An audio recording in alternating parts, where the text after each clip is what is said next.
This is an audiobook by authors Megan Linsky and Alicia Radis. To maintain content guidelines, certain scenes have been removed from this audiobook. Summaries of these deleted scenes can be found within this audio. To listen to this full audiobook with deleted scenes, please visit hiddenlegendsbooks.com. The Criminal Lair. Hidden Legends. Prison for Supernatural Offenders, Book 2. Written by Megan Linsky and Alicia Radis. Narrated by Taylor Harvey and A.J. Carter. Chapter 1. Charlie. I never knew what 2 weeks without a man's soul could do to him. It had been torturous to be away from Ava-Marie and Ava-Marie for so long. I was literally trapped in a prison, the Dark Institute for Supernatural Offenders, and that didn't seem half as bad as the prison I'd built up in my mind.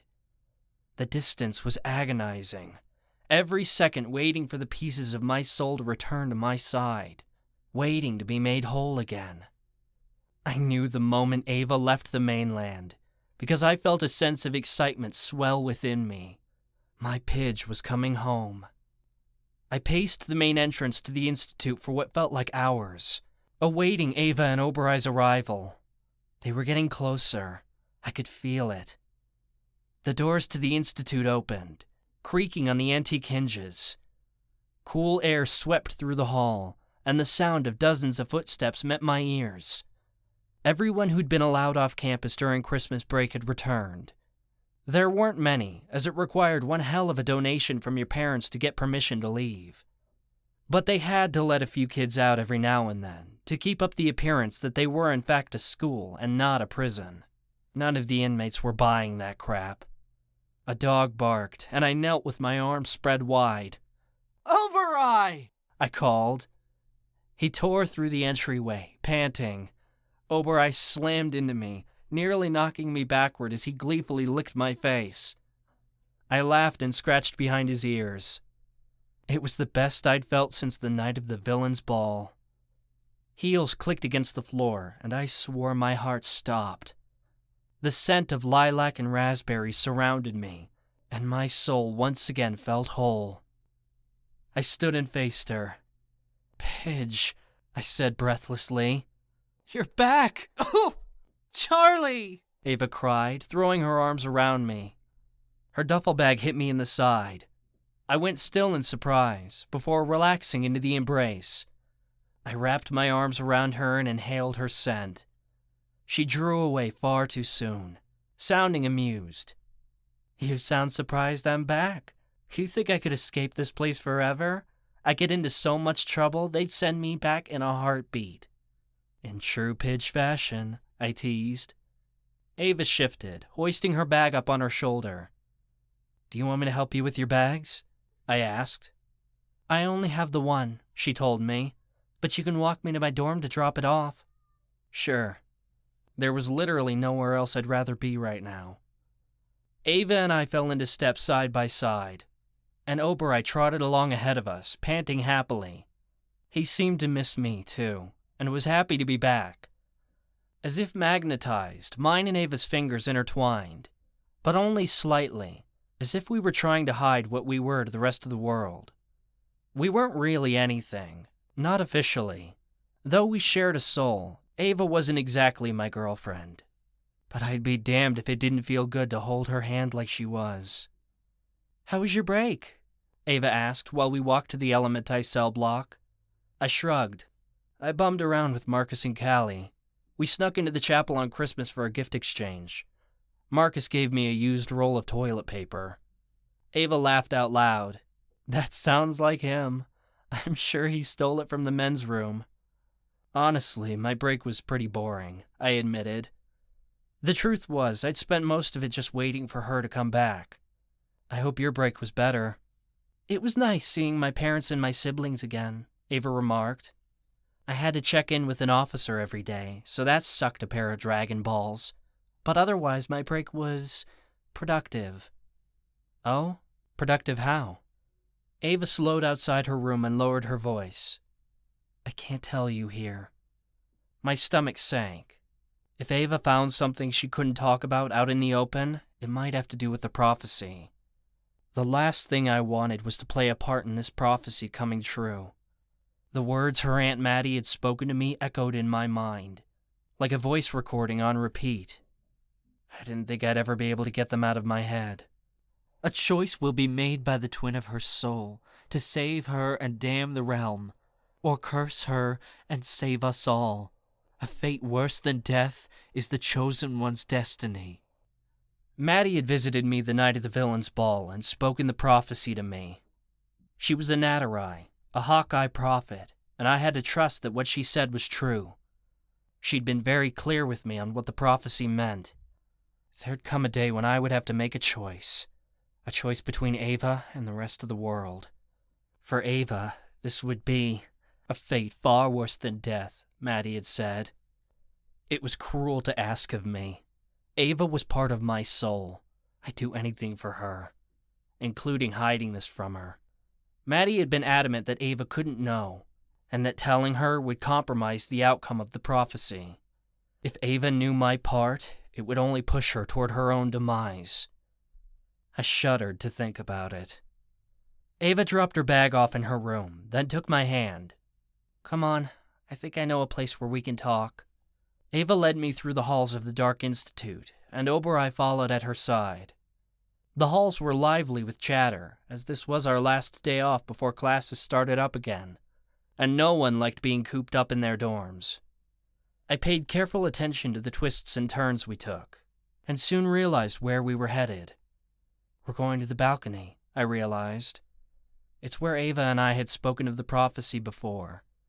The balcony was secluded and was difficult to get to, as its entrance was hidden down a maze of hallways. I didn't think I'd be able to find it again without Ava's guidance. "It's the only place in the Institute where we can talk in private without being overheard or interrupted," she said. We turned down a few more halls, and Ava opened a door. The air was chill, but not totally unpleasant, as the Institute was located on a Pacific island. I was used to bitterly cold winters this time of year, so I didn't mind. With Ava here, my heart was warm. Oberai pushed his way between us and barked happily as he ran out onto the balcony. Ava and I followed behind him, and I heard the door click shut. We stopped at the end of the balcony, and I leaned my elbows on the banister. My heart hammered in anticipation of what she had to tell me. "So, you made progress on the prophecy," I stated flatly. "Yes," Ava said, sounding a hell of a lot more enthusiastic about it than I was. "Do you remember that door we found in the woods during the Dark Games?" I nodded. It had been strange, and obviously magical, though we hadn't had a chance to really explore or understand it, as there was a monster chasing us at the time. "I remember." "Well, I don't believe in coincidences," Ava said. "Those runes we found on the door keep popping up. First on those ships we found in the alcove in Kinpago, then on that bow in the cave, and then on the door in the woods." I didn't know as much about the supernatural world as Ava, but the way she spoke of these runes made it sound undeniable. They were too ancient and rare for it to be coincidence. "What do you think it means?" I asked. "They're elven runes," Ava replied, "and I think the door is crucial to the prophecy." I tilted my head. "How so?" Pages began to slide over one another, and I realized Ava was flipping through a book. It must have been that journal she kept that detailed the wording of her prophecy. She began reciting a line. "A discovery of the Ancient Ones on the Island of Shadow will change the course of our universe. I already know the Island of Shadow is Dark Island. It's why I came here in the first place. The Ancient Ones obviously refers to the Elves. They're the oldest known supernatural race, and they died out a century ago. So this discovery, it has to be the door, or something similar. What do you think is behind the door?" "I don't know," she admitted, flipping through pages again. "Maybe a weapon that will win us the war? I went back to those ships while I was on break. I can't translate the runes yet, but I wrote them down, along with any of the symbols I remembered from the door." My mouth went dry. If Ava managed to translate those runes and got answers about that door, it would push her further toward fulfilling the prophecy. push her toward me making that decision between her and the world. The sound of pages flipping stopped instantly. "Are you okay?" she asked. "You look a little sick." I cleared my throat and reached for her hand. "Are you sure you want to pursue this, Pidge?" She drew away from me. "I have to, Charlie. The fate of the world is at stake." "So is your life," I wanted to say, but I couldn't. "I know this is going to be hard, but I'm prepared to face that," Ava said. "And I was hoping you were willing to face it with me, after everything we went through in the dark games. I need your help, Charlie. I can't do this without you." Hell, how could I deny her when she begged me like that? "What exactly do you need my help with?" I asked warily. I was already being asked to choose the world over her, and I wasn't sure it was a decision I could make. "I need you to find out everything you can about the history of the Elves on Dark Island. If the door does have something to do with this, we need to learn what it is and how to open it. I bet they left something behind before they went extinct. Clues of some sort. We need to find out what else they left here besides that door, because it's going to give us answers." A lump rose to my throat. "What about you? What's your plan?" "I need to work on decoding these runes and learning what the rest of the prophecy means," Ava said. "There's still so much of this prophecy I don't understand. You'll help me, won't you?" I hesitated, and I knew she sensed it. I don't want you to get hurt." She'd never know how deeply I meant that. Ava sighed. "I wish I could promise you I wouldn't, but I can't. I know the possibility is there, but either way, I have to do this. I really don't want to have to do it alone, though, Charlie." Her voice was soft, almost broken, and it tore my heart to shreds. I opened my mouth, but couldn't answer. Ava blew a breath. "Well, if you're not going to help me, I'll figure it out on my own." Ava turned toward the door, but I grabbed her arm. I couldn't stand to let her hurt for even 1 second. I spun her around and caught her in my arms. I didn't say anything, because I didn't trust my words to do it justice. I wrapped Ava in my arms and pressed my lips to hers. She stilled a moment, before relaxing into it. Passion surged between us, and I lifted my hand to cradle the back of her neck. Ava wrapped her arms under mine and clung to my shoulders, dragging me closer until our bodies were pressed against each other. Her fingers dug into my skin as her tongue moved in and out of my mouth. The kiss ended far too soon, though we were both gasping as we drew away. I rested my forehead on hers to catch my breath. "I will never let you go through anything alone," I promised. But the promise didn't feel like the saving grace it should have been. It didn't warm my heart or inspire me. Instead, it felt like a rock had been dropped onto my stomach. I realized how horrible a promise it was the second I made it. If I helped her with this, I pushed her closer to the end of the prophecy, where I, the twin of her soul, would be the one to hurt her most. "Thank you," Ava whispered as she drew away. "That means a lot to me. With your help, I think we really have a chance of solving this."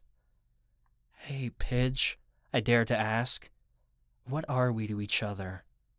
Ava froze. "What do you mean?" "Well, I've never really dated anyone before. Kinda just messed around," I shrugged. "I was thinking—" "I get that," she responded, almost too quickly. "But, Charlie, I'm not ready for that right now. I don't know if I ever will be." My voice sounded crushed. "So you don't want to be my girlfriend?" "It's not like that," she rushed to say. "I just need to focus on the prophecy first. You understand, don't you?" I understood she was afraid, and I knew she was pushing me away because she was worried I'd get too close. She didn't want to get her heart broken. I didn't either. "Pidge, I'm gonna be here no matter what. If you want to be friends, fine," I said.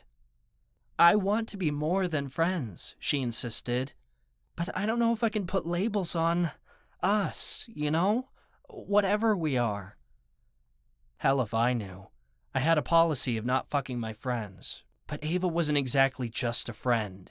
She was so much more. Can we just see where this leads? She offered. I don't want to force anything. Why can't we have fun with no strings attached? I knew that wasn't going to work. There were always strings attached. More so with Ava and I, because we were bonded. Whatever we did would just bring us closer. But I wasn't going to push her. She had trauma in her past. I had to wait for her to be ready. If that's what you want, I'm fine with it, I said. We can mess around without any promises. That was a lie. I was imploding on the inside. But this is what Ava wanted, and my heart craved to satisfy hers. I'm sorry, she whispered. I just haven't dated since John. Well, you know. I couldn't trust him, but I trust you. I don't want to do anything to screw up what we have. I don't want to either, I said. I'll always be here for you. No matter what happens, we'll get through this together. Ava placed her hand on the side of my face, then stood on her toes to kiss me. I melted into the kiss, nearly forgetting everything we'd come out here to talk about. Adrenaline coursed through my blood, and I felt the passion rise within Ava through our bond. I couldn't help it when my hands tangled in her hair, begging for more. Ava inhaled a deep breath, then shoved me backward, until my back was pressed against the side of the building. I drank her in like nectar from the gods, clinging to her as if she were my very life force. And she was. My tongue slid into her mouth, rolling over her tongue ring. She pressed her breasts against me like she wanted me so fucking badly. I bet I wanted her more. It was pretty obvious. My hands moved over her, though I was careful to avoid any areas that might make her uncomfortable. Apparently, she didn't have the same reservations, because she grabbed my hands and placed them on her ass. Dear ancestors. I moaned as I squeezed her ass, and my head spun as if the balcony had dropped out from beneath our feet. When she kissed me like this, I didn't give a damn about the labels. Ava-Marie owned half of my soul, and though it wasn't a choice I had made, it was one I would choose 1,000 times. Nothing would ever change that. That was something I could always rely on. I just wished she didn't rely on me. Deep down, I knew I was lying to her. I couldn't help her with this prophecy the way she wanted. If I did, it pushed her closer to the prophecy Maddie spoke of to me. Every answer got her closer to her fate. I realized then that the only way to save her was to stall her. The world was in danger, but damn the world. Because I had to keep my Pidge safe. I'd prolong this as long as I possibly could, and sabotage her if need be, because there was no way in hell I was letting this prophecy come true. Chapter 2. Ava-Marie. The Dark Institute might be some people's definition of hell, but if it was hell, I had to admit I was quite comfortable there. And if I was pressed to admit why, it was all because of a very handsome and very charming Mr. Charlie Walken. Oberai bounced at my side in his husky form as we entered our supernatural religions classroom on the first day of school. Charlie was already there, waiting at a desk for 2 people near the back of the room. My heart stuttered when I laid eyes on him. Hot damn! The Great Spirit didn't make them like this anymore. Those eyes, that hair, that body? Someone better call a doctor because I was in love, and that I was infatuated enough to admit it was enough to give me a heart attack. Charlie sensed my arrival through our bond, and his whole form instantly lit up. That I could have that kind of effect on somebody made me want to glow. Charlie wanted to spend time with me. The notion that I actually made someone's pulse race caused my head to spin. I slipped into the seat beside him, and Oberai crawled under the desk to lay on our feet. I put my hand on the desk, but before I could take things out of my bag, Charlie grabbed it. Our matching tattoos touched as he pressed his wrist against mine. I caught the sight of my name written across his skin, and it gave me a thrill. I'd traced the scrawling of his name on my wrist over and over during break, feeling like a piece of my soul was missing and longing to be with him again. Now that we were no longer apart, everything felt right. "Good morning," I teased. "You're being awfully sweet." "Because we're not alone," he said lowly. "There are more things I'd like to do than hold your hand." My insides whirled, thinking of the way he'd grabbed my ass the other day. "Well, seeing as how we're in public, you're going to have to settle for holding my hand." "For now." Charlie kissed the back of my hand, and I totally swooned. A couple of people looked our way, but most ignored us. For some reason, Charlie and I had gained a reputation last semester for being attached at the hip. I couldn't fathom why. "Ava, you're wasting time. Stop what you're doing, Ava. You don't want to hurt Charlie, do you?" Ancestors. This again. The voices were so loud they were giving me a headache. I was seriously over this. Charlie caught my distance. "What are you thinking about?" "The voices," I whispered. "They've gotten even louder lately. I don't know how to shut them up." Charlie mused on this. "How are you feeling?" He was referring to my mood. I didn't want to tell him the truth, that it was like gray paint drying on the walls. "Okay," I lied. Charlie could tell I was fibbing. I couldn't really lie to him through our bond. It didn't work very well. "Is something bothering you?" he asked. I wondered whether to tell him. "Monica's birthday is coming up," I said. "Every year, it brings back all kinds of emotions." "Oh." Charlie held back a moment. "I get that way around Marty's birthday, too." It was nice to know I wasn't the only one, although I hated his pain. I'd prefer to go through it alone rather than see him hurting. "I'm just reminded of everything that happened every year," I told him. "Sometimes I feel like I have to endure it instead of just talking about it." "Well, what if you did talk about it?" Charlie offered. "Let it out instead of letting it stew." "What do you mean?"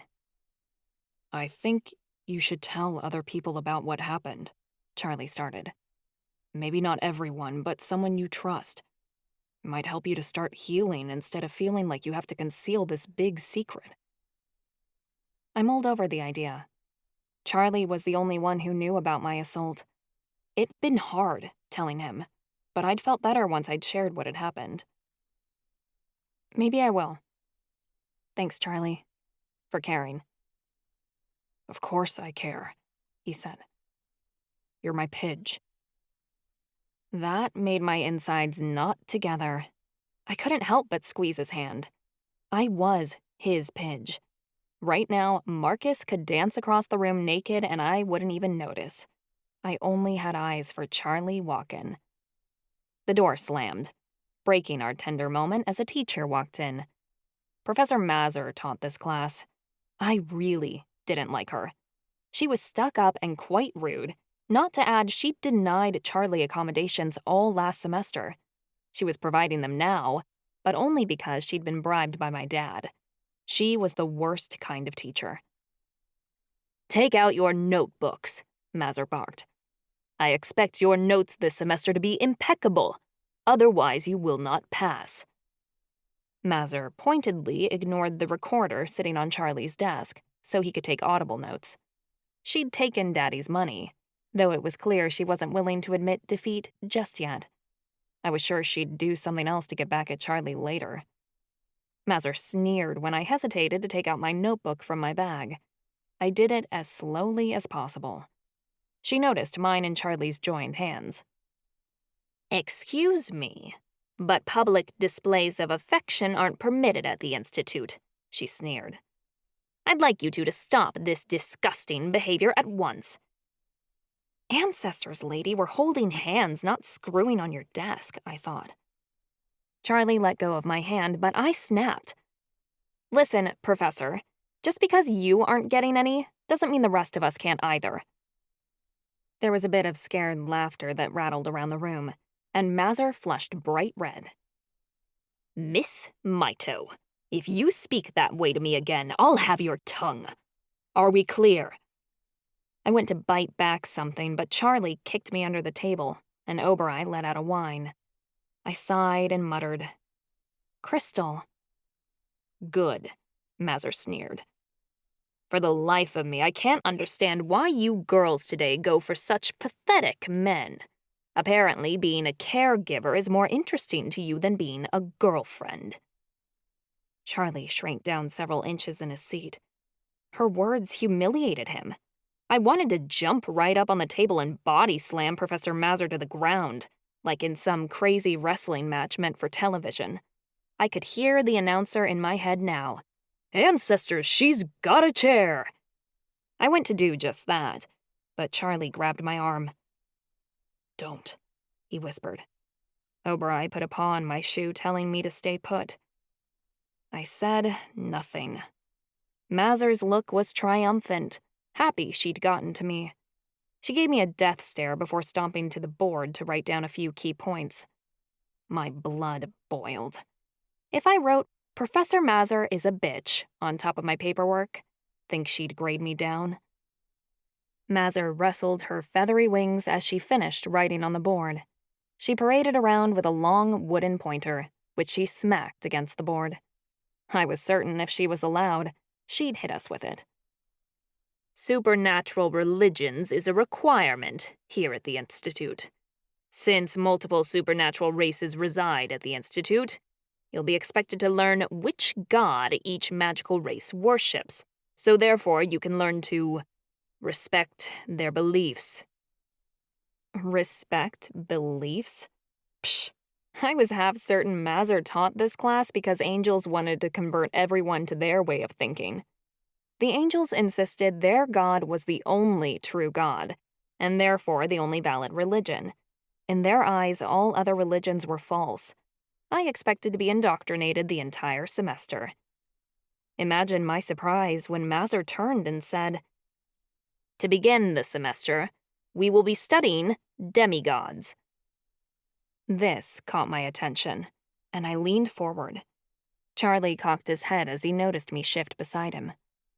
Coyote's words that he'd whispered to me at the villains' ball came rushing back. He'd told me I was a demigod, and so were Charlie, Callie, and Marcus. But what did that mean, exactly?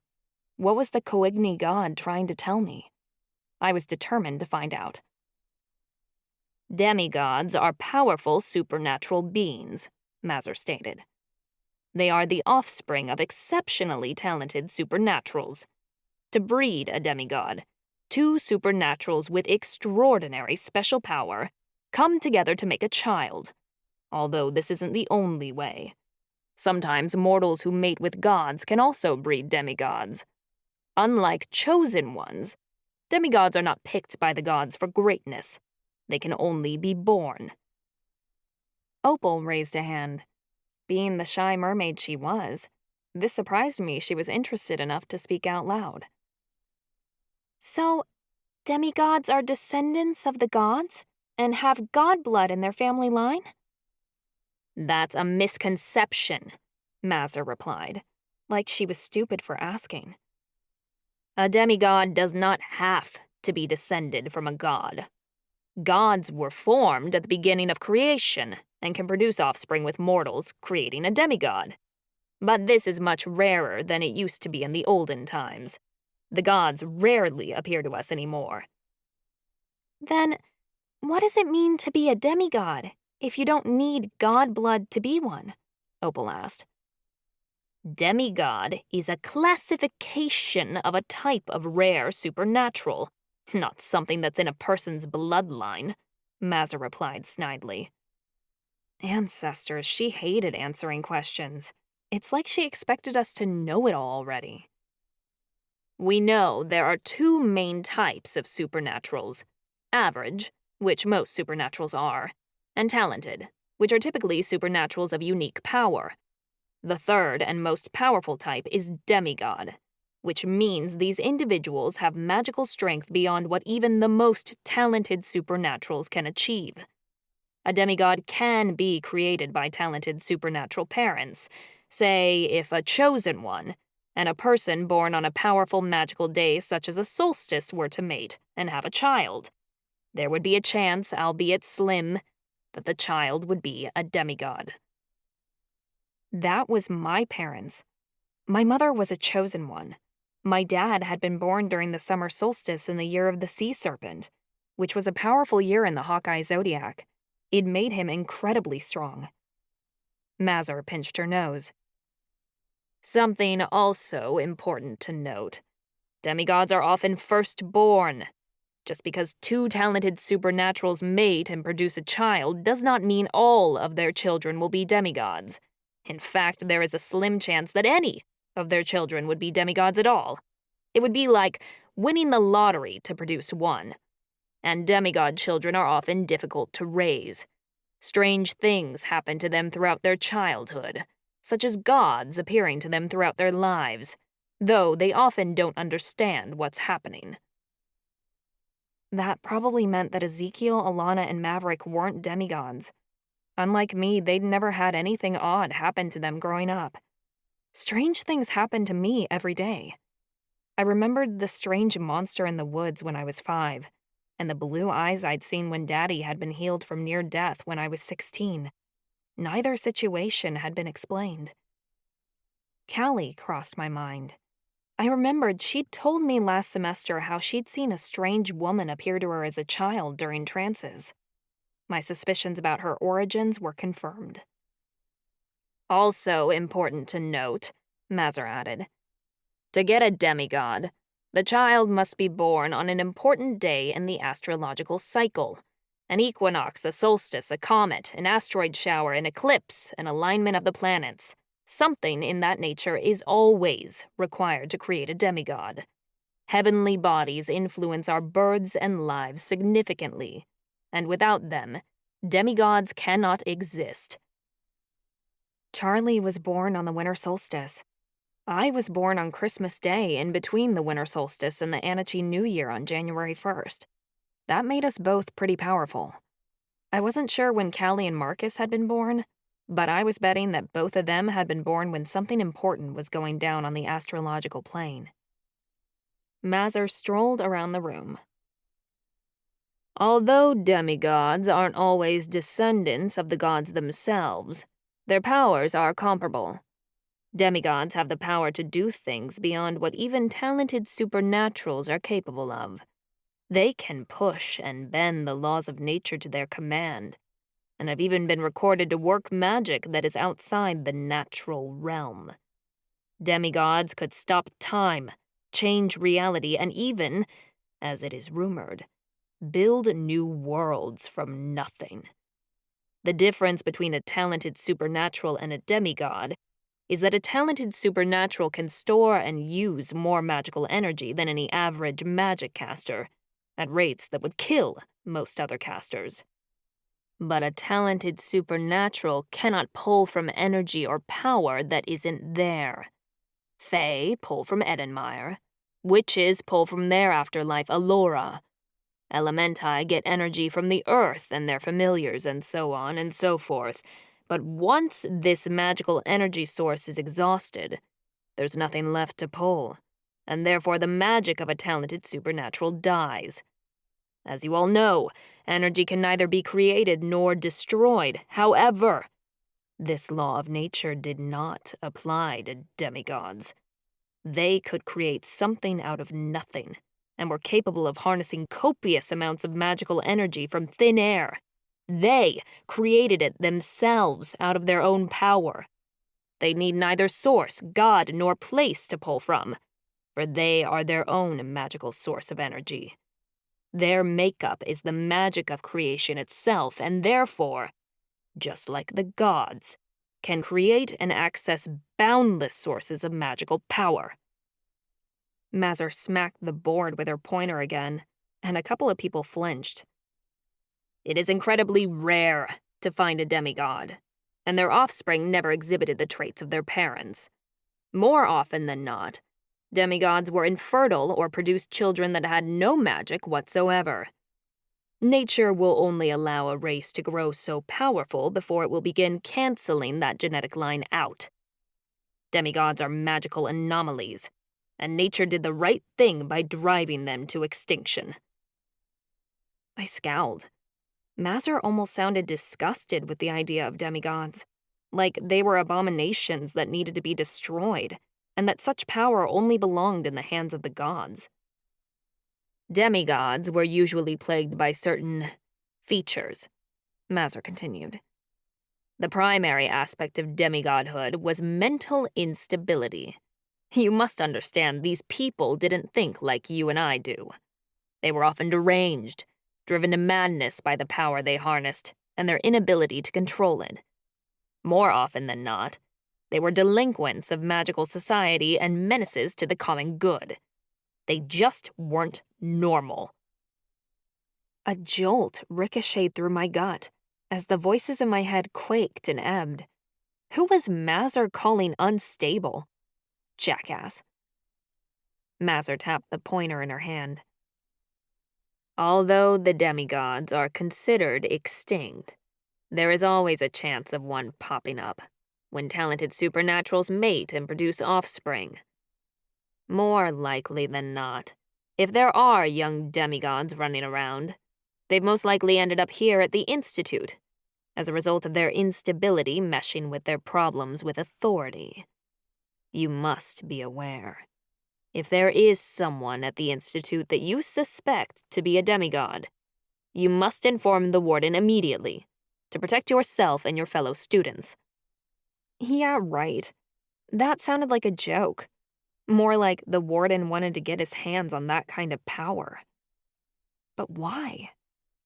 Mazur had us do some boring worksheet for the rest of the class period.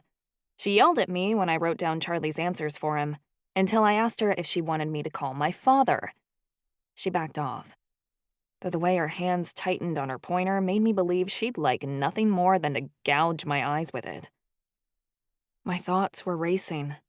I talked to Daddy and Mama over Christmas break about the possibility of me being a demigod. I hadn't told them about seeing Coyote, though, because I was sure they'd think it was some bipolar moment and freak out. My parents and others had seen footage of me talking to Coyote during the Dark Games. But as Coyote had told me, the cameras couldn't catch him on film, and it looked like I was arguing with myself. I'd made up some excuse about how it was all stress-related from being in the games, and my parents had bought it. It wasn't that I didn't trust them with the information.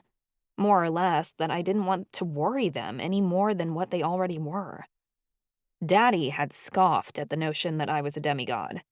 He didn't like any idea that put me in more danger. But Mama was pretty convinced.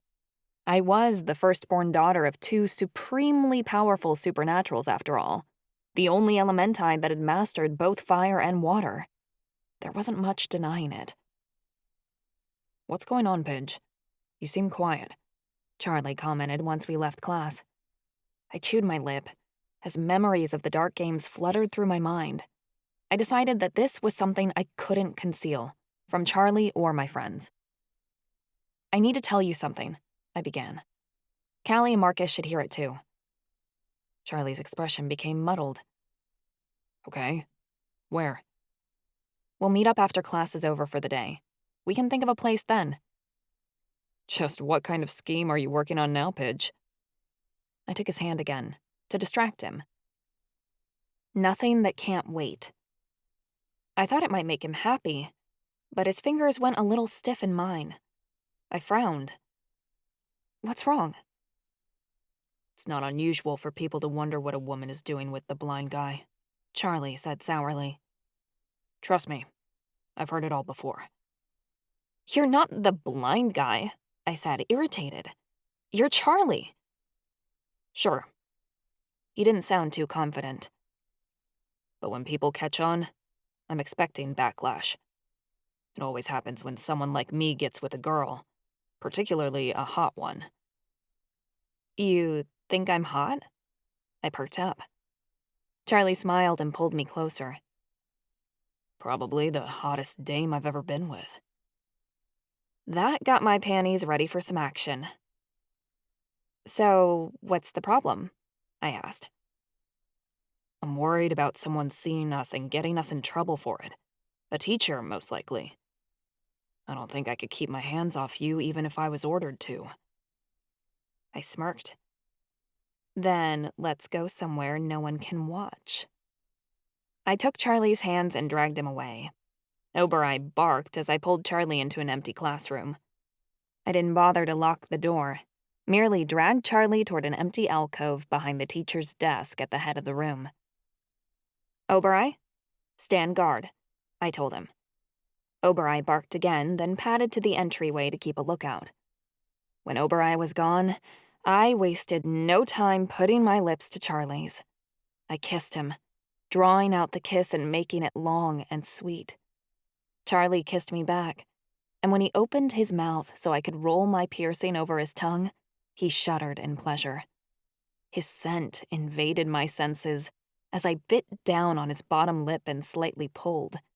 He put his arms around me and held me, playing with the strands of my hair as my fingers caressed his back. I eased into the kiss, changing focus and pressure from the top of his mouth to the bottom. As I increased the intensity, we fell into a rhythm where when I retracted my tongue, Charlie came in with his. I playfully nibbled at his mouth, turning my head from side to side to revel in the way he kissed me. This was how every girl should be kissed. It was the stuff of movies and fairy tales. Charlie made me feel more in one single kiss than I'd felt in an entire lifetime. The way he cradled my body so gently made me feel more than passion. It made me feel loved. Charlie's breaths were ragged and full of lust. He tore away. "We shouldn't." I kissed him again. Once I did, he moaned and pulled me closer. A magnetic pull brought our bodies together, and I felt the bond flare and ignite, giving me a burst of pleasure behind my closed eyelids. My fingers trailed upward to explore underneath his sweater. My fingertips graced the bare skin there, and Charlie gasped lightly. His light pants of desire totally made me want to melt. Who knew a prison could be heaven? Charlie pulled away from my mouth and started kissing my neck. Ancestors, it felt amazing. Little jolts of electricity sparked up my skin at the touch of his lips. I shivered, and as I fell against him, his strong body held me up, preventing me from sinking into the floor.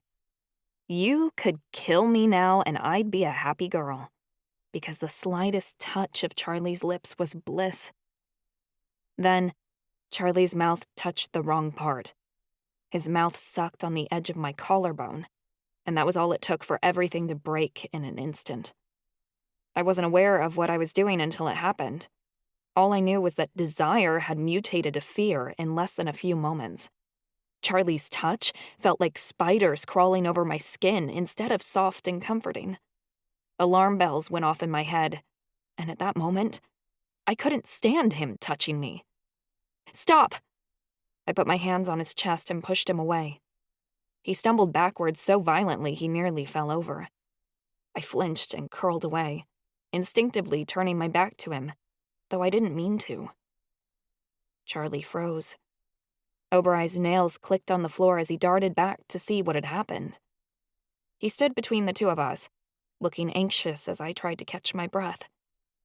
I wasn't back in Kinpago, but I might as well have been for the terror that was racing through me. It's Charlie, I thought. Just Charlie. Charlie didn't approach, just stayed where he was. He waited for me to say something, as if worried if he spoke, he'd scare me off. "I'm sorry," I said. "I didn't—" "It's fine, Pidge." Charlie sounded like he really meant it. "Sometimes it happens." I hated recoiling from him, but he could sense it through our bond that I was freaking out. "I really do want to kiss you." "I know. I feel guilty. I didn't mean to set you off." "I didn't think you would," I said. Is something wrong with me? No, Charlie said immediately. There's nothing wrong with you. Let's just start over. You can make the moves. I'll hold back. I was nervous that something horrible would happen again, but I reminded myself I was in control of this situation. Charlie was willing to let me call the shots. This was nothing like that night in the woods when John had attacked. I moved toward him, though every inch of my body was telling me to hold back. I went slow and started with a peck on the lips. Charlie kept his hands at his sides, and I began kissing him deeper. The kiss was different this time, slow and sensual. By the time the alarm bells in my head stopped ringing, I felt at ease. I grabbed Charlie's wrists and put his hands on my hips. He sat them there and began kissing me back. A warmth spread over my body, conquering the fear and setting it aside as we proceeded into gentler territory. When I finally pulled back, both of us were breathing heavily, but I was no longer afraid. I licked my lips. Thanks for being there for me. We'll figure it out, he said. One step at a time. Hollowness grew inside of me with how patient he was being. It was so kind, and I felt I didn't deserve it. I almost wanted to tell him, see, this is why we can't date. I'm too messed up. But instead, I said, we should go. We're going to be late for class. To hell with class. Charlie's voice was amused and low. I want to stay here with you. I wanted that too, but the Institute had rules. If we skip class, we'll get an infraction. We can pick this up later. That seemed to change his mind. Charlie's hands trailed from my hips. I was relieved and sad when his touch was no longer on my body. My emotions for him were like a wave, pushing me toward him and away in one circular motion. I might get seasick. You gonna be okay? His voice was worried. I always will be, so long as you're there. Charlie smiled wistfully and he parted from me. Oberai went with him as they left the room and went the opposite direction down the hall. Despite the bad moment I'd had a few moments ago, our last kiss had lifted my mood. My head was still swimming with hormones and horniness when I sat next to Callie in our substance abuse course. The Fae sorceress smirked as she caught sight of my goofy grin. She scooted her chair closer. You seem happy to be back from break. I couldn't hide my smile. Let's just say Charlie was very excited to see me. Oh, Callie teased. So, what's the status on you two? There isn't one. My smile fell a little.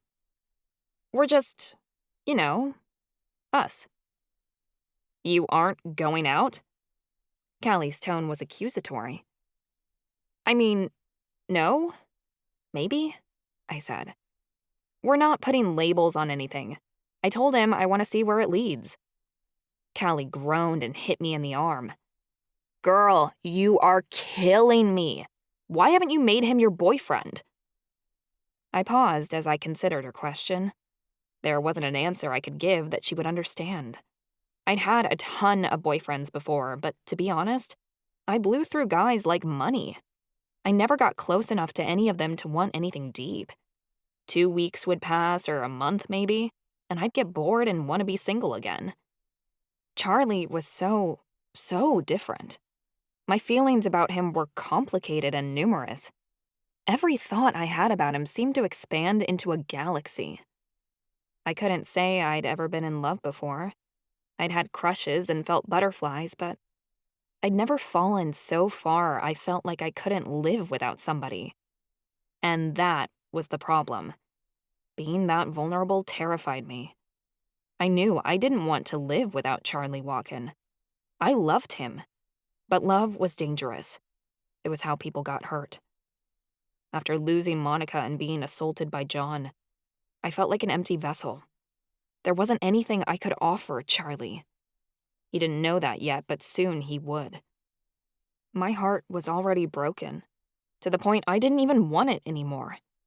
Charlie could cut himself on the shards. Worse, he might shatter what was left. After years of gluing the pieces of myself back together, I knew Charlie could obliterate my hard work in one touch. If we didn't work out, I'd never recover from it. And then there was the prophecy. The closer Charlie got to me, the more he was in danger. I couldn't stand it if loving me cost Charlie his life. I'd lose what little sanity I had left. No, I wouldn't do that to him. I had to keep him at a distance, for his own sake. Besides, it wasn't like he wanted to stay with a bipolar girl like me long term. He thought everything was dandy now. He hadn't been around long enough to deal with one of my uncontrollable mania episodes. And I could feel it coming, crawling over my skin and approaching on the horizon. It'd been like this ever since the dark games ended. I sensed the impending spiral, and knew it'd only be weeks before it got here. It only needed something to tip it off, and I'd throw myself right over the edge. I knew the moment it approached, he'd take off running. No one could watch someone implode and not be affected by the aftershock. I couldn't blame him once he bolted. So I was doing some preparation for that moment and making things easier before the final blow came. No need to break up if we never got together. Simple. You know how it is at the Institute, I said as an excuse. People find out you care about someone and they use them to get to you. I don't want to put Charlie in that kind of danger. You know I have a talent for making enemies. Callie let out a sarcastic noise. Like anyone would dare to go after Charlie.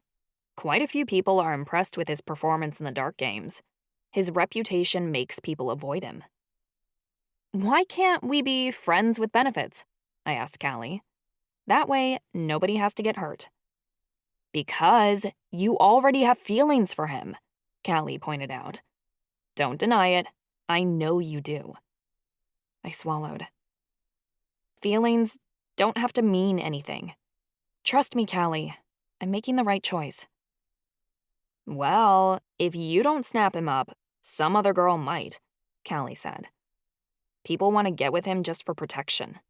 When you were gone, I overheard a couple of girls gossiping about what it'd be like to sleep with the hot, blind guy. You know that can only mean Charlie. The thought of another girl touching Charlie, let alone having sex with him, made my worst inclinations come out. Murder sounded tempting. Charlie can do what he wants, I said offhandedly. I'm not going to stop him. Okay. Callie's voice was disappointed. Just think about it, all right? He really likes you. Yeah, I liked him too. And that was the problem. When emotions got entangled, everything went to shit. I changed the subject because I didn't think I could talk about this without breaking into tears. So, what about you and Marcus? I asked. You two went to the dance together. Did anything happen? Callie huffed. No. He refuses to be alone with me. He'll hang out with me if Charlie or someone else is around, but whenever we get a moment by ourselves, he'll run off. We're just friends, though I thought I made it clear I wanted to be more. I don't know what his deal is. I thought he liked me. I know he does, I said. Maybe he's just scared about being in a relationship. Callie's lips twitched. Like you? I frowned. Hey, I was asking about your love life, not mine. Which is non-existent, she said. If anything did happen, you'd be the first to know. I tapped my pencil on top of my books. Romance would have to wait for the both of us, because I had prophecy stuff I needed to tackle. And I wanted Callie and Marcus to be a part of it. I'd done a lot of thinking over break, and I knew if I was going to fulfill my destiny, I needed my friends. Can you find Marcus and meet me in the prison yard around 5? It's important. Sure. Callie's eyebrows narrowed. Is everything all right? It's just something you need to hear. Professor Gale started his lecture then, so I didn't say anything more. When class was over, I did homework until it was time to meet up with the others. Charlie, Marcus, and Callie were already waiting for me. They sat on the benches in the prison yard, chatting in low voices. Obereye was chasing Rishi in circles. The cat yowled as Obereye stepped on his tail, and my familiar whimpered an apology. "What's up?" Marcus asked as I approached. He was trying to wipe a large stain of paint out of his sweater and failing. Callie rolled her eyes. Charlie didn't speak. I was nervous being around him after what happened earlier. I hoped he didn't think I was too damaged to deal with. But with Callie and Marcus around, we couldn't talk about that right now. "You guys should come with me," I said. "Callie, make sure we're not followed." Callie didn't question anything, just nodded. Marcus made a face. "Goddess, what are we getting into this time?" "Nothing we aren't mixed up in already," I responded. "Trust me, you're gonna want to hear this." Marcus went to object further, but Charlie elbowed him. I began heading toward the forest on the other side of the prison yard. Callie looked behind us, but the other students on the grounds were either too busy playing games or talking to be concerned about where we were heading. Obereye guided Charlie through the trees.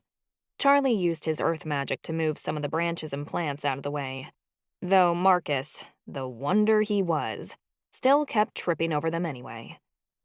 "Ouch! Ava, do you know where you're going?" "It's not far," I responded. "It's just a secret." "I'm half convinced you're leading us out here to murder us," Marcus protested. "Nah, you'd be dead already." Charlie let out a chuckle and Callie hissed with laughter. Marcus scowled and grumbled. "I'd like to see you try." Finally, we came to the large rock formation Charlie and I had found last semester. It loomed overhead, in the middle of the woods. Marcus balked about going inside, but Callie dragged him in after Charlie and me. I lit a fireball for light, and once we entered into the giant empty chamber in the middle of the formation, both Callie and Marcus gasped. It was the same stone room I'd summoned the ancestors in. It looked as empty and forlorn as it had when we'd last been here. Callie and Marcus circled the room, while Obereye sniffed the floor and Rishi ran after a mouse he'd found hiding in one of the rock's pores. Charlie's hands roamed the stone, and he smiled as he observed the structure with the use of his Nivita magic. It was so nice to see him happy. This was as natural a place as any for him to be. It was the perfect spot. "This place is like an evil lair," Callie said as she looked around in awe. "Yeah," Marcus added. "A criminal lair." That sounded pretty damn good.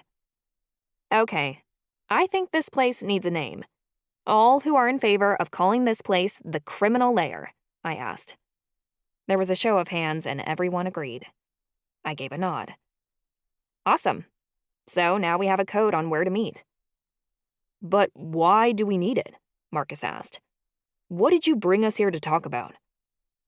My mouth went dry and I cleared my throat. "Take a seat. We might be here a minute." I set my fireball on the floor. I sustained the flame as I sat cross-legged in front of it, and my friends sat around me in a circle. Obereye and Rishi preoccupied themselves with the mouse, though every now and then, Obereye's eyes flickered back to me. "I didn't tell you guys everything that happened during the Dark Games," I began. Charlie opened his mouth, but Marcus cut in first. "Oh no," he started. "Not this again." "Stuff happened when you guys were possessed by the Lichen," I said. "Was it when you were talking to yourself in the middle of the woods?" Callie asked. "Because I reviewed the tapes, and I've got to be honest with you, that was a little weird." "Because I wasn't talking to myself," I said. "The person I was talking to was actually a god. Coyote, the Coigny god to be exact. He helped me figure out how to save you guys during the games." Charlie, Marcus, and Callie didn't say anything, and I worried they really did think I was crazy. I rushed to explain. "Technology wouldn't capture him on tape, and even if everyone else was there with me, no one would be able to hear and see him but me. And you guys, I think." Why us? Callie asked. Because he told me that I'm a demigod, and so are all of you. Marcus blanched. Charlie shook his head no, like he couldn't believe it. But Callie's look was introspective, like she might actually consider it. I gave a frustrated noise. Come on, guys. You can't tell me it doesn't make sense. All of us were using crazy magic during the games, and we're all first-year students. We're more than talented supernaturals. We have to be. Are you sure Coyote came to you? Marcus asked. I'm not saying you were imagining things, but we were all pretty stressed out during the games. You could have had a trauma response.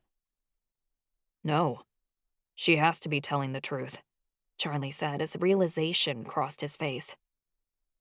Because I heard Coyote too. He was at the villains' ball after the games, wasn't he? Callie's and Marcus's mouths dropped open, and I said, yes. He came to me then too. He said more gods would be along and I'd have to look out for them. But why you? Marcus asked. No offense, but what god would want to talk to a couple of inmates? Why would they care? I sighed and reached for the journal in my bag. Marcus, Callie, you don't know this yet, but there's a prophecy written about me. I'm a chosen one who's destined to save the supernatural world or destroy it. My aunt wrote the prophecy, but she doesn't remember what it means. All she could tell me was there was going to be a war of gods and I'd decide the fate of it. I ruffled through the journal pages. Once I found the prophecy, I began reading it aloud. The balance between the light and the dark will be brought together by the light of the new dawn. A discovery of the ancient ones on the island of Shadow will change the course of our universe. A second war breaches the horizon. Mountains will fall and villains will stand. The heavens will crumble and hell will open wide, unleashing the demons that fester within. The path she will walk determines our fate. She dances the line both dead and alive. A new world formed from gods of old, one from ashes or one from light. The choice is hers alone. When I was done reciting, Marcus said, "This can't be real." "Why not?" I snapped. Marcus really had to get with the program here. "Because my mom is a chosen one," Marcus replied. "How can I believe my friend is one too? They're supposed to be incredibly rare." "No fucking way," Callie said immediately. "That can't be true." "It is," Marcus rebutted. "Why would you think I'm lying?" "Because my mother is a chosen one," Callie insisted. "She had her own prophecy she had to fulfill 20 years ago." This was getting just too freaky. All three of us had chosen ones for mothers?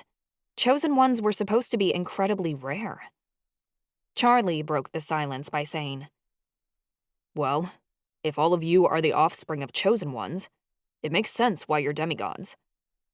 "But what about you? You could hear Coyote too," I pointed out. "You have to be a demigod as well." Charlie shrugged. "I don't know.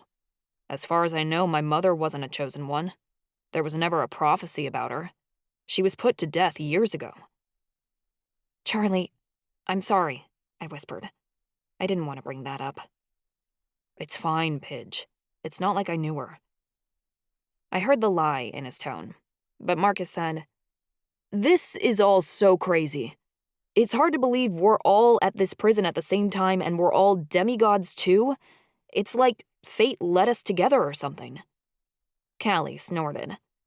"Look, Marcus, I know you're pretty inept at magic." "Hey, my parents are pretty talented supernaturals," Marcus protested. "Besides being the chosen one, Mom's the most powerful witch in the coven, and my dad's the Reaper's apprentice, a legendary warlock. No one back home can match their power." "Then what happened to you?" Callie snickered. Marcus wrinkled his nose and I cut in.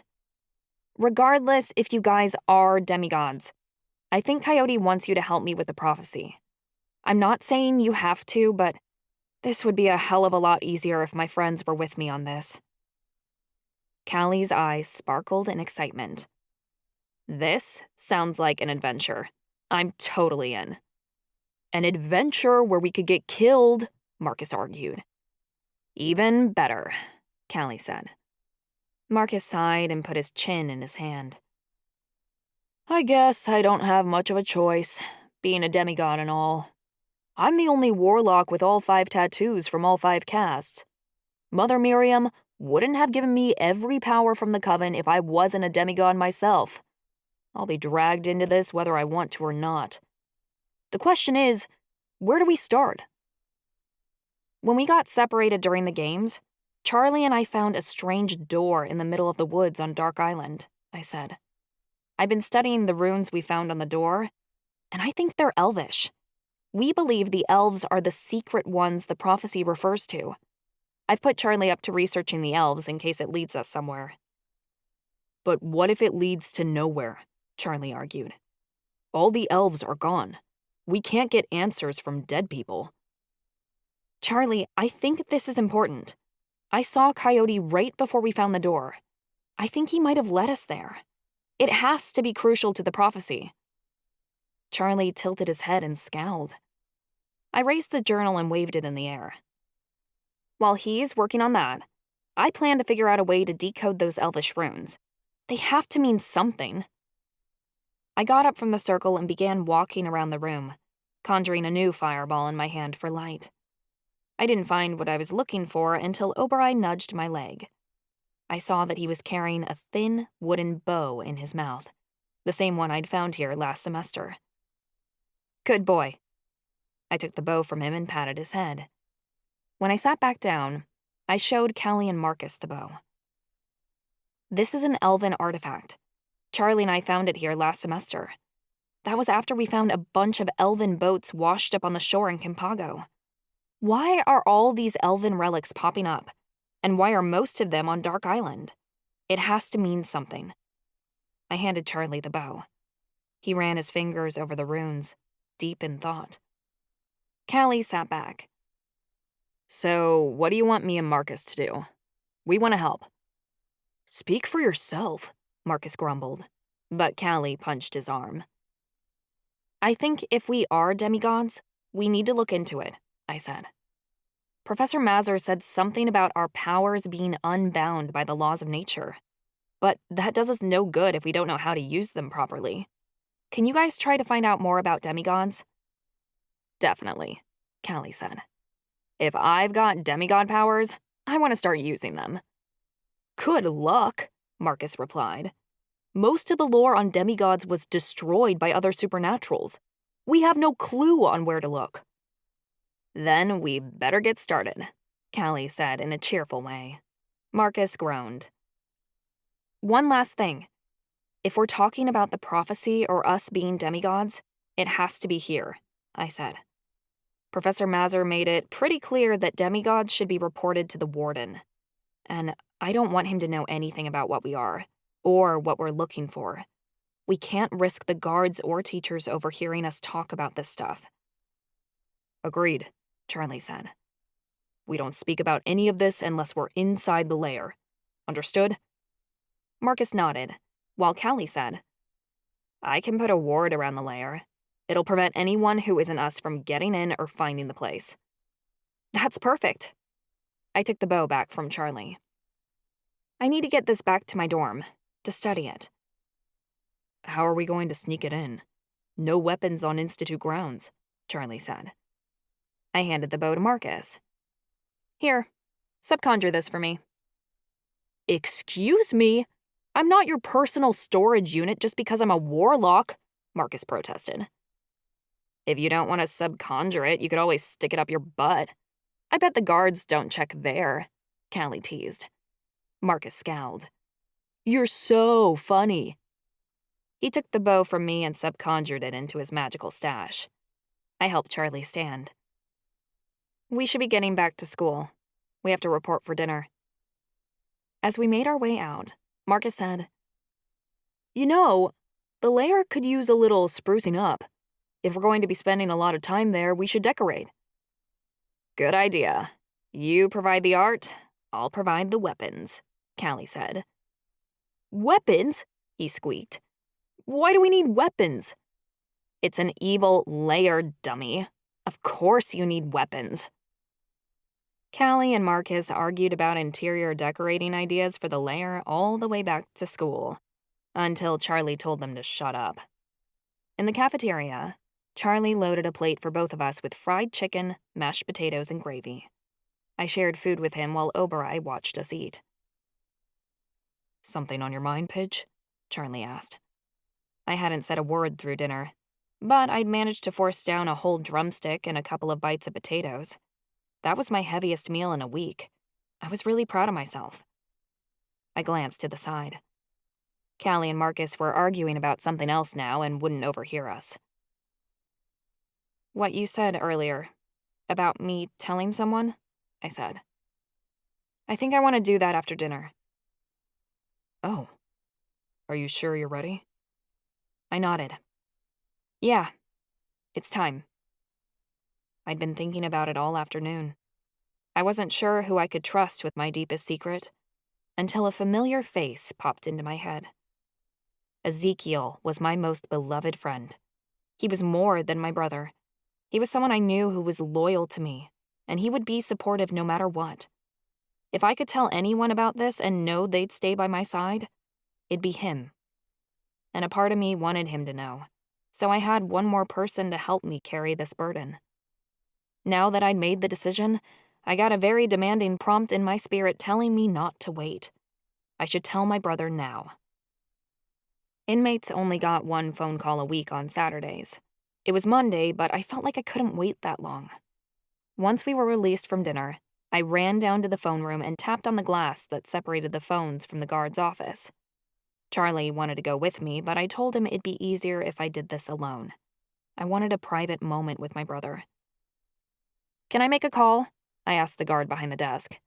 It can't wait.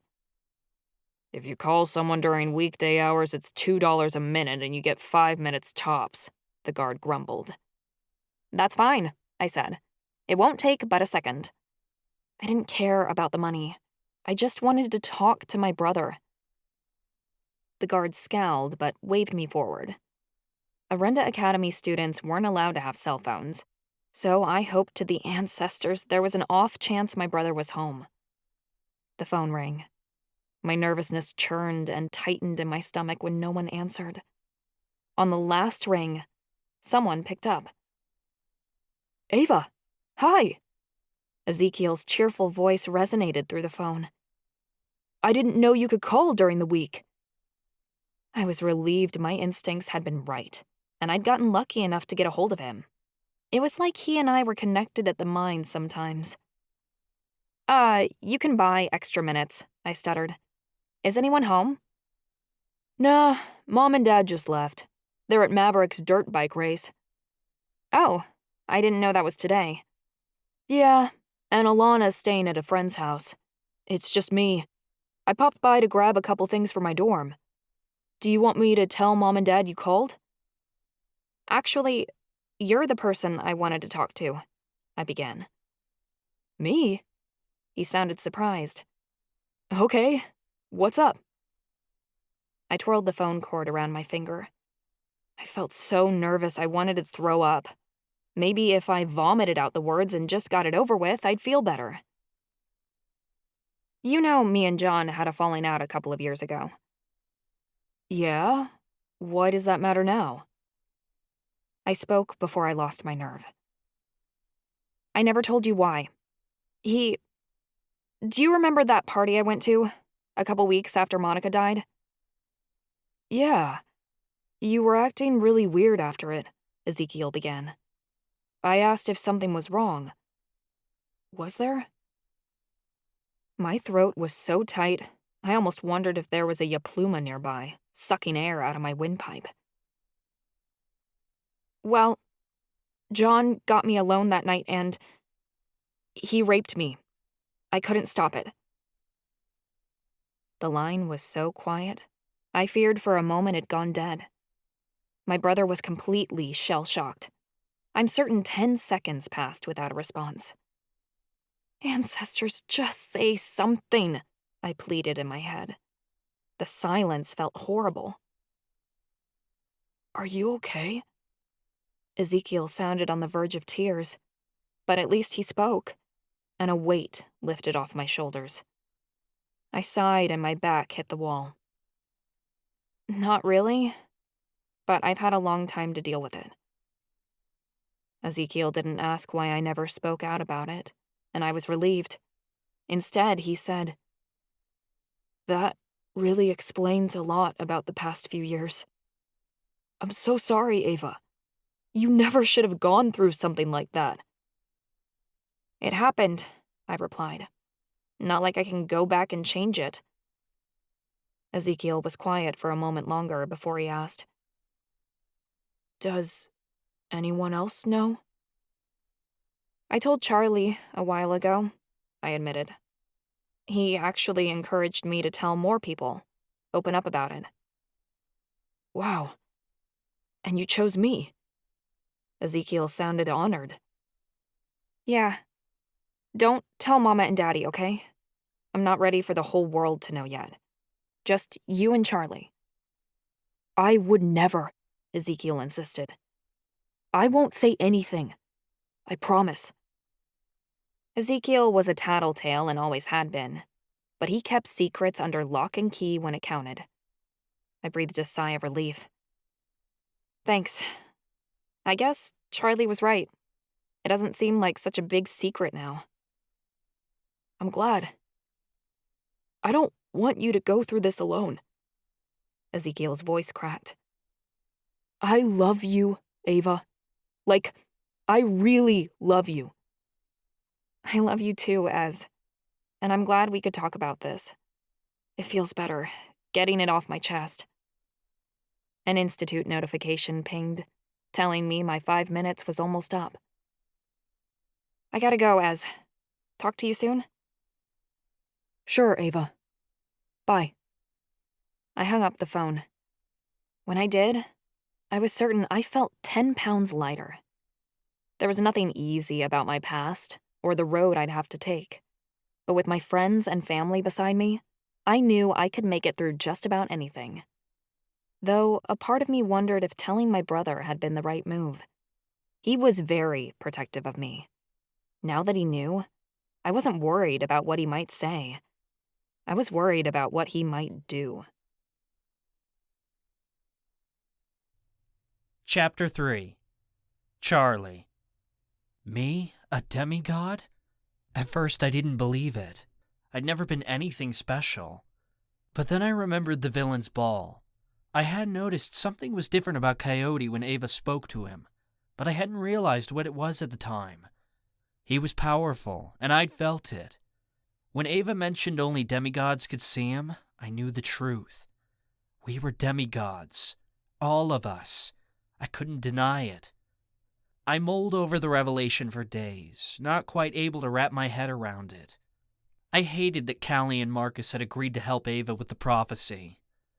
I just hoped Marcus was right and all the information on demigods had been destroyed. If they couldn't find anything on it, then Ava couldn't learn more about the prophecy. She'd be safe.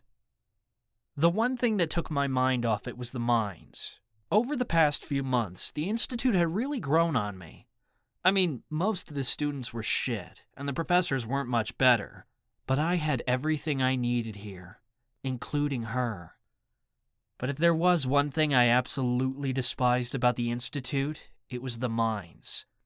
I didn't mind the physical labor. In fact, I found it relaxing.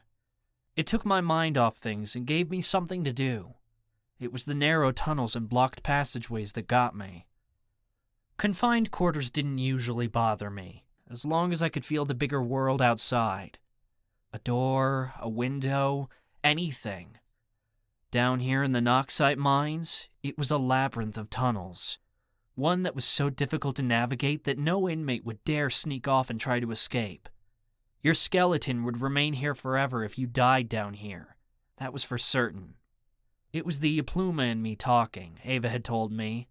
We didn't like places where we couldn't control the air. In the tunnels, there wasn't much air to work with, and it set me on edge every time my work-study class came down here. The mines were located off campus, not far from the Institute. We had to take a bus to get there. I'd spent my first semester at the Institute learning about the mines in my work-study course.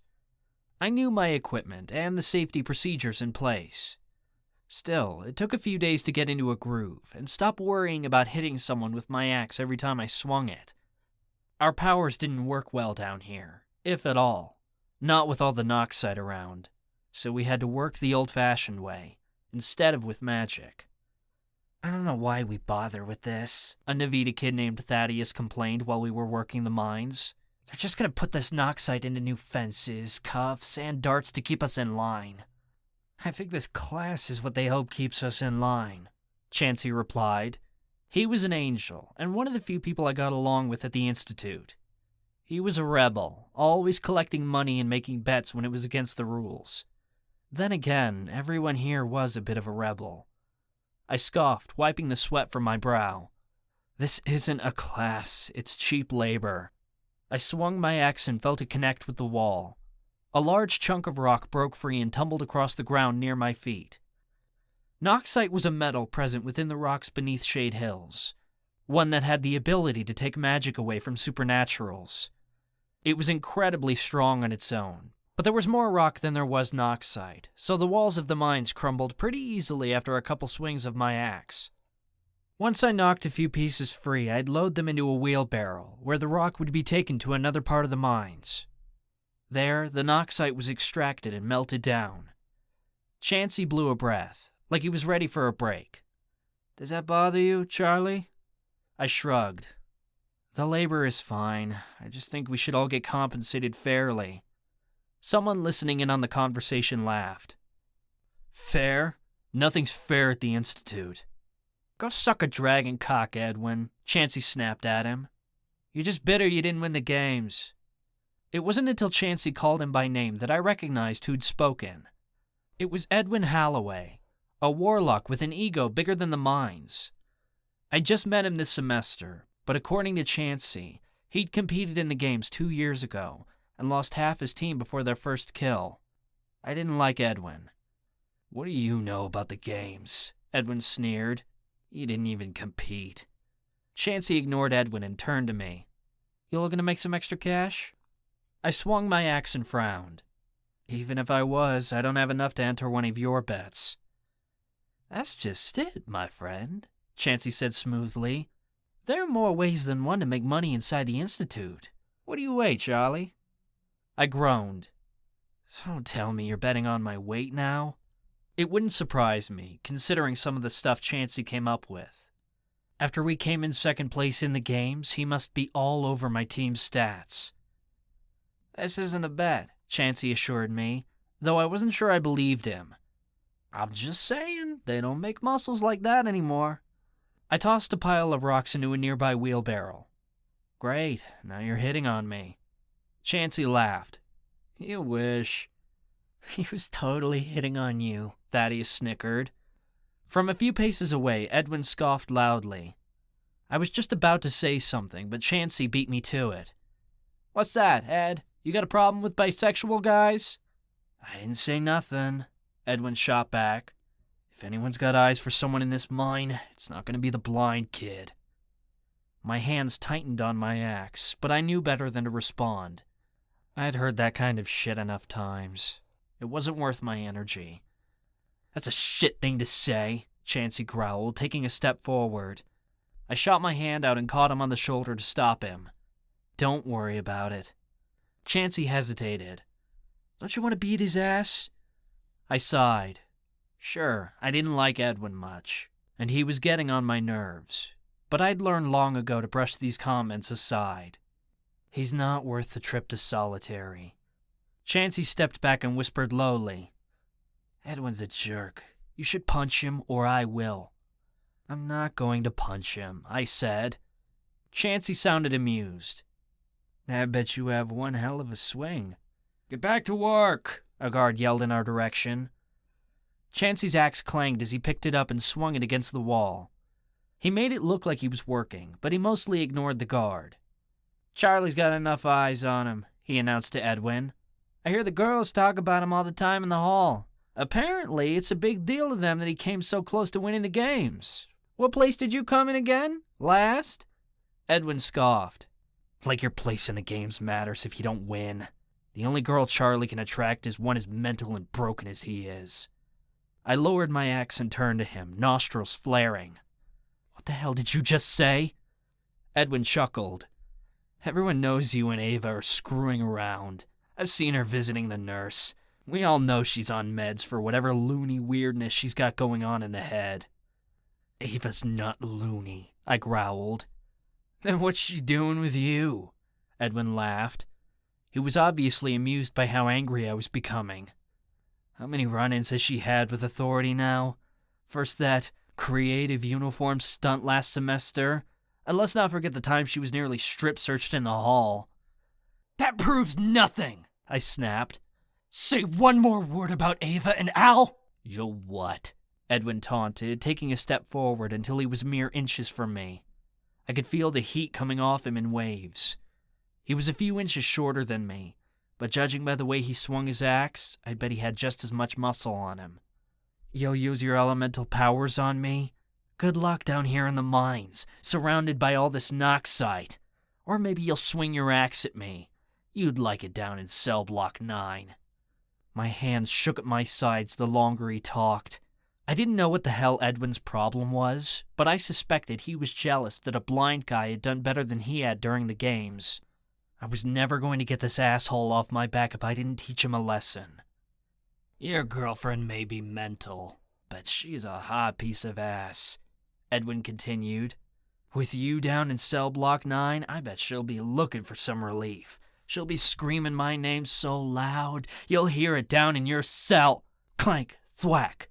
First came the sound of my axe dropping out of my hands, then the crack of my fist across Edwin's face. No one spoke about my pidge like that. "You go, man!" Chansey cheered. I was sure Thaddeus said something too, but I was fuming and didn't hear him. Edwin stumbled back a couple of steps, but I didn't give him a chance to react. I grabbed him by the collar and shoved him up against the wall. "You take it back," I growled.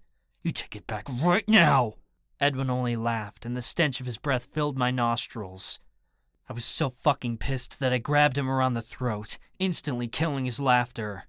"If I ever catch you anywhere near Ava-Marie, so help me, I will suck the air out of your lungs so fast, you won't live long enough to regret it." "Get off me!" Edwin yelled, shoving me backward. The guards began shouting, but I was too riled up to make sense of it. Screw the consequences. Edwin deserved one hell of a beating. I lunged at him and clocked him across the jaw again. He retaliated immediately by tackling me to the ground. He tried to wrestle me down, but I elbowed him in the nose. It gave me just enough time to gain the upper hand, until I had him in a headlock. I bit down hard on his ear until I tasted blood. "Holy shit, Charlie!" Chansey cried, though he sounded more impressed than anything. Then came the sound of footsteps as the guards came rushing closer. "That's enough!" Chansey insisted. He swatted my arm before he started yanking on me, as if begging me to let up on Edwin. "Charlie, that's enough!" Strong hands landed on me, several pairs. The guards pulled Edwin and me apart, but I was still out for blood. I yanked an arm out of one of their grasps and swung at Edwin again, but he was too far from me now. "Filthy elementi!" Edwin sneered before he spit at my feet. "You're headed back to the Institute," a guard with a deep voice snapped. "All 3 of you." Chansey sucked in ragged breaths. He didn't even fight the accusation that he had anything to do with the brawl. Instead, he simply said, "Charlie's with me." "You're coming too," the guard barked back at him. Shit, did I just drag Chansey down with me? Someone yanked my hands behind my back and slapped Noxite cuffs on my wrists. I stopped struggling as the guards began dragging me away. Reality sank in, and I realized where the guards were taking me. I'd started a fight within the prison, which meant I'd have to answer to the Warden. I'd end up in cell block 9, just as Edwin had threatened. Fuck, what had I done? I chastised myself the whole way back, out of the mines and onto the bus that transported inmates to and from the school. I just ruined everything good I had going on at the Institute. And Ava and Oberoi, I didn't know when I'd see them again. No one who went into cell block 9 got out. They either died down there or were transferred to the adult penitentiary. All for what? A fight that barely brought me satisfaction? I'd have done a lot more than draw blood if I were given the chance. The guards led Chansey, Edwin, and me inside the school. Edwin yelled profanities, like that would somehow convince the guards the fight wasn't his fault. They dragged him down a hall away from Chansey and me until his voice faded. Maybe they did believe him, seeing as he wasn't going wherever the hell we were. "Keep walking," a guard snapped, shoving me forward. I quickened my pace and heard the sound of a heavy door open. "Stairs ahead," Chansey told me. The air was damp as we stepped into a wide stairwell, which went downward. Fuck, we were headed straight to cell block 9. "Don't I get to appeal to the warden?" I asked. One of the guards chuckled. "The warden doesn't deal with cases like yours. Consider yourself lucky." Lucky? I practically choked on the word. No one responded. They kept leading me down hall after hall until I couldn't make out where we were anymore. It was somewhere in the basement of the school, but a place hidden so deep in the maze of hallways, I was sure I'd never find my way out. The Institute's basement consisted of several chambers, one of them being the pool for merpeople, the other being cell block 9. But wherever the guards were taking me didn't seem to be either of them. I didn't hear the splashes of the siren pool or the screams that I was certain had to be the background for cell block 9. A door opened, and I was sure it was my new cell. But I realized immediately this was no cell at all. The air expanded to a large room. I heard the sound of various footsteps shuffling around, along with ongoing thuds that sounded like fists hitting a punching bag. Voices overlapped one another. "Give me all you got, Damien," a gruff voice said. "Mama didn't raise no pussy." "Your punch is weak, Deuce," one student said to another. "You hit like a little bitch. Think you'll win your next fight with that technique?" Holy hell, this wasn't cell block 9. This was a fucking training center. "Don't quit on me now, Damien," the man with the gruff voice said, before cutting off abruptly. "Chansey," he greeted, like the two were great friends. "What have you brought me today?" "Elementai, sir," Chansey announced. "He's blind, but one hell of a fighter." The guard who'd been dragging me along released the Noxite cuffs on my wrists. I leaned over to Chansey and growled, "What the hell is this?" Chansey clapped me on the shoulder. I wasn't sure he'd ever been wearing cuffs to begin with. "This is the greatest opportunity of your life, my friend." The man with the gruff voice approached us, his footsteps heavy against the concrete floor. I could tell he was huge by the way the air moved around him. Definitely the bodybuilder type, or perhaps ex-military. He was a vamp, best I could tell. He sounded thoughtful, like he was sizing me up. "I recognize you. Charlie Walken, is it? You nearly won the Dark Games." I cleared my throat. "Yes, sir." The man terrified me, though in a different way than the warden. I'd met people like him on the street before.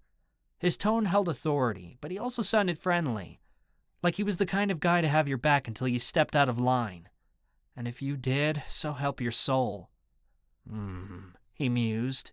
"A very interesting choice, Chansey. Why Charlie?" Chansey chuckled. "He likes money." "Always a good motivator," the man replied, sounding amused. "Excuse me," I said. "If you don't mind me asking, who are you? What is this?" "Call me Captain," he replied. "Yep, definitely ex-military." "I'm the head of security here at the Institute," he explained. "Chansey here is one of my best recruiters." "Recruiters?" I questioned. "For the Fight Club?" It was obvious by the training sounds going on around me that's what we just walked into. I knew there was an underground fight club here at the prison, and it was rumored Chansey was involved, but I'd never experienced it myself. Until now.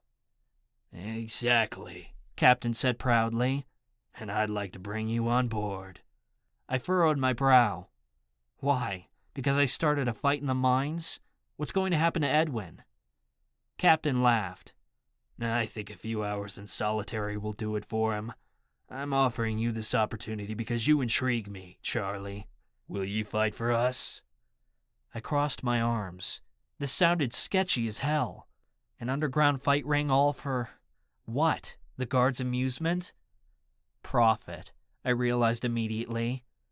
Chansey wasn't just recruiting for Captain. He was taking bets for him, and I bet Captain walked away with one hell of a payday. What's in it for me? I asked.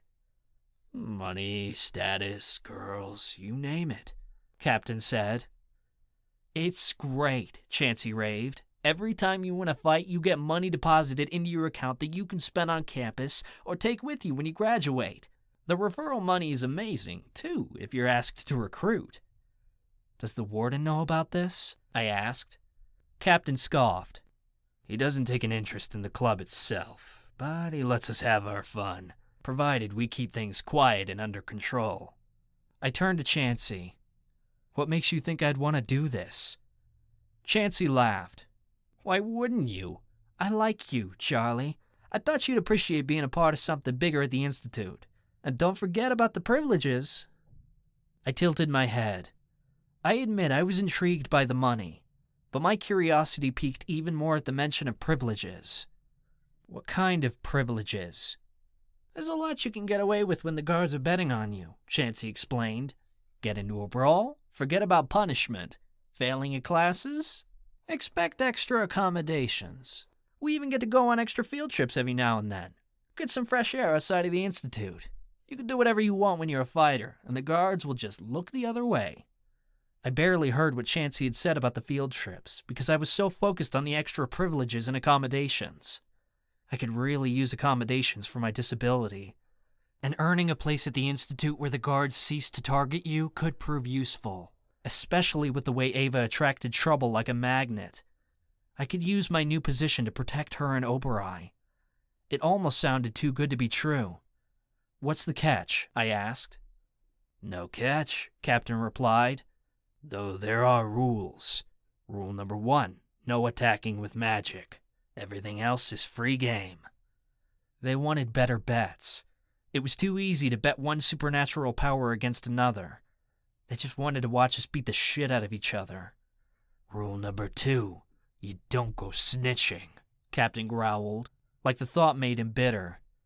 The only people who know about the fight ring are those putting in bets. You tell someone else, and your ass gets booted.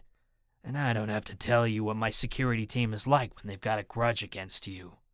I shivered. Rule number 3, you show up for your training hours every week, Captain continued. I'm not interested in anyone who isn't taking this seriously. It's not that bad, Chansey told me. You can come down whenever you want to get your hours in. Oh, Captain added, and you've got to win your fights and keep your stats up. I don't take pussies. You get 3 fights to prove yourself, and if I spy any signs of a losing streak, you're out. What if I don't take the offer? I asked, just to cover my bases. If you walk right now, nothing will change, Captain said. The guards will treat you the same as always, and your pathetic bank account balance will waver on the negative. You'll receive a memory-wiping potion, so you'll forget everything you've seen here today. So, what will it be? Will you take the offer and join the club, or will you walk away? It wasn't even a question. I needed to be able to get away with stuff inside the Institute, so I could investigate the prophecy and protect my precious Pidge and my familiar. 4 years of winning fights could give me enough cash to actually get a fresh start when I graduated. This fight ring was my one chance at having a future beyond the Institute, and I'd be damned if I didn't want to kick ass while I was here. There's no reason to waste any memory-wiping potion on me, Captain. I stated confidently. I'm in. Chapter 4. Ava-Marie. It was rare I didn't have much to say, but on days like today, the words just wouldn't come. My thoughts slipped away as quickly as I conceived them. Pidge, you okay? You're really quiet. Charlie's voice broke me out of my stupor. I blinked and realized I was in the villain's den. I sat on one of the couches, my legs flung over Charlie's lap, while Callie and Marcus sat on the floor across from us.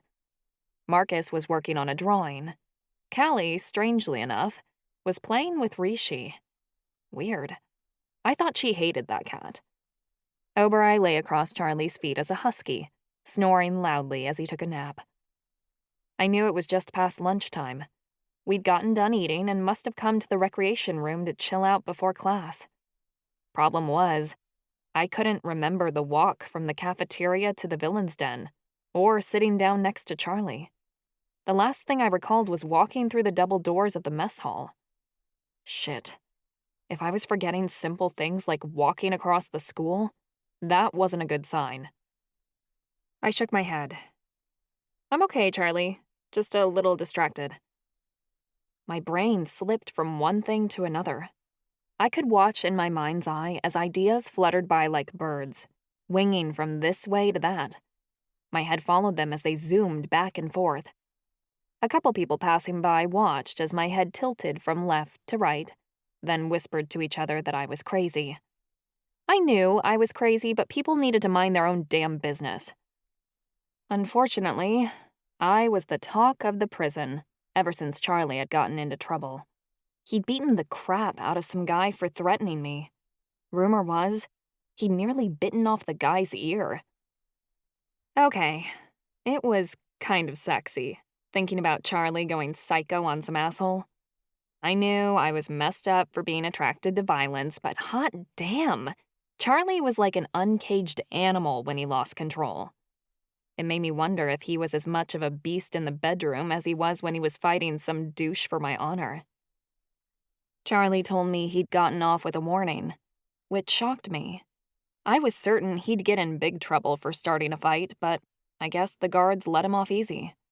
I couldn't imagine why, but he got lucky. Who knew why anything happened around this joint? Chansey passed by and stopped in his tracks.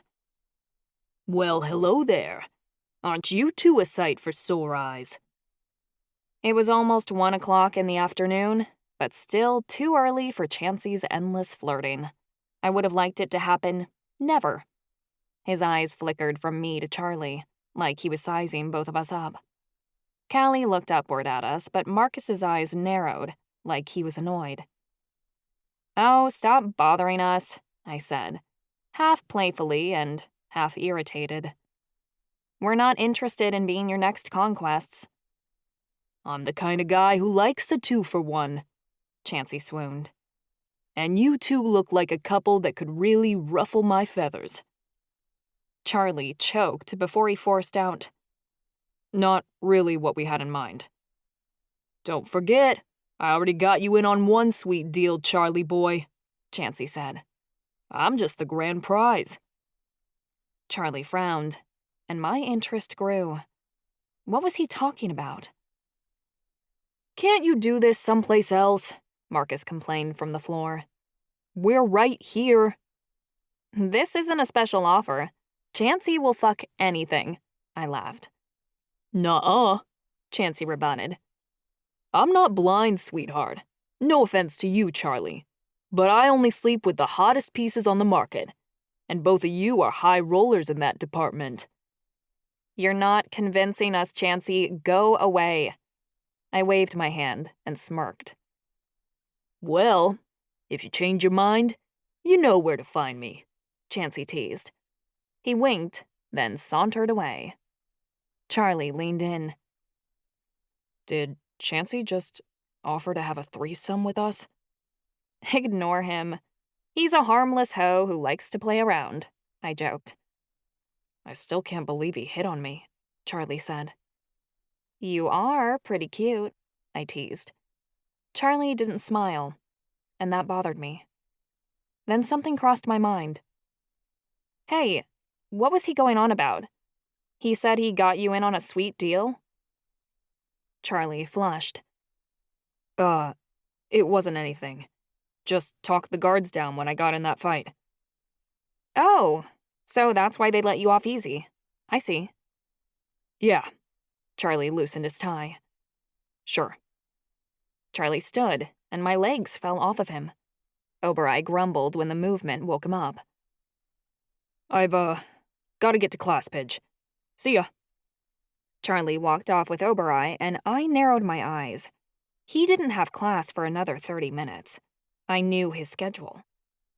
Callie sauntered closer like she was excited at the idea of teasing me. He's keeping something from you. What? No, he's not. He's acting suspicious as all hell, she argued. He just walked off after you confronted him about Chansey. What do you think that means? I shrugged. I don't know. I'm saying something else is happening behind closed doors, Callie whispered. And since I know you care about him, you should figure it out. I glanced at Marcus for confirmation, who just blushed and looked down at his sketchbook. Don't look at me. I know nothing. You know something. Charlie tells you everything, Callie argued. If he did say anything, I'm sworn to secrecy, Marcus pledged. You won't get it out of me. Wanna bet? Callie lunged toward him. Marcus immediately jumped up, clutching his sketchbook like he would a set of pearls. Callie chased Marcus out of the room, and he yelped as she ran after him into the hall. Rishi followed, giving yowls and mews. As I gathered my things to head to supernatural explorations, her words caused my thoughts to race. What was this something else she was talking about, if anything at all? It struck me as I was walking down the hallway. Oh, ancestors! Charlie must be sleeping with Chansey. That's why Chansey talked the guards out of putting him in cell block 9 after that fight. Charlie's giving him the goods. I didn't think Charlie was bisexual, but I mean, it wasn't like I'd ever asked. After all, he and Chansey had been sneaking around a lot lately, and I knew Chansey swung both ways. I wasn't sure where they went. Charlie always dipped out late at night and didn't come back until curfew was almost called. Ancestors. They were definitely screwing around. I can't believe I'd been so oblivious. I couldn't be mad about it. After all, like Callie said, I hadn't claimed him. We weren't technically dating, so Charlie could mess around with other people. Though, it was kind of different, thinking about Charlie being with another guy rather than a girl. I don't think my poor little heart could take it if I knew Charlie was out there sexing up a woman that wasn't me. Although I understood that was hypocritical. I'd given him full permission to do that. Maybe Charlie had to get his needs met elsewhere after I'd pushed him off me the other day. I didn't know. How could I support Charlie in this? I wished he'd told me about it, but maybe he was embarrassed. Hadn't I made it clear I wanted an open relationship? If he was messing around with both me and Chansey, he had to be polyamorous, right? I'd never been in a polyamorous relationship before, but I was open to trying anything, I think. Oh, my ancestors! That's why Chansey had offered to have a threesome. He was trying to warm me up to this whole poly thing. Wow, I couldn't believe I'd been so stupid. And I'd turned him down. I bet that had just crushed Charlie's poor feelings. He wanted to break it to me easy. Ancestors! That Charlie couldn't tell me the truth about his sexuality twisted up all my feelings and made me sad. I had to be the problem. I must be a bad girlfriend.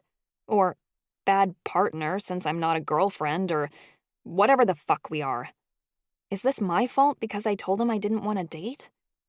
Is Chansey a better kisser than me? I should ask. I wonder which of them are bigger. Too bad I couldn't talk telepathically to Oberoi yet. I bet she had the dirt. My thoughts were so jumbled about Charlie and Chansey. I almost walked into the door when I got to the alchemy classroom. I sat down at my desk and tried to clear my thoughts. I didn't have a potions class this semester, but I had a class with Hemlock, and this was her designated room. Supernatural exploration sounded interesting, and Hemlock was my favorite teacher, so I was planning on this being my best class this semester. As people continued to flood the room, my nerves got worse. Ancestors, can't there be fewer people in this class? The number of students closing in around me felt suffocating. I began scratching my arms through the fabric of my sweater, feeling like my skin was crawling. Things were getting bad again.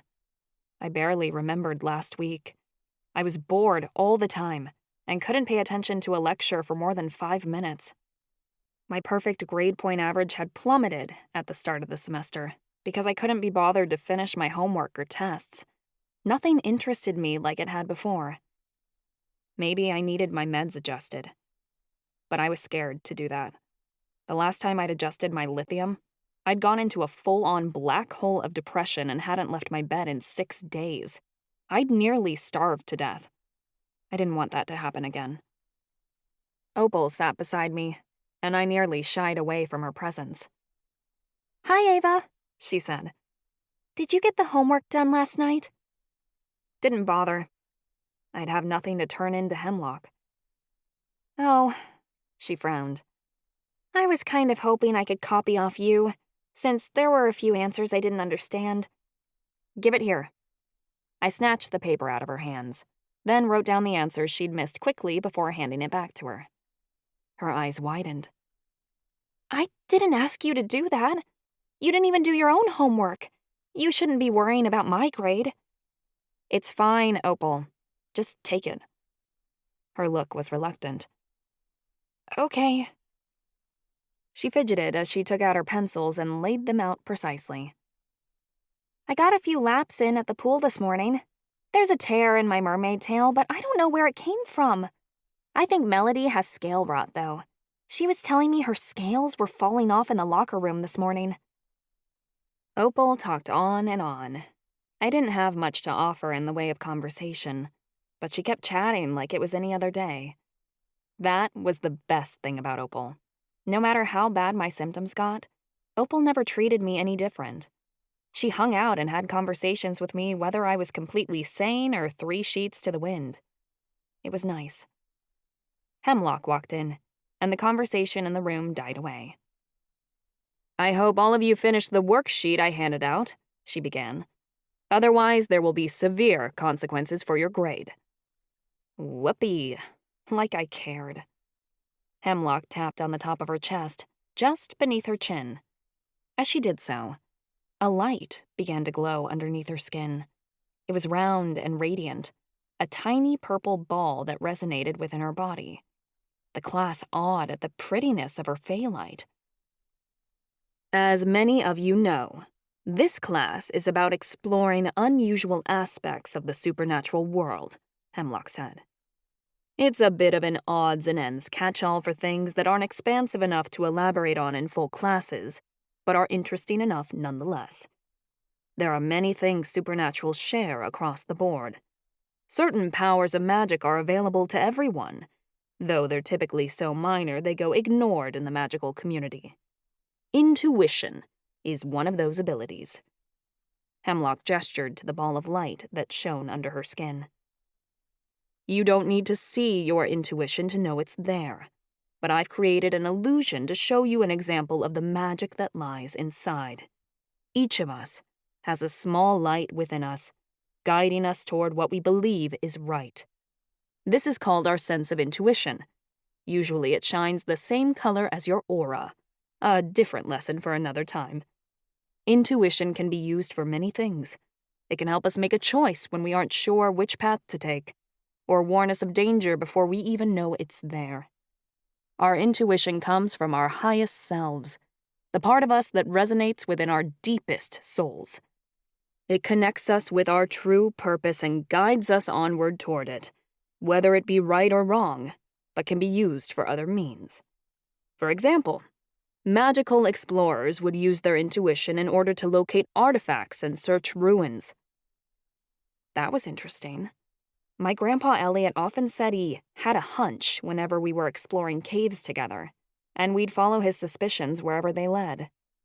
Daddy complained that my grandfather didn't know what he was doing, but maybe there was something more magical to his process that we didn't understand. Grandpa's weird hunches had led us to find some interesting discoveries when we'd gone exploring quite a few times, whenever they didn't lead us into booby traps or dead ends, as Grandpa was likely to do. Ghost raised his hand. He was a warlock student who was in this class with me, who'd gotten his nickname because he was scared of everything. "How does it work, if it's an innate skill?" "It's quite simple," Hemlock replied. To follow your intuition, you must look inside. The more you practice using it, the more effective it will be. You must learn to trust yourself and cast away doubt. The most talented supernaturals are always the ones who can follow their instincts with trust and faith. If you ignore your intuition, it will cease to appear and may even fade over time. However, if you practice using it in even the simplest situations, it will show up for you when you need it the most. Hemlock levitated the ball of light outside of her body and sent it outward. It began flying around the room and she followed it in a circle. You can practice amplifying the power of your intuition by being creative, such as through dance or art or through meditation. Keeping a journal on your instincts will also prove helpful and show you a record of where your intuition was right and where you might have gone wrong. The gods gave supernaturals the power of intuition so that we might use it, not let it sit idly by. Sometimes they know what's best for us. Hemlock continued on, but as much as I tried to listen, her words fell away. I tried to take notes, but they turned into doodles as her voice droned on in the background and my eyes went glossy. Fuck! This was a subject I was interested in and I couldn't pay attention. I hoped it didn't look to Hemlock like I was spacing out. I wanted to learn this. Why couldn't my brain just work right? Miss Mito. Miss Mito, you've been sitting there for 10 minutes. I blinked a few times. Huh? I looked around. The classroom surrounding me was completely empty. All the seats were vacant. Hemlock sat at the front of the room behind her desk, appearing concerned. Fuck, I must have phased out again. Who knew how long I'd been sitting here completely gone while Hemlock lectured? Class had probably been dismissed a while ago. The last thing I recalled was Hemlock talking about the gods giving supernaturals intuition. The rest of the hour had passed in a blur. Hemlock raised an eyebrow. I thought you wanted to ask me a question, but you haven't spoken in some time. Is there something wrong? I dug my fingernails into my palms to wake myself up. Actually, I did want to ask you a question. Do you have time? My next class is in another hour, Hemlock said. What is it you wish to ask? I scampered up from my desk and dug in my bag. I'd been planning to talk to Hemlock all week about the Elven Gate. I didn't want to tell her about the prophecy, didn't know if I could trust her that far. But I was sure, if anyone knew something about that gate, it was Professor Hemlock. I'd looked up her teacher's biography and she'd been on Dark Island for over 20 years, longer than any other teacher. Maybe she knew what it meant. I took out the journal Aunt Maddie had given me on the prophecy, as well as Charlie's recorder. I had borrowed it because I wanted Hemlock's words on tape. I didn't trust my bipolar brain to remember anything she said to me right now, and if we found out something crucial, it would be best to have a recording of it we could review later. Do you mind being recorded? I asked. I don't want to miss anything. Hemlock cleared her throat. Miss Mito, I noticed you didn't turn anything in today. I know you are more than capable of doing your homework. Please don't ask me for a pass because I know you don't need one. You could answer those questions in your sleep. It's not about that, actually, I said. I'm doing research for a private project, and I thought you might be able to help. Hemlock raised an eyebrow. Was this research so engrossing that you forgot to do your work? Yes, I lied. I'm sorry, I won't forget next time.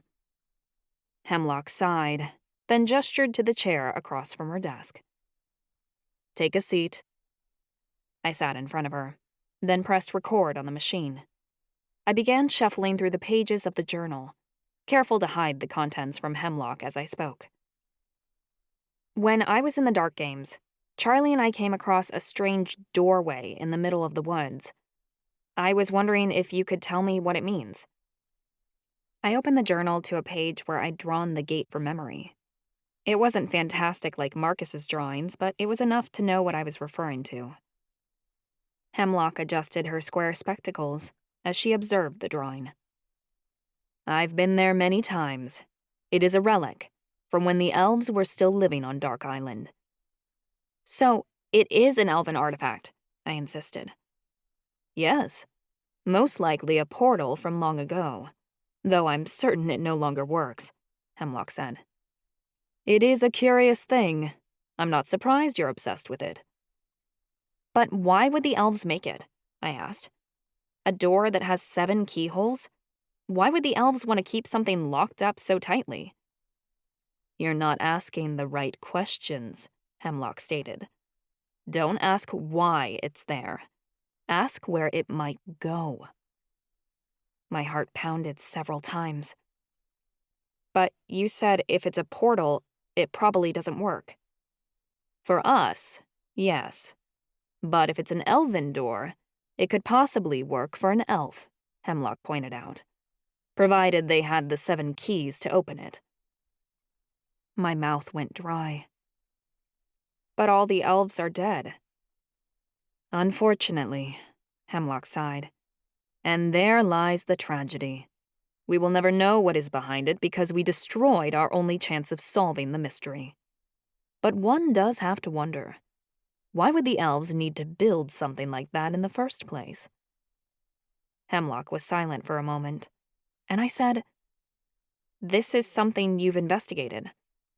Many times, yes, Hemlock said. I am a bit of an expert on elven lore. It was a fascination for me when I attended Arcania University.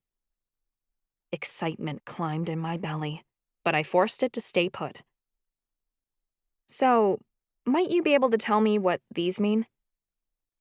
I turned the page of the journal, one where I'd written down a couple of elven runes from memory. A few were from the door, and others were from the elven shipwreck in Kimpago. I'd gone back over break and copied down what I could. Hemlock's fingers skimmed the page. I know a few of these, but this one I understand the most. It's on the center of the gate. Hemlock pointed to the biggest rune I'd written down. Can you tell me what it means? I asked. She nodded. That particular rune is the elven symbol for demigod. Put together, all the runes on the door say, "What is hidden remains secret from all but the demigods, forevermore." Strange, considering I wasn't aware of any demigods at the time of the elven genocide, but interesting, nonetheless. It was very difficult to keep myself in my seat. The gate on Dark Island wasn't a door for elves at all. It was a door for demigods, which meant Charlie, Callie, Marcus, and I needed to figure out how to open it. But why had the elves built a door for people like me in the first place? The rest of these runes look like the names of ships, Hemlock said as she read them. Hemlock looked toward the door, as if she was worried someone might walk in. Then she waved a hand, and a lock on her desk clicked open. She opened the drawer, then placed a very old and very worn book in front of me. She opened the book and began turning the pages. This is a translation guide for elven runes. With this book, you should be able to decipher any elvish you come across. Where did you find this? It's extraordinary, I marveled. No one knew how to read or speak Elvish anymore. Everything of elven lore had been destroyed by the Fae during the Great Supernatural War. I came across it when I was crawling around in a cave years ago, Hemlock said fondly. It's my greatest discovery, and probably the last living relic that the supernatural world has of the elves.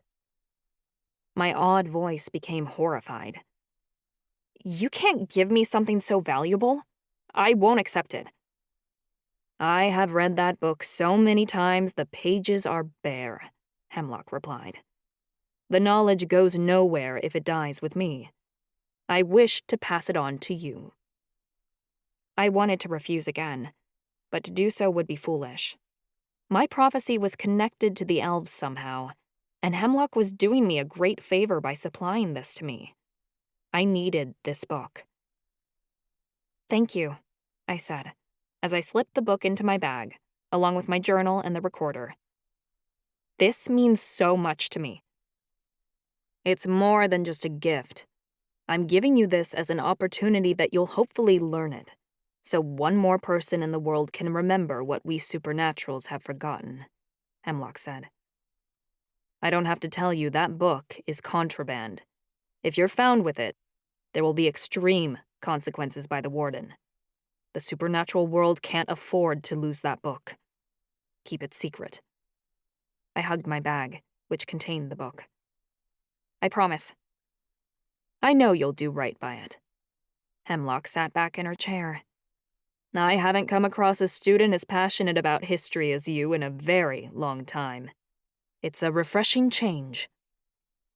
"Did you teach it at Arcania University?" I asked.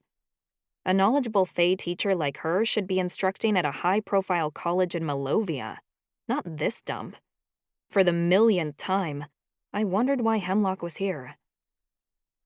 "For a few years, but most of my time teaching has been spent here. Before I was a professor, I was a great anthropologist, but this is one enigma I've never been able to solve. I've been to that site dozens, perhaps hundreds of times, and I've never been able to determine just what that gate was used for." "You were an anthropologist?" I brightened. "Oh yes, I traveled all around the world, having many adventures in many countries.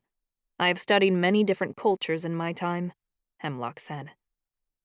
"I wanted to study anthropology before I came to the Institute," I said sadly, thinking of my lost dream. Hemlock raised her chin. "You're the granddaughter of Elliot Bain, aren't you? A wonderful, clever man, if not a little odd. He's had some interesting discoveries over the years. I very much enjoyed his book on supernatural societies. I went on 1 or 2 explorations with him in my younger years, and I dare say they were far from, boring." That was a nice way of saying she was glad she'd kept her head on while exploring with my grandfather, a sentiment many shared. "Yes," I sighed. "I wanted to follow in his footsteps. It was my goal to be an explorer." "Why ever can't you?" Hemlock asked. "The Institute has a major in anthropology, small though it may be. I am the director of the program, though we haven't had an enrollee in years." "Really?" I sat up. "So, you mean I could graduate with a degree in anthropology?" "Yes, if you complete all the requirements. Of course, the program requires an internship with me over the summer semester at the Institute, and it's very intensive. There's no time for friends or relaxation. We only take breaks for meals and sleep. Most students don't make it through, I'm afraid." I can do it," I insisted. "I want to be in the program." Hemlock smiled. "If you're interested, I can give you the paperwork to fill out so you can decree your major." "Yes! I want to do it right away." Hemlock smiled, then dug in her desk for a few papers. She blew off the dust that was on them, then handed them to me. They looked like they hadn't been touched in years. "Once you've completed the application, turn it in, and I'll alert the warden to your choice. I'm sure he'll be thrilled to finally have an applicant in the anthropology program again." That soured my mood. I didn't want the warden to know anything about what I was doing, even if it was as innocent as declaring a major. As we finished our conversation, a guard came in. He stooped down and whispered something to Hemlock. Her eyes widened. "Miss Mito, you have an emergency call from your mother," Hemlock said. "You should head to the phone room immediately." I immediately felt so sick that the room started spinning. Whatever happened had to be bad, if the Institute wanted me to take this call. Something must have happened with Daddy. Ancestors, what if he was in the hospital again? I couldn't leave the prison to visit him. What if there wasn't enough time to say goodbye? Tears sprang to my eyes, and I jumped out of my seat. I barely remembered to grab my stuff before I dashed out the door. When I got to the phone room, a guard handed a receiver to me with a cold look. I snatched it out of his hands and pressed it to my ear as he walked away. "Hello? Mama, is that you?" "Oh, Ava, thank goodness," Mama breathed. "I was worried we wouldn't be able to get in contact with you." The minute I picked up the phone, I heard shouting echoing in the background. Men's voices. "What's going on? Is Daddy okay?" I blurted. "Your father's fine, though he's a little, well, unhinged at the moment is what I would call it." "What?" Daddy's voice broke in. He had to be on the other side of the house, but he was shouting so loudly I could hear it through the phone. "I don't understand what's gotten into you. Attempted murder? Do you understand what this means? I have no choice but to send you to the Institute." "Good," Ezekiel's voice responded back. "I'd rather be with my sister anyway." My stomach plummeted. "Mama, what's going on?" "Your brother's gotten into some trouble," Mama said. "We knew he was struggling in his classes, but we didn't think it'd go like this. He's behind in magic and was so frustrated, but your father and I couldn't have guessed it'd end up this way." Mama was talking like she needed excuses for my brother's behavior. "What has that got to do with—" Ez was walking to class at Orenda Academy this morning when he passed Johnny Smith in the hallway. You remember Johnny, don't you, dear? Did I ever? My intestines knotted together as I squeaked. "And?" "Well, it looks like Rosary and Johnny are dating now," Mama admitted. "I overheard that they'd been kissing when he passed by, and your brother didn't take it very well." What the fuck? My brother's abusive ex-girlfriend and my rapist were sleeping together? This was so gross. I swallowed a lump in my throat. "Okay, so what happened?" "That's just the thing. It's hard to explain," Mama said slowly. "From what I understand, Ezekiel tried to use his magic on Johnny, and when his powers didn't work, he grabbed Johnny and started—" Mama trailed off, like it was hard for her to say out loud. I didn't have to wonder. Ez had beaten John to a pulp. "Your Uncle Jonah split them up, but by the time Ez was done with him, Johnny was in a very dire state. He's in the hospital on oxygen. A couple bones in his face are broken. It was a miracle Ez didn't kill him," Mama admitted. "Ez has your father's temper, but I never believed he'd take things this far." I knew my brother better than that. He'd been hurt about Rosary, sure, but what he'd done wasn't about that. Ezekiel had been delivering justice on my behalf, in revenge for John attacking me. Ancestors. I felt guilty as all hell. Maybe I shouldn't have told him. Mama sighed. "Your father tried to talk it down to aggravated assault, but the injuries Johnny sustained were so severe the elders couldn't let it pass. Ez is coming to the Institute, Ava. He's leaving in the morning." She sounded heartbroken. I couldn't imagine how she felt, losing 2 kids to the Institute. I didn't say anything, but Mama rambled on. "This can't be all there is to the story. I know Ezekiel was upset after Rosary miscarried their baby, but I refuse to believe he'd take things this far because she decided to date someone else." Maybe it's not about her. The statement slipped out of my mouth, and I berated myself to be quiet. Mama noticed. There was a long pause. "Ava, is something else going on?" Mama sounded very worried. "It's not like Ezekiel to go off like this, and I know the 2 of you spoke not too long ago." I had to lie. If I told the truth, it'd make everything worse. "Everything's fine," I said. "I don't know why Ez would act that way." Mama mused for a time, before she said, "Well, I called because I want you to keep an eye on Ezekiel. Show him around and explain how things work at the Institute. You know he has a gentle heart.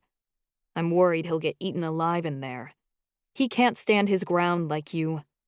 At least, I thought he couldn't, until today."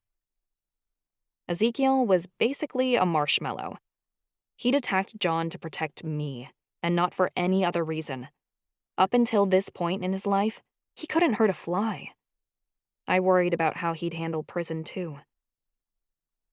"I'll watch over him," they promised. "He'll be okay." Good.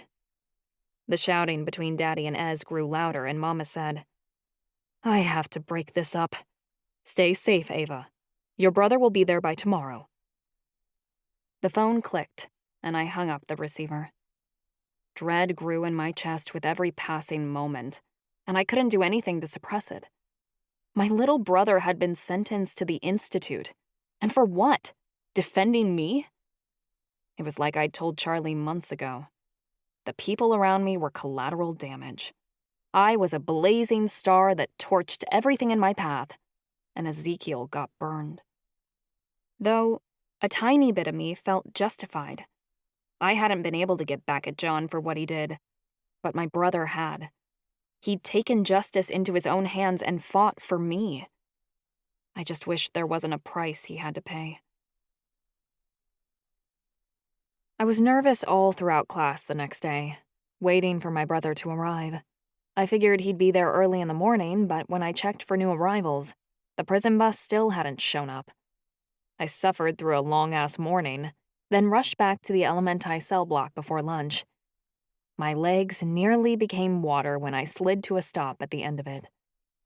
Ezekiel stood in the hallway of the cell block, looking like he didn't know what to do. He wore a new institute uniform and was completely lost. He must have just gotten back from the warden's welcome speech. "Ez!" I shouted, and he turned. Relief shone on his face when he saw me. I flung myself on him. Ezekiel squeezed me so tightly, it felt like my lungs were going to burst. "Ava!" he gasped. "I'm so glad you're here." He almost sounded near tears. I looked around. There was no one here, but it was better to have this conversation in private rather than out in the open. "What cell are you in?" I asked. "We should talk." Ezekiel led me to a cell, only a few doors down from my own. After he closed the door behind us, we sat on the bed. His face broke into a smile. "I know it's only been a few weeks since I saw you, but it felt like forever," he confessed. "I hate being away from you." "But now you're away from the rest of our family," I pointed out, and Ezekiel's smile slunk away. "Ez, why did you do that? What I told you I said in confidence. I didn't want you to go after John." "I couldn't stop myself. The first time I saw him after you told me what he did, I just lost control," Ezekiel admitted. "But what happened to me is my trauma," I said. "It wasn't right for you to take it into your own hands." "I really didn't want to invalidate you or anything like that," Ezekiel said. "After it was all over, I felt really bad about what I did. Not because I hurt John, because fuck him, but because I worried you'd think I was trying to blow your secret, or that I wasn't letting you handle what happened to you on your own terms. I really fucked up, Ava. I broke your trust because I couldn't control my emotions, and I'm sorry for that." I sighed. It was really hard to be mad at Ez for beating the shit out of my rapist. When Mama had told me John was in the hospital, I felt like cheering, but not at the expense of my brother's freedom. "I understand," I said. "Your feelings got the best of you, and I know my past doesn't affect just me. I only wish it hadn't come to this. I feel like I put you in here." "Don't say that. It's not your fault. None of this is. My actions were my own, and he fucking deserved it," Ezekiel raged. "Do you think I would just sit around and let him attack other girls? If he's done it to you, who's to say he won't try to hurt somebody else? The bastard got what he deserved. Maybe he'll think twice next time." His words made me want to vomit. That was my worst fear. The thought of John attacking another woman. I'd been praying to the ancestors I was the only one. But I was all but certain there had to be more victims. Hopefully my brother's actions would cause John to pause before he cornered another girl again. Still, I argued, the Institute isn't a great place to be. maybe it's not such a bad thing, Ezekiel said with a shrug. He was an optimist to the point of his own detriment. Ez, you're in prison. This isn't a good situation. I was failing at Arenda Academy. My magic sucks, Ezekiel insisted. I couldn't keep up in my Toaqua classes. I can't even levitate a ball of water. It can't be that bad, I scoffed. Last semester, Mama said you were casting water like a natural. She was exaggerating to try and boost my confidence. I'm shit. I don't believe you. Ezekiel pointed to the condensation on the window and raised an eyebrow. Then he moved his hand toward it, in a way that should have commanded the droplets to move. They didn't budge an inch. He made a gesture toward the window, and I blew out a breath. Okay, so you're new at this. Big deal. At my age, I should be able to do more than what I'm capable of, Ezekiel said. The Elementi program at the Institute is at a slower pace. I might do better in an elemental class that's easier than the ones at Arenda Academy. That was putting it lightly. The elemental class at the Institute was a course for beginners and people who couldn't do magic. Charlie and I were bored out of our minds during that class. It was just too simple. But maybe Ez was right, and that's what he needed. I'm sorry about Rosary, I offered. I knew you were hoping you two could work things out. Good thing they hadn't, though. I hated that bitch. I don't care about her, Ezekiel said, in a way that sounded like he was repulsed. You should have seen the way she looked at me after she got done kissing John. Like she wanted to brag about it. She loved rubbing it in my face that she'd moved on. Really, Ava, it doesn't bother me that she and John are together. I went after him because he hurt you. But that was the only reason. I chewed my lip nervously. Ez, what if you had killed him? In the public where everyone could see? You'd be doing life right now. I didn't care at the moment. I just wanted him dead. I saw the look in his eyes as I was wailing on him. He knew exactly what he did and why I was doing it, Ezekiel said darkly. I think he was terrified I was going to tell everyone what he'd done. But I wouldn't do that to you. It sounded like you and Daddy really got into it, I pressed. What did you guys say to each other? Ezekiel wrinkled his nose and crossed his arms, hunching his shoulders. I don't want to talk about Dad. He really pissed me off after I was arrested. He said some shit he shouldn't have. He probably didn't mean it, I said gently. I imagine he was devastated at the thought of sending you here. Yeah, well, I get that it doesn't look good for him. He's a chief and 2 of his kids are in prison, Ezekiel admitted, scratching the back of his head. It's not about that. He's going to miss you. Ezekiel huffed. Yeah, well, could have fooled me. There was some stuff said that he can't take back. Their argument must have been bad. I redirected the conversation. What about the rest of the family? Well, you know Mom. She's just trying to hold everyone together, Ezekiel said. Alana just seems really confused. You know she's smart. She might piece it together. I nodded. I didn't really mind if my sister knew, but I hoped she didn't figure it out before I told her on my own. And I wasn't ready yet. Not after this fiasco with Ezekiel. And Mav? Ezekiel frowned. I, had to tell Maverick, Ezekiel said reluctantly. He was really upset when you left, and when I got sentenced, he practically lost it. He's just a kid, Ava. It's not fair to him to lose 2 siblings to prison at such a young age and not know why. I wanted to tell him myself, as... I get that, but he was in a rage. I thought he might hurt himself. I had to calm him down somehow. He took it pretty well, actually, Ezekiel said fairly. He thought that I did the right thing and it was good I was coming here, to protect you. He promised not to say anything. That's a big secret for an 11-year-old to carry around. Yeah, but you know Mav. He's a stoic old man in a little kid's body. He'll take it in stride. I knew Maverick was super serious and really mature for his age. But still, what he knew now, no kid should have to deal with. But what John had done caused ripples to resonate through my family and friends, whether they knew the truth or not. There were consequences for everyone when people got hurt, not just the victims. I could try to shield my loved ones from the damage, but no matter how much pain I took, there would always be pieces that fragmented off to cut them. My shoulders relaxed. I'm really glad you're here, Ez. It's nice to have family around. Even though I wished you'd kept your freedom, your presence makes me feel like I'm not alone. You're never going to be alone. You'll always have me, Ezekiel promised. Ez stood. Now, where's the cafeteria? I'm starving. That was Ez, always worried about food. I'll warn you, it's not Mama's cooking. I don't care. I'm so hungry I could eat a moose.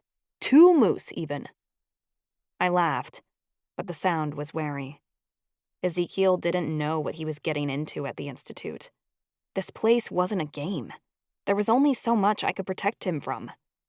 But at least he'd shown he could defend himself. It would be enough to keep him alive in here. I hoped. Chapter 5. Charlie. Ava had me worried earlier. Sometimes she wouldn't talk for hours, which was so unlike her. But the second her brother, Ezekiel, arrived at the Institute, it was like a switch had been flipped inside of her. I didn't know if it was her bipolar, and if it was, how long it would last, or if that was just the effect her brother had on her. I could feel through our bond that she was more at ease around him, and I noticed she was eating more at dinner. Oberoi had picked up on it too, as he constantly begged her for her grooming. I didn't know if she'd noticed, but he didn't bother her much when she was down. It was one of the ways I assessed her mood, even when she wouldn't outright tell me how she felt. Ez was great and easy to get along with. He quickly melded into our group and ate with us at every meal.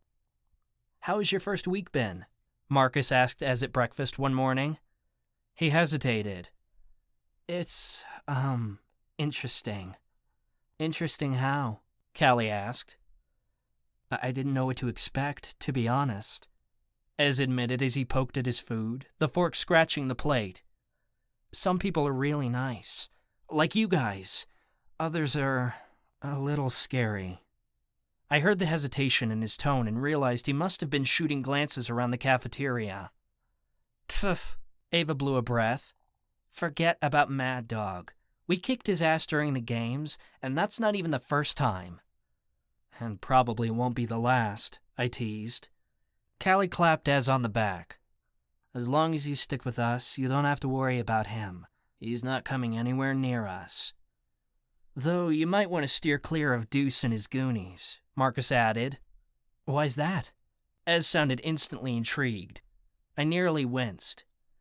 "We had a confrontation during the games. His team stole our first aid kit, and I choked out a merman on their team.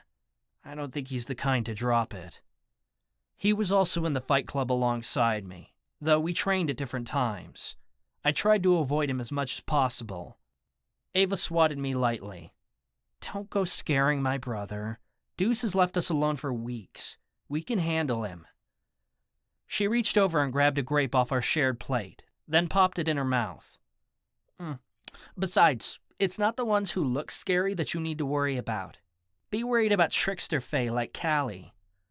Callie gave a wicked laugh. "I think the most dangerous inmates are the hotties who might steal your guy." Callie, Ava, and Marcus snickered, like they had some inside joke going on.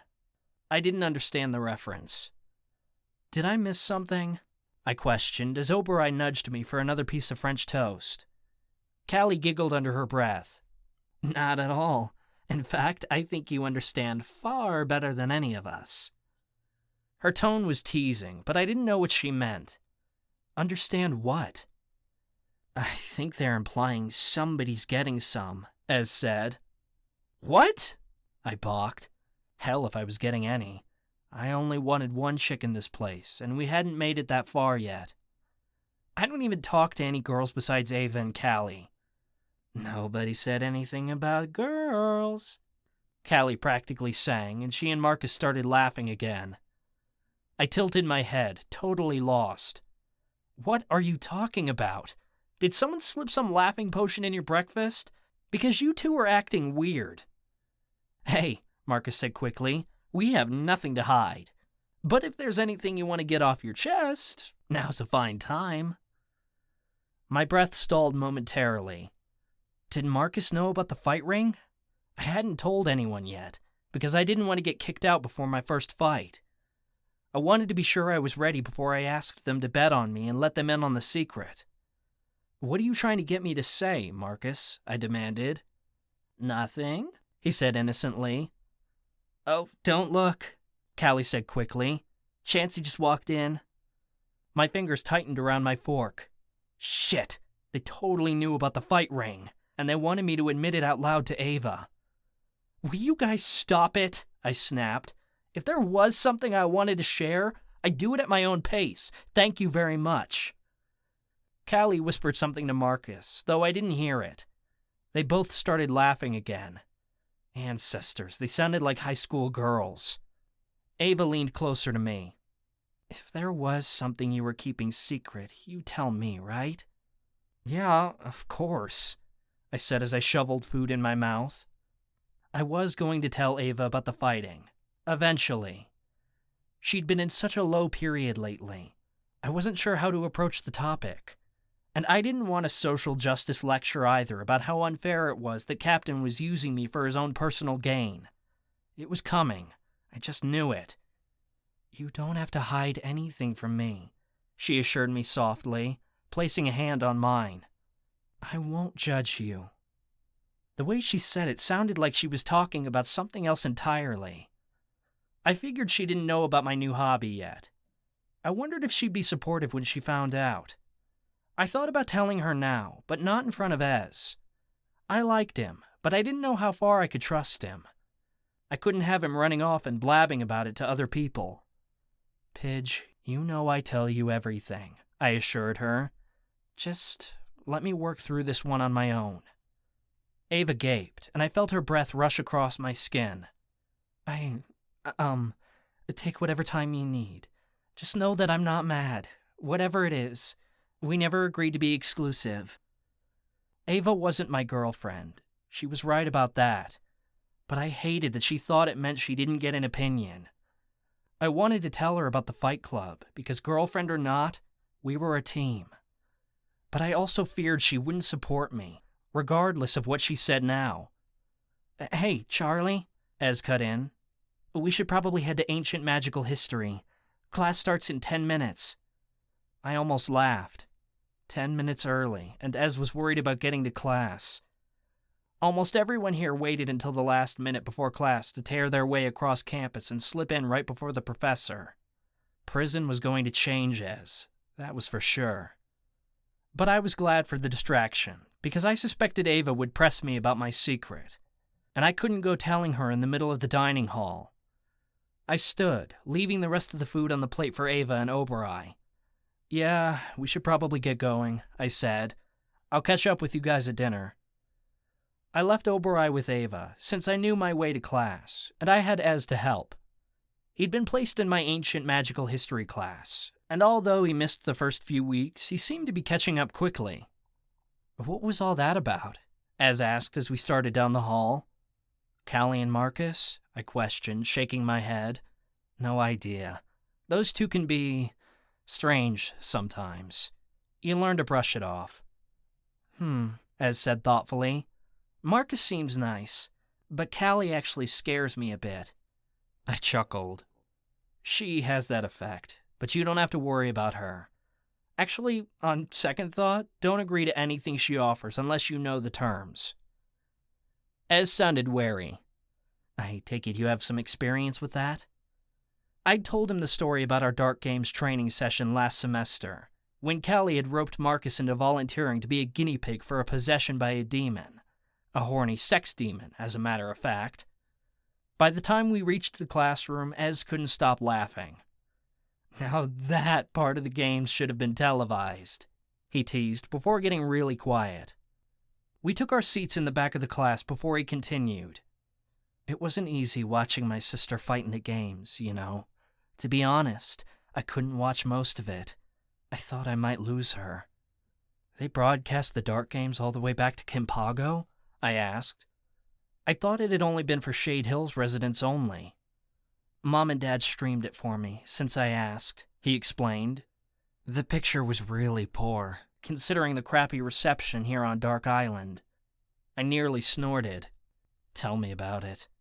The library computers helped some in getting me through my classes, but it was a minor accommodation at best. "I'm just glad you were there," Ez added.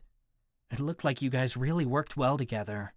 I don't know if she would have made it out without you and Oberai." The thought sent a shiver down my spine. Ava could handle her own, but our team had only pulled through by working together during the games. Voices filled the room as more and more students filtered in. Ez and I went quiet, and I heard him scratching away at his notebook while we waited for our professor to arrive. It wasn't long before Professor Warbright entered the room. He was a warlock who taught most of Marcus's classes. I'd heard from Marcus he was an easy teacher, and so far I had to agree with him. Warbright had no issues with me recording his lectures or receiving any extra accommodations when I needed them. He'd quickly become my favorite professor. Marcus claimed Warbright's necromancy magic was terrible, but the guy sure knew his magical history. "Today, we'll be moving on to Elven history," Warbright announced. I immediately perked up and leaned forward. Ava had asked me to learn what I could about the Elves, in order to better interpret the prophecy. I was still wary about helping her out, because I didn't want her to get hurt. Even so, I couldn't miss a second of this lecture. Maybe I'd learned something that would help me to protect her. I pressed record on my device and set it on the desk in front of me. Someone toward the front of the room piped up. "I thought the Elves died out." "Yes," Warbright confirmed. "But why should that mean their history is unimportant? Elven magic has many influences on our own magic, no matter your magical race. If we hope to understand our own magic, we must understand where it all began, with the Elves." Ez slumped in his chair, like he didn't care about the lecture. I, on the other hand, was on high alert. My spine straight as I drank in every word Warbright spoke. I don't know why, but the subject of Elves had always been intriguing to me. Even before I'd found out about Ava's prophecy, from the moment I'd learned about the Elven Union, I wanted to know more about them. Something about their former existence called to me and drew me in. "The Elves are considered the original supernaturals, the first magical race to evolve outside of the gods' realm," Warbright began. "They are older than any other supernatural race alive, even the Fae. Before they were killed off, they were considered to be the most powerful supernaturals of all time." "If they were so powerful, why would anyone bother trying to go up against them?" a guy asked. A good question," Warbright said.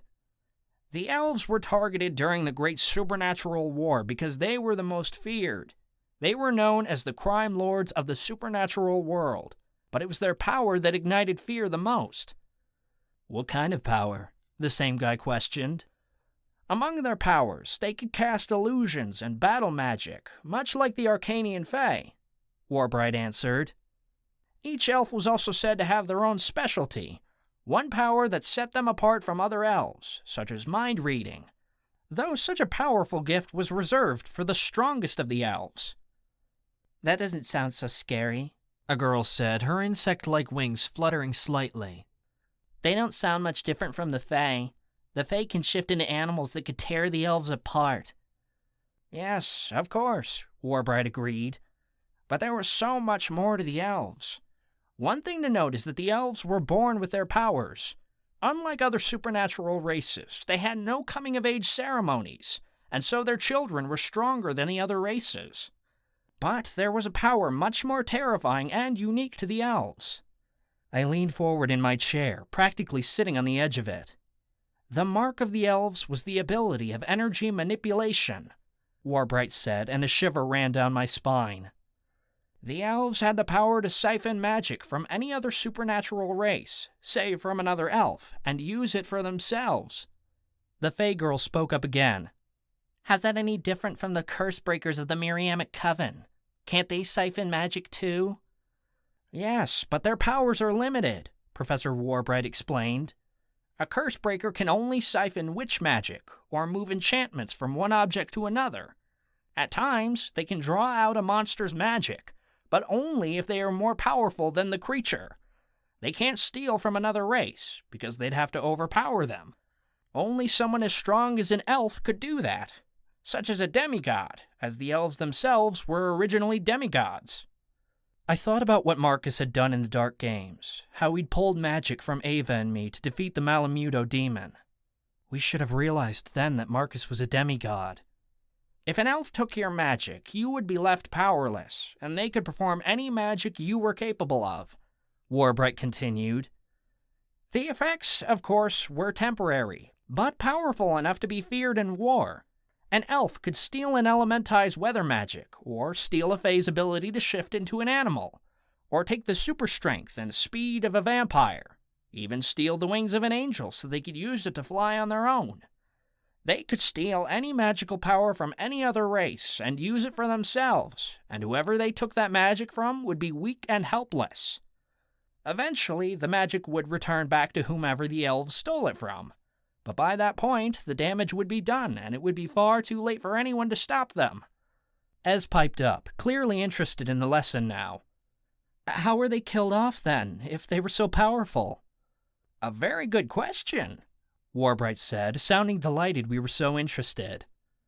The Fae and their allies, the angels and the vampires, developed a plan during the Great Supernatural War to target the most powerful elves first, leaving only the weakest alive. You see, energy manipulation was something every elf could do, but only the strongest could harness it for lengthy periods of time. Something crucial in war. Once the most powerful elves were taken out, the remaining members of the Elven Union could not defend themselves when so vastly outnumbered. How outnumbered were they? The Fey girl asked. Well, there are a lot of factors to consider, Warbright said thoughtfully. I wanted to learn more about the plan to overpower the elves and how the Fae did it, but Warbright went off into a tangent about the power split during the Great Supernatural War, who was allies with who, how many troops each side had, and so on. He didn't get back to mentioning the elves until the end of the lecture, then abruptly cut off when he realized we'd reached the end of the class period. We'll continue with the Fae next week, Warbright announced. There is no homework for today. I snatched up my recorder and hurried out of the room to find Ava and tell her what I'd learned, only to stop in my tracks halfway down the hall. If I told Ava, it would put her closer to figuring out the prophecy, and closer to her demise. But I couldn't keep hiding things from her. She'd feel it through the bond, I was sure. If I wanted to hide information from her, I had to find a way to lie around our bond. Practically impossible to do. I guess Warbright's lecture didn't really mention anything directly related to the prophecy. If I told her what I'd learned, at least it looked like I was helping and not trying to lead her astray. Hell, keeping secrets from Pidge was the worst. I didn't know how long I could keep it up. I decided to tell her, but I didn't go out of my way to find her either. I expected to see her at dinner, but she didn't show. It wasn't until I was leaving the cafeteria to head to the training center in the basement that I felt her and Obereye approaching through our bond. Obereye's hooves patted gently on the carpet, and the unicorn nickered politely. Hey, Charlie, Ava greeted, stopping just in front of me. Are you on your way to dinner? I shook my head. I already finished. Where have you been? I got carried away studying, she said. I knew Ava had been missing assignments, so I didn't believe her. Studying for what? I asked skeptically. She didn't answer right away, like she worried someone might overhear. She lowered her voice. Studying the prophecy. I've been trying to decipher that book Hemlock gave me. Have you learned anything about the elves? Some stuff, I admitted. I listened to the sounds around the hall and noticed a few footsteps coming and going from the cafeteria. I took Ava's arm and we went down a secluded hall. Obereye followed. Warbright lectured today on elven magic, I told her before diving into what I'd learned. As I explained the powers of the Elves' energy manipulation, Ava remained silent. She mused when I'd finished. This could be important, but I think we need to know more. Have you tried searching other sources? Hell no. The more I learned, the more it put Ava in danger, though I couldn't tell her that. Against my better judgment, I got defensive. Like what, Pidge? You want me to pick up a book and read it? I'm doing everything I can. Everything I could to protect her, at least. You could talk to Professor Warbright again, she suggested, sounding a bit annoyed. We need more information. This isn't enough. I'm trying, I growled. I hated lying to my Pidge, but more than that, I hated everything her aunt had told me about the prophecy. It pissed me off just thinking about it. You should go eat. Ava huffed, obviously taking note of my harsh tone. You're making excuses. What's up with you? I just don't know what you expect from me, I insisted. I expect you to help me with the prophecy, like you promised, she pressed. Don't you trust me? I snapped. I wasn't truly mad at Ava. I was only taking my anger out on her, and it wasn't fair. I had to cool down, and shoving my fists into a punching bag sounded like the perfect way to do it. You know what? I have plans. I'll catch up with you later. The fabric of Ava's uniform rustled as she crossed her arms. She sounded skeptical. What kind of plans? I'm headed to the prison yard to work out.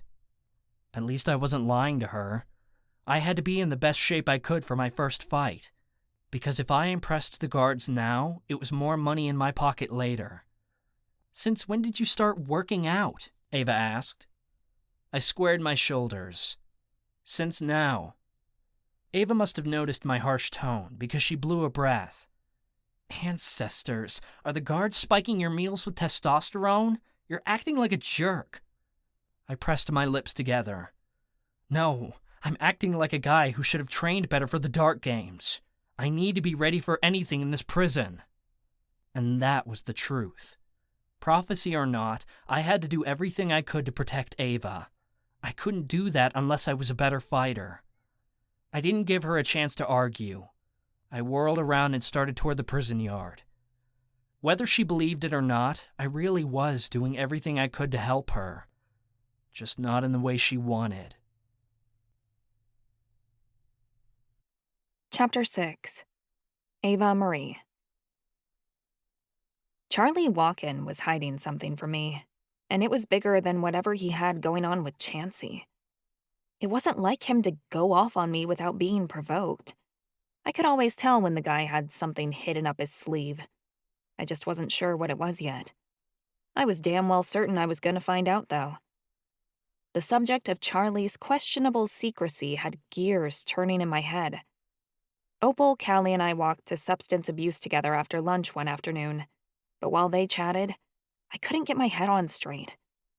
Oberai walked behind us as a unicorn, tossing her head every time I had a new theory about Charlie and what it possibly meant. My stream of thoughts were interrupted as I realized someone was sitting at my desk. A new person had arrived at the Institute. They had shaggy white hair that fell into red eyes, with a matching streak of red blazing through their bangs. They were wearing the sweater, tie, shoes, and socks of the boys' uniform, but the girl's skirt draped over their long legs. The person looked male, but I didn't want to assume, because that was rude. Opal started beside me when she saw the person, as if she couldn't believe it. Oberai nickered and tapped her hooves happily. Okay, I muttered. Callie usually sat next to me, but her seat was clearly occupied by the new guy. She took a spot behind mine, next to Opal. I slid beside the person sitting at my desk and played with the pages of my books. The person next to me eyed me curiously. I know that look. If you're asking, I'm non-binary, pronouns he and they, but I don't mind if you use male terms. His voice smacked with a slight Italian accent. It was intriguing. I relaxed. You must be new here. I'd remember if I'd seen you around. Damn right you would, precious. His eyes sparkled, and I instantly liked him. My name's Ivy. I'm a freak. Half vampire, half mermaid. Don't be asking for my real name, 'cause you ain't getting it. I'm Ava-Marie, I offered, before gesturing behind myself. This is Callie and Opal. We've been at the Institute a while. I know Ivy. He's a very distant cousin, Opal said fondly. We grew up together, before he moved to Chicago. Ivy grinned. I do miss Hawaii, but it wasn't really my scene. Not enough action. Or money. What are you in for? Callie asked, propping her elbows on the table. Illegal prostitution. I'm a sex worker, Ivy said. I was making bank as an escort. You should have seen the dollars I pulled in. They never would have caught me if I hadn't overdosed. Overdosed? I blinked. I have a slight problem with Nightshade, Ivy admitted. I'd heard of Nightshade from my Uncle Jonah, but he told me the Miriamic Coven had stopped producing it years ago, when I was just a baby. It was a magical drug that was very dangerous. I didn't know Nightshade was still a thing. Oh, you mean from when our parents were young? Ivy asked. It's a different formula now, synthetic, but the effects are similar. Anyway, once I came out of the coma and did a fresh round of rehab, they sent me straight here. Opal frowned, like this was a common problem with her cousin. I rushed to say something. Are you still... Nah, I'm off it now, he said. My last stint in rehab was enough. Trust me, I'm clean. Opal made a sound like she didn't believe him. I hurriedly changed the subject. I love your outfit, but I'm surprised the Institute let you wear it like that. School rules. The Institute can't dictate what a student wears, as long as all components of the uniform are there. It's discrimination against gender identity. And no matter what the warden thinks, he can't do a thing about it. Ivy flashed a fanged smile. Besides, I wear what I want. Ivy and I would get along just fine. He drummed his nails on the table. I noticed they were painted a violent shade of red. You had the most confused look on your face when you walked in. Let me guess. Your man fooling around with a bit on the side? I sighed. You could say that. Ivy leaned in. If you're interested, I know a couple moves that'll have him eaten out of the palm of your hand. I raised an eyebrow. Really? Of course, Ivy purred. Any friend of Opal's is a friend of mine. Just say the word. I was considering accepting his offer when Professor Gale strode in. His monotone voice rang out over the classroom as he told us to open our textbooks to the current module. Ivy rolled his eyes, like this was already pointless. Gale dove into his lecture, and it took all of 5 minutes for my attention to start wandering. Ancestors. Professor Gale was the most boring teacher at the Institute. He could make any subject dull. I was willing to sign a contract never to try drugs at any point in my life, if the exchange was I didn't have to hear him lecture about them ever again. No one was really paying attention. A couple of people had fallen asleep. The rest were either doodling in their notebooks or throwing paper wads at each other across the room. Professor Gale didn't notice. The guy was kind of self-absorbed, and therefore oblivious. I was certain I'd witnessed a drug deal in this very class on our first day. He hadn't seen a thing. This class is boring, Callie huffed quietly. Opal stirred sleepily next to her like she'd nodded off. It's not like we have to stick around, Ivy sang under his breath. What do you say, girls? Want a ditch? I glanced forward. We were at the back of the room, near the door. Professor Gale was so engrossed in his lecture he wouldn't even notice us sneak out. Gladly. Obereye shifted into a husky so he could slink out of the room without being noticed. Ivy, Opal, Callie, and I got up and crept toward the door. Ivy used his vampire speed to open the door in a flash. We ducked out, and he shut it behind us just as quickly and quietly. So, you want to learn how to keep your man? Ivy asked when we were out in the hallway, and he put his hands on his hips. If so, follow me. I want to come too, Callie offered. There's someone I'd like to impress. The Ivy School for Debauchery is open, he offered, and he flung his arms wide. Let's see if you have what it takes to get a passing grade. He headed down the hallway, and we followed. Oberai changed into a unicorn, and Ivy observed her flaming mane with awe. Your unicorn is beautiful, by the way. I was always jealous of Elementi. I'd love to have an animal companion follow me around, he said. Nobody ever said they were jealous of us. It was nice. You can pet her, I said. I don't mind. Really? Oh my gosh! Ivy reached out and felt Oberai's velvety coat. She nickered politely and nosed Ivy's fingers. He laughed. An alarm bell went off in my head. But it wasn't from me. It took me a moment to figure out where it was coming from. I'd never been able to feel Charlie through our bond from this far away before. He had to be on the other side of the prison. A twinge of annoyance crossed from him to me as he felt Ivy's hand skim Oberai's coat. But I brushed it off. He took my indifference as a sign everything was okay. But I still felt him seethe as his mental presence faded away from my mind. He didn't want to share Oberai with anyone but me. But ancestors! Other people could pet her every once in a while if I gave permission. It wasn't a big deal. He didn't own her, after all. I saw her shift, Ivy said. What kind of a familiar is she? She's a Mutabicha, a changeling familiar, I explained. She has as many as 5 different forms, but so far we've only discovered 2. She doesn't have a particular gender either. She changes it depending on which form she's in. A familiar after my own heart. I like her even more, Ivy said.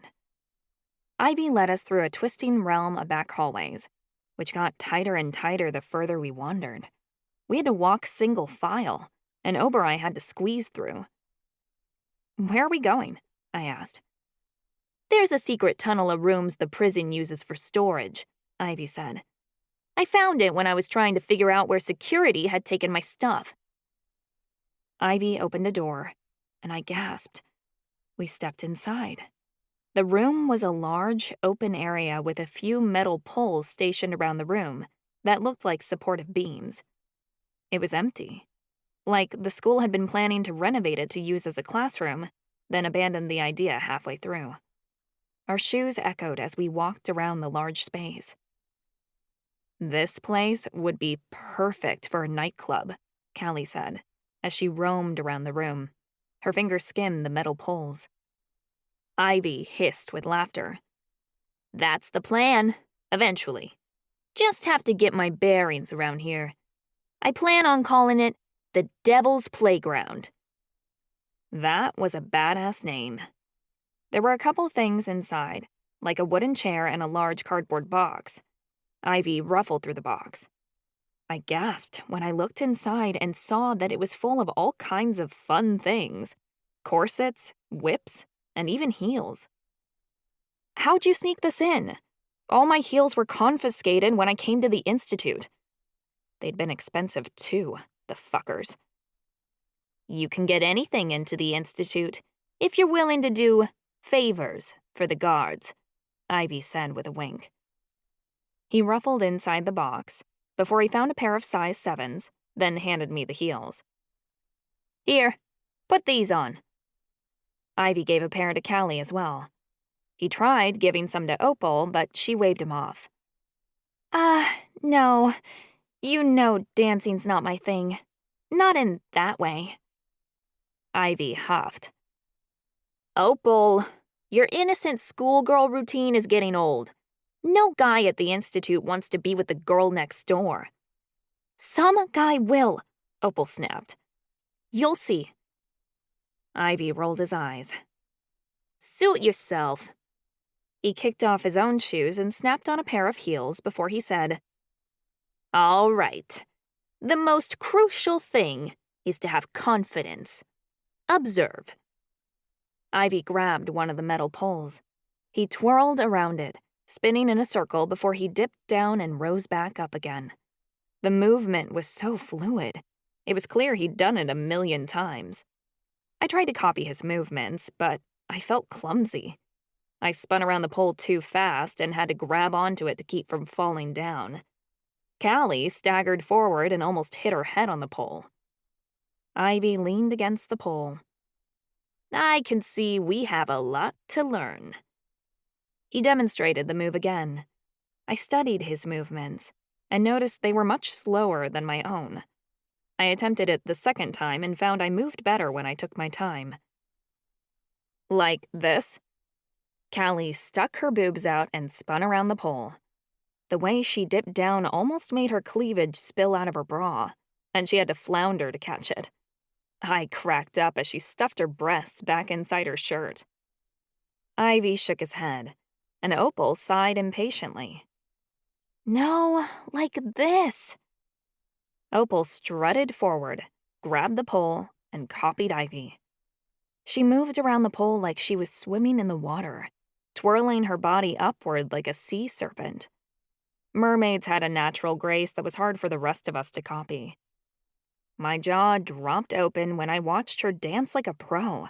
She wasn't even wearing heels, and she looked sexy as all hell.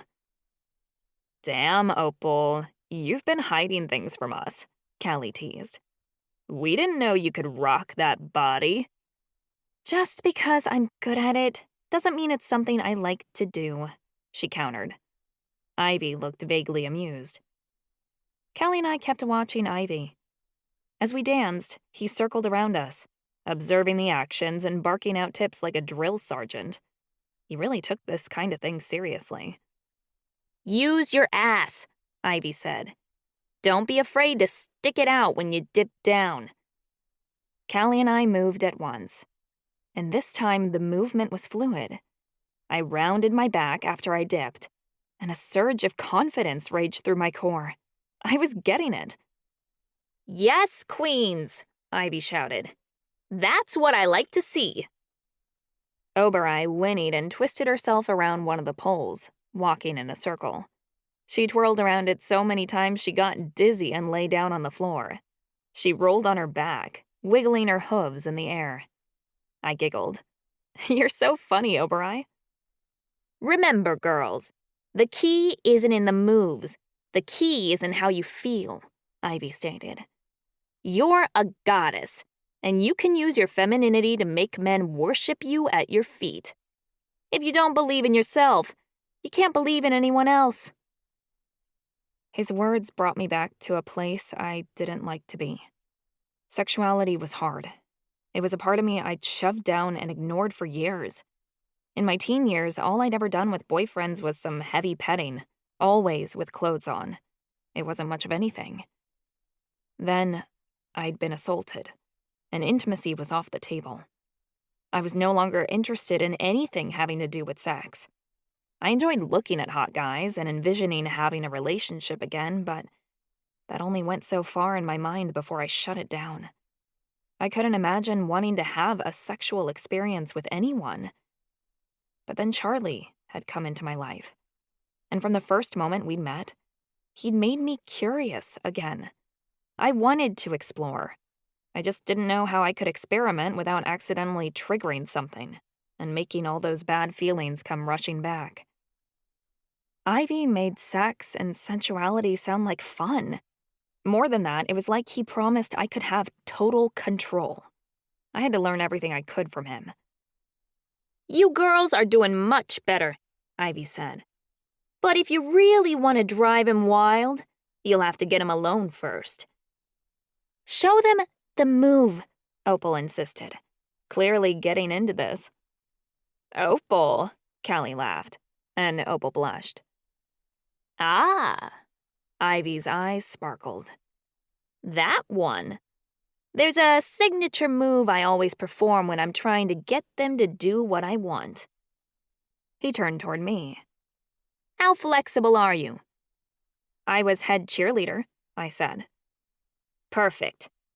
Callie, are you okay with being part of the demonstration? Callie walked forward. I'm here to learn. Teach me your secrets, oh wise one. Callie sat in the chair and Ivy moved around her. Start by massaging his shoulders. Twirl around him in a circle. Don't go too fast. The slower you go, the more intrigued he'll be.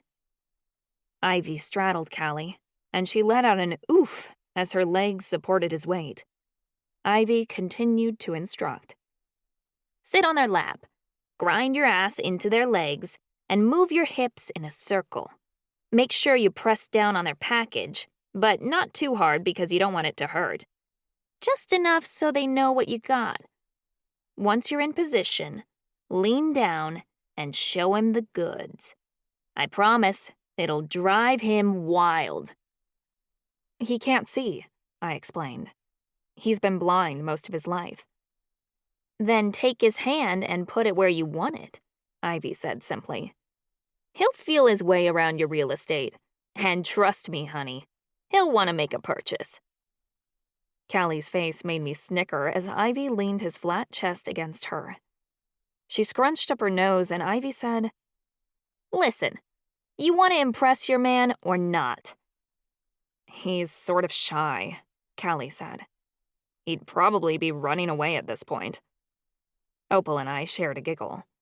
Marcus was petrified of Callie when she did something as simple as walk into a room.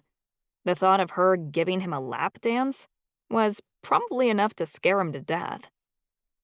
Oh, he's one of those, Ivy said. No biggie. Just takes longer to soften them up. Ivy sat up. Now turn around and grind your ass against them. Then spin back around and do this. Callie gasped as Ivy put his ankle on her shoulder. He leaned down until he was practically doing the splits. The uniform skirt barely covered what he had underneath. See, Ivy purred. Flawless. In this position, you have everything on display. And that means you're ready to trap your prey. This doesn't leave this room, Callie growled under her breath. Opal cracked up. Ivy scoffed. Trust me, honey. You ain't got the parts I like. He swung his ankle off of her, then gestured to me. Now you try. I balked. I mean, it looked fun and all, but I was worried about looking stupid. It was fine practicing all these moves and pretending like it could happen in real life. But who was I fooling? I couldn't handle a hot and heavy makeout session without freaking out. Imagining doing this to Charlie? It would never happen. I'd chicken out before I even started. I waited too long to respond. Ivy tilted his head, like he sensed something was wrong. Ivy got off Callie's lap and strode right up to me. He grasped me by the shoulders and looked me in the eyes. Ava, you are the only person who gets a say on what happens to your body. You never, ever have to do anything you don't want to. Don't let some asshole from your past or in your present dictate what you want to do with someone you love, or even just someone you're interested in. Give in to desire and take control. You have all the power, and you call the shots. Don't ever let anybody tell you different. Ancestors. It was like Ivy knew. Oberei nudged me, as if encouraging me to give it a shot. Callie observed as I swallowed nervously.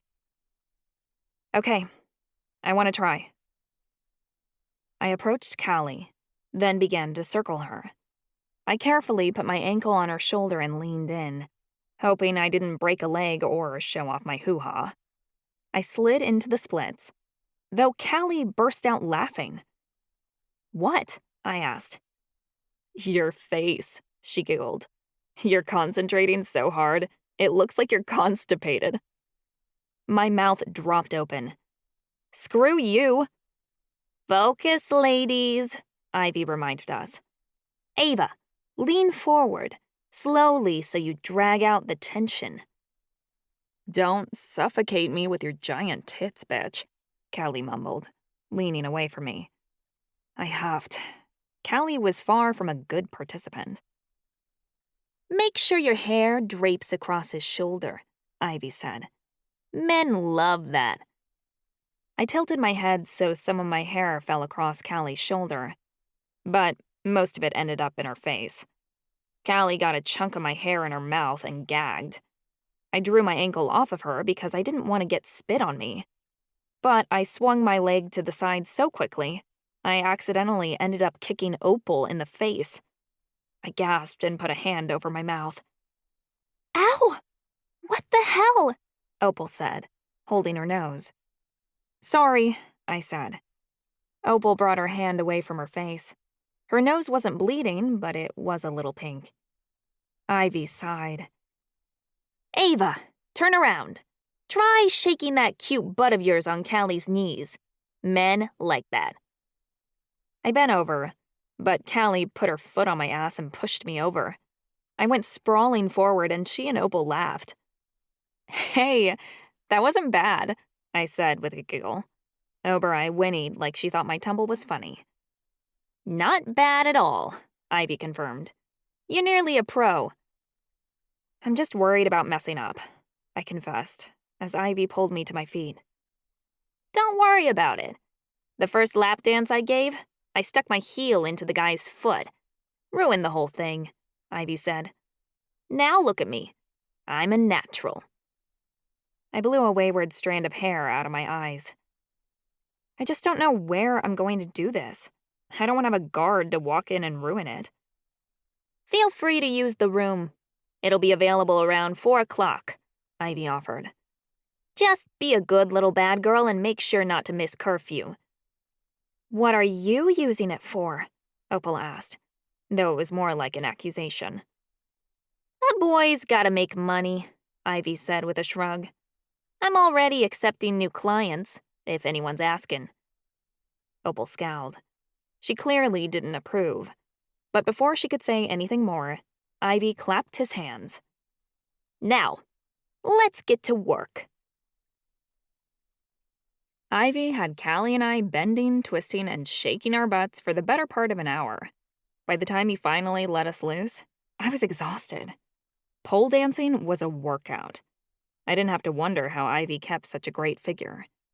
If we kept these lessons up, I was going to be built by the time I knew how to dance like a master. The villain's den was packed this time of day. We didn't have much time to hang there, but Ivy had asked us to show him where it was, so it wasn't much to swing by. Ivy took in the recreation room with interest, surveying the crowd like he was sizing each person up. There were a couple of loud shouts on the other side of the room. Chansey was playing a dice game with a few guys in the corner. The group around him let out a couple yells when Chansey tossed the dice and got snake eyes. As his angel wings fluttered, I saw Ivy eyeing him up and down. Who's the tall cannoli over there? Ivy leaned in and asked me. I made a pshing noise. Him? Oh, that's just Chansey. He's nothing special. Ivy's eyes glinted. I think I need to introduce myself. Ivy sauntered across the room, weaving his hips in a way even I was jealous of.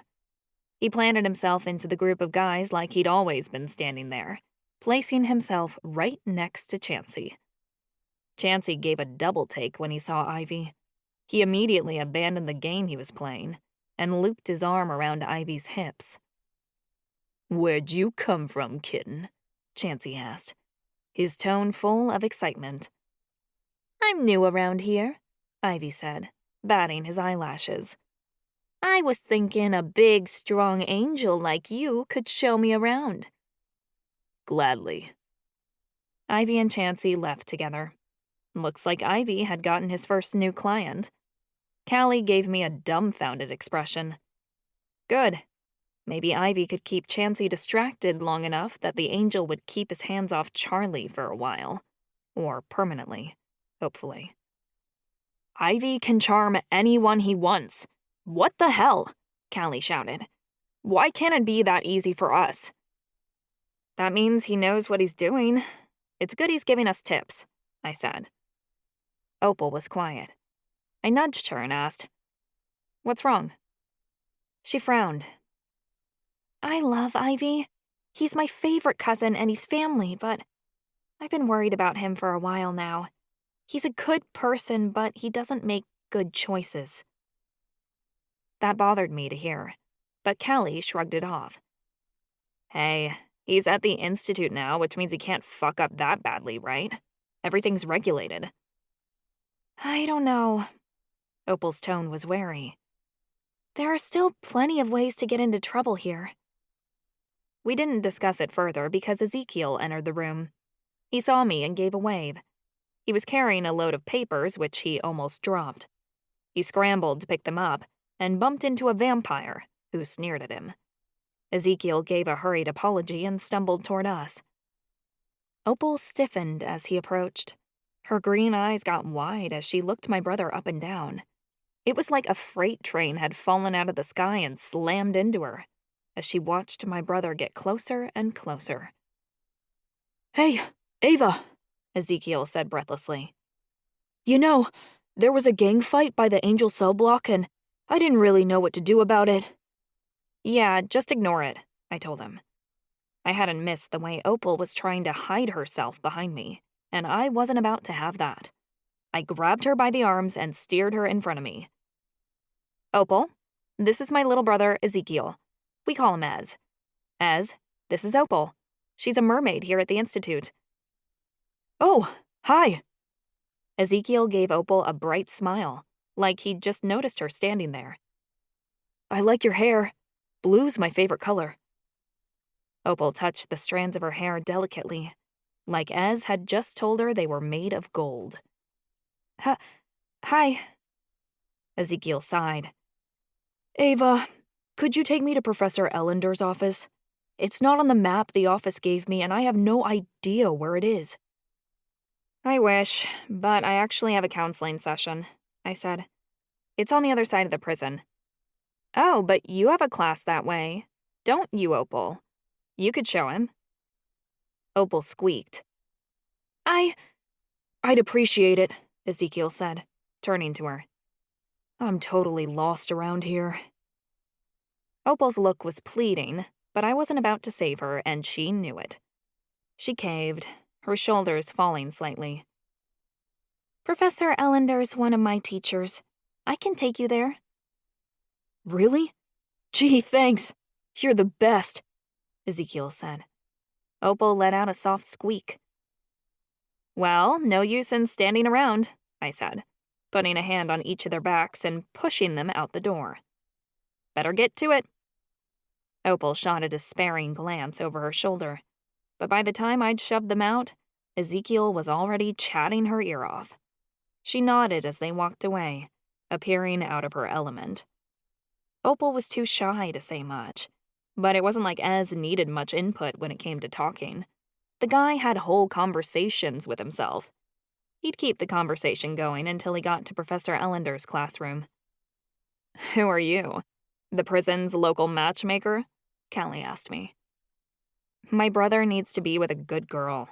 I'm tired of seeing him hook up with giant bitches. Opal's perfect," I responded. "She obviously likes him, but that doesn't mean he likes her. He was practically oblivious to her presence," Callie pointed out. "Give it some time. I know my brother." Callie sounded skeptical. "If you say so." We left then because our counseling session with Professor Takahashi was supposed to start soon. Marcus was already there, sitting in one of the chairs in the therapy circle. Charlie, though, had yet to arrive. It was strange he wasn't early. I swear, the man drove me fucking nuts lecturing me day in and day out about how I needed to show up on time, because, I was a better late than never kind of person. Where was he? He was never around anymore.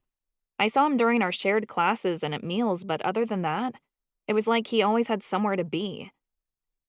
When Callie saw Marcus, she straightened up. She threw her boobs forward and pushed her butt out, prancing from side to side as she deliberately strolled in front of Marcus's vision. She was trying to be sexy, but it came off totally awkward. What are you doing?" Marcus asked, completely clueless.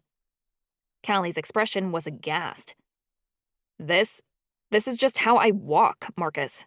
Gods. "No, it isn't," he replied. "You're walking like you have a stick up your butt." Callie's face turned bright red. "Well, screw you, Marcus Taylor."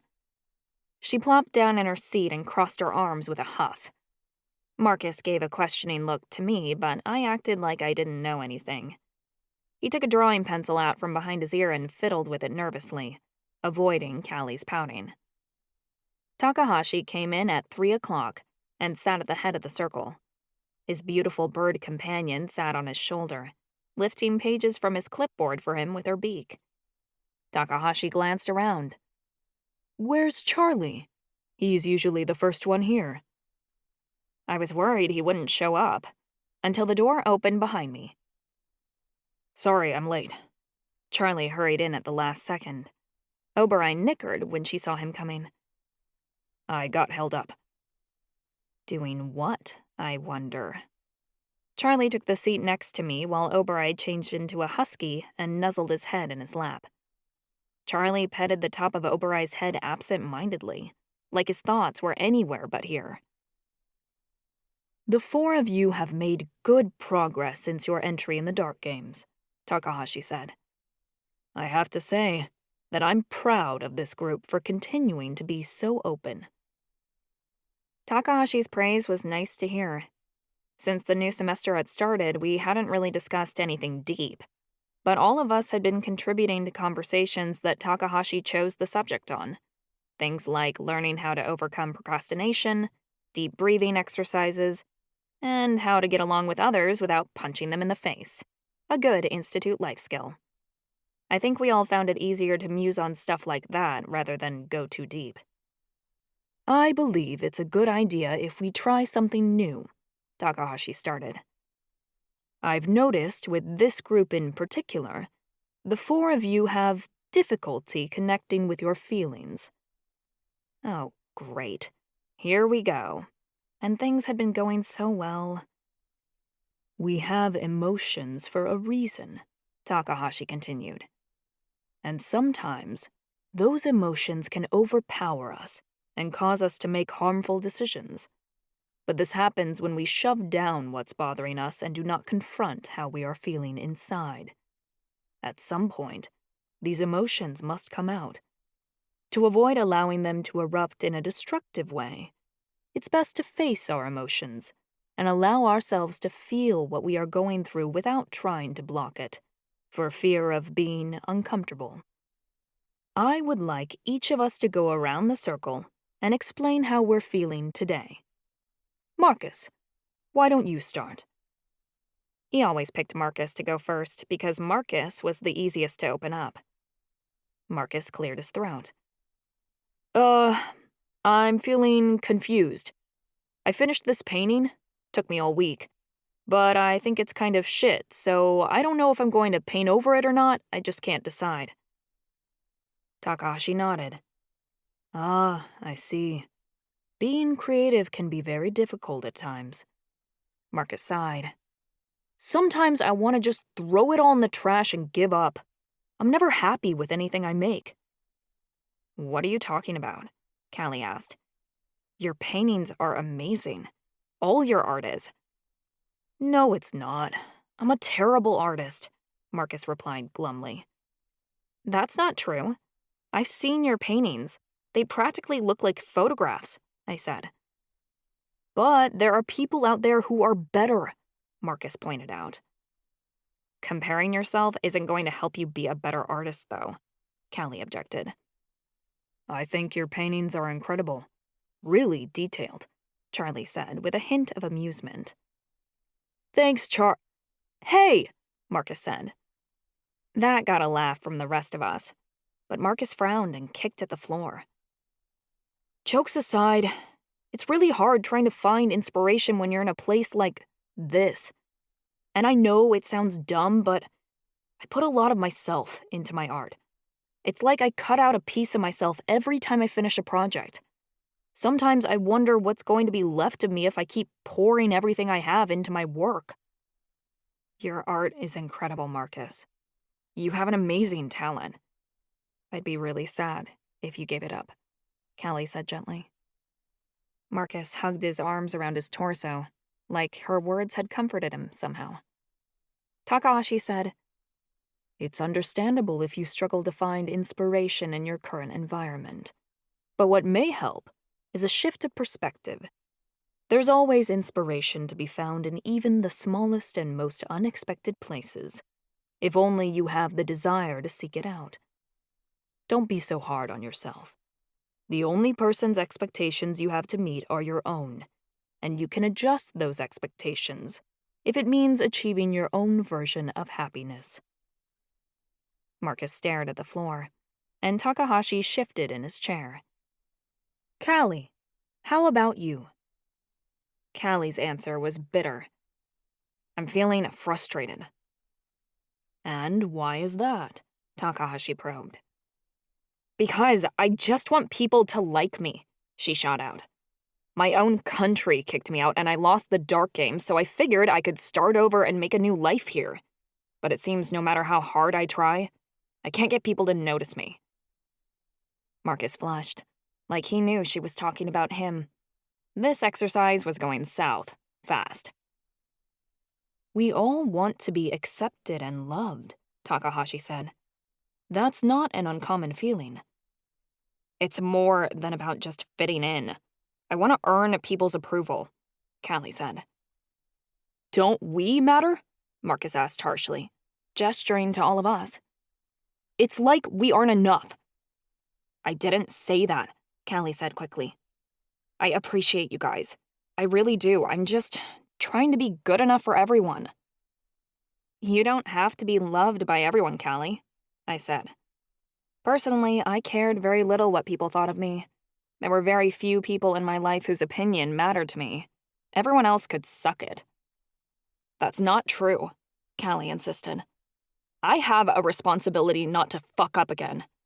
Everyone looks up to me, or at least they used to, and I let them down when I got sentenced to the Institute, so I have to be perfect going forward because I—" Callie bit her lip and said, "You know what? Never mind. I don't want to talk about it." She was retreating back into herself in a way that I'd found was common for her. Callie had this obsession with perfection that I just didn't get. All of us were defensive over our hang-ups, but Callie acted like being vulnerable was what she was most afraid of. As her friend, I wanted to understand her, but as of yet, she was a closed book. "Fair enough," Takahashi said. "Charlie, what are you feeling today?" Good luck. Getting Charlie to talk was like forcing blood out of a stone. I was very grateful for the few times he'd opened up to me. Charlie sighed and leaned back in his chair. "Tired. I'm always tired." I didn't think that was a very deep answer, but Takahashi pressed him for more. "Go on." Charlie crossed his arms and slumped in his chair. "For most of my life, it was all about myself. I was the only person I needed to worry about. But things are different now. I feel responsible for others." "Responsible how?" Takahashi asked. "Like, I need to protect them." Charlie sank lower. "I didn't know what it was like to care about someone else, because nobody cared about me. I had someone I was close to once, but Marty could manage on his own without me. Now it's completely different. There are people in my life I need to provide for. People who couldn't get by without me around." I knew he was talking about Oberai and me, but his words weren't meant for just us. Charlie was speaking about Callie and Marcus too.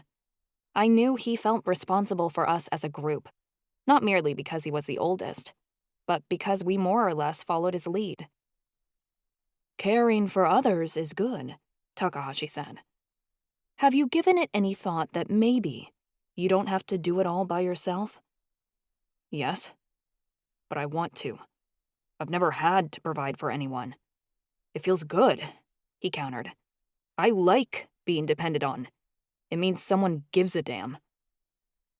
You don't have to do anything for me, I spoke up. I can take care of myself. Charlie shook his head. I don't want you to do that, Pidge. I can handle things for all three of us. I just want you to sit back and keep those pretty little nails clean. You and Oberai don't have to worry about a thing. Not anymore. There was almost a promise in his tone, like he'd found what he considered a way out. It was really setting me on edge. Be that as it may, be aware you don't have to carry the entire world on your shoulders, Takahashi said kindly. It shows you have empathy for others, but make sure to reserve some compassion for yourself. I've been living for myself for years, and it's gotten me nowhere, Charlie rebutted. I don't have a family. I never did. My friends are the best I'm ever gonna get. Ava and Oberai are the closest thing I have to a family, because we share a bond. And I'll be damned if I'm ever gonna let that go. Oberai whined, and I felt tears brimming at the corners of my eyes. Charlie felt like that about me? I hurriedly dotted at the corners of my eyes with my sweater sleeve, and was glad for the millionth time Charlie couldn't see it. But he felt it, anyway. He reached out his hand across the gap that was between us, and I took it. A rush of warmth rushed across my hand to his, and Oberai barked as he bumped his head under our arms. I'm glad to hear you found some semblance of family here at the Institute, Takahashi said. Just be sure you're making the right choices. Charlie didn't say anything, but I knew by his stony expression he was done talking. Takahashi didn't push him further. Instead, he asked, Ava, is there anything you'd like to add? I froze. I'd been thinking about what I was going to say at this counseling session all week. I wanted to open up to more people about my past experiences. Ezekiel hadn't taken the news about my past the best way, but maybe Callie and Marcus would. I took a breath. I'm worried about my brother. And why is that? Takahashi asked. Because he was sentenced here for beating up my rapist, and I feel like it's my fault. My heart beat so fast that I thought it would rip out of my chest. My voice cracked when I made the statement out loud, and tears threatened to well out of my eyes, but I refused to let them spill. Time froze as I waited on what everyone might say. As hard as it was to admit what had happened to me out loud, it was worse waiting for everyone's reaction. Callie let out a strangled gasp, and the blood drained from Marcus's face. Even Rishi looked up. Tears started forming in Callie's eyes, while Marcus hovered somewhere between shock and disbelief, as if hoping he'd misheard me. Takahashi was the only one besides Charlie who remained calm, though a slight shadow of sadness passed behind his black eyes. He was a therapist at a reform school for troubled kids, so I was sure he heard stories like mine all the time, but it was clear by his expression that the thought of one of his students getting hurt bothered him. I thought Ezekiel got sentenced because he beat the crap out of some guy that got with his ex-girlfriend, Marcus said apprehensively. That's what he's telling everybody, I replied. But that's not the real story. I went to a party a couple of years ago when I was still in high school. I'd gone because my best friend had died after we'd run away from home. I thought trying to have some fun would get my mind off her, but I ended up getting cornered by someone in the woods that I knew. I didn't tell anyone about it for almost 2 years, until I got to the Institute. The only people I ever told were Charlie and my brother. And now you guys. My parents don't even know. It was a very short summary of what had happened, but the details felt too raw to go over with anyone but Charlie. He squeezed my hand, and the comforting feeling made a wave of relief wash over me. Telling the story the third time was already much easier. It was like the more I talked about it, the less power it had over me. Oh, gods, Ava! Callie got up and gave me a hug. I had to let go of Charlie's hand to embrace her. Her hold nearly suffocated me. Ancestors, the girl had a grip. She could squeeze monsters to death, no problem. Marcus's face was drawn tight. I'm so sorry that happened to you. I don't even know what to say. You don't have to say anything. It just feels better that you know, I replied. The more people I have to help me carry this, the less alone I feel. I wish this pervert was here right now. I'd enjoy ripping his balls off and feeding them to Obereye before I shoved a flaming sword up his ass, Callie growled. Obereye barked like he approved of the idea. Callie, Takahashi said gently, telling her to settle. She stomped back to her seat and flopped into it, looking peeved. Ava, what you said was very brave, Takahashi said. I'm honored you chose to share this story with us. Is there anything we can do? Marcus asked. I know we can't make up for it, but I feel we should do something to make it better. I don't need anyone to do anything for me, I said, shocked that he would offer. I just need someone to listen. We're your friends. We're always going to be by your side, no matter what, Callie insisted. Callie and Marcus were taking it so well. It made me feel so loved. Maybe ending up in prison was worth it, just to call these guys my friends. You couldn't find a better group anywhere. I'd just like to move on, I confessed. It happened so long ago, but it seems like it still affects so much of my life. Ava, what happened to you was very traumatic, and I'm deeply sorry for that, Takahashi said. I do want you to grasp that you are not a prisoner to the man who attacked you. Don't allow him to control you. Every day you have a choice to take back your life. And although it might be hard, and sometimes painful, the best revenge you could ever have is to live a life that's full and happy. He has taken enough from you. Refuse to give him anything more. Charlie nodded, and Takahashi's words resonated with me. It wasn't like I purposefully wanted to give John power. I was a strong Coigny woman after all. I had my own opinion and way about things, and I was damn stubborn about living life on my own terms. But as much as I hated to admit it, John had driven a wedge between Charlie and me. We were close, but there was so much more I wanted to explore with him. I didn't want to just share my soul with Charlie. I wanted to share my body, too. I didn't want anything past or present holding me back. Ava, I can't even imagine what you went through, Callie said. I've never been,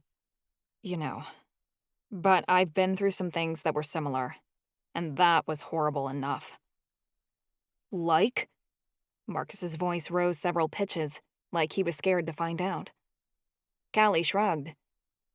That shifter I told you about, the one I chose to fight beside me in the King's contest. He was pretty creepy. He wouldn't leave me alone. There were a couple of times he cornered me and touched me in places I didn't like. I had to use magic to make him back off. I don't know what would have happened if I wasn't able to defend myself. The last time he got me alone, I hexed him. Marcus turned beet red, and his hands began to shake. I remembered what he'd told us during the Dark Games, that he'd lost his temper and his magic had exploded out of him, killing 11 people. It was what he was in the Institute for. I was suddenly wondering if our counseling session would end with the room in a crater and us in several pieces. Charlie spoke up. Because it was obvious if no one said anything, Marcus was going to lose it. Good for you, for using your magic on him. Callie laughed darkly. Should have made it more permanent. What a creep, Marcus finally spat.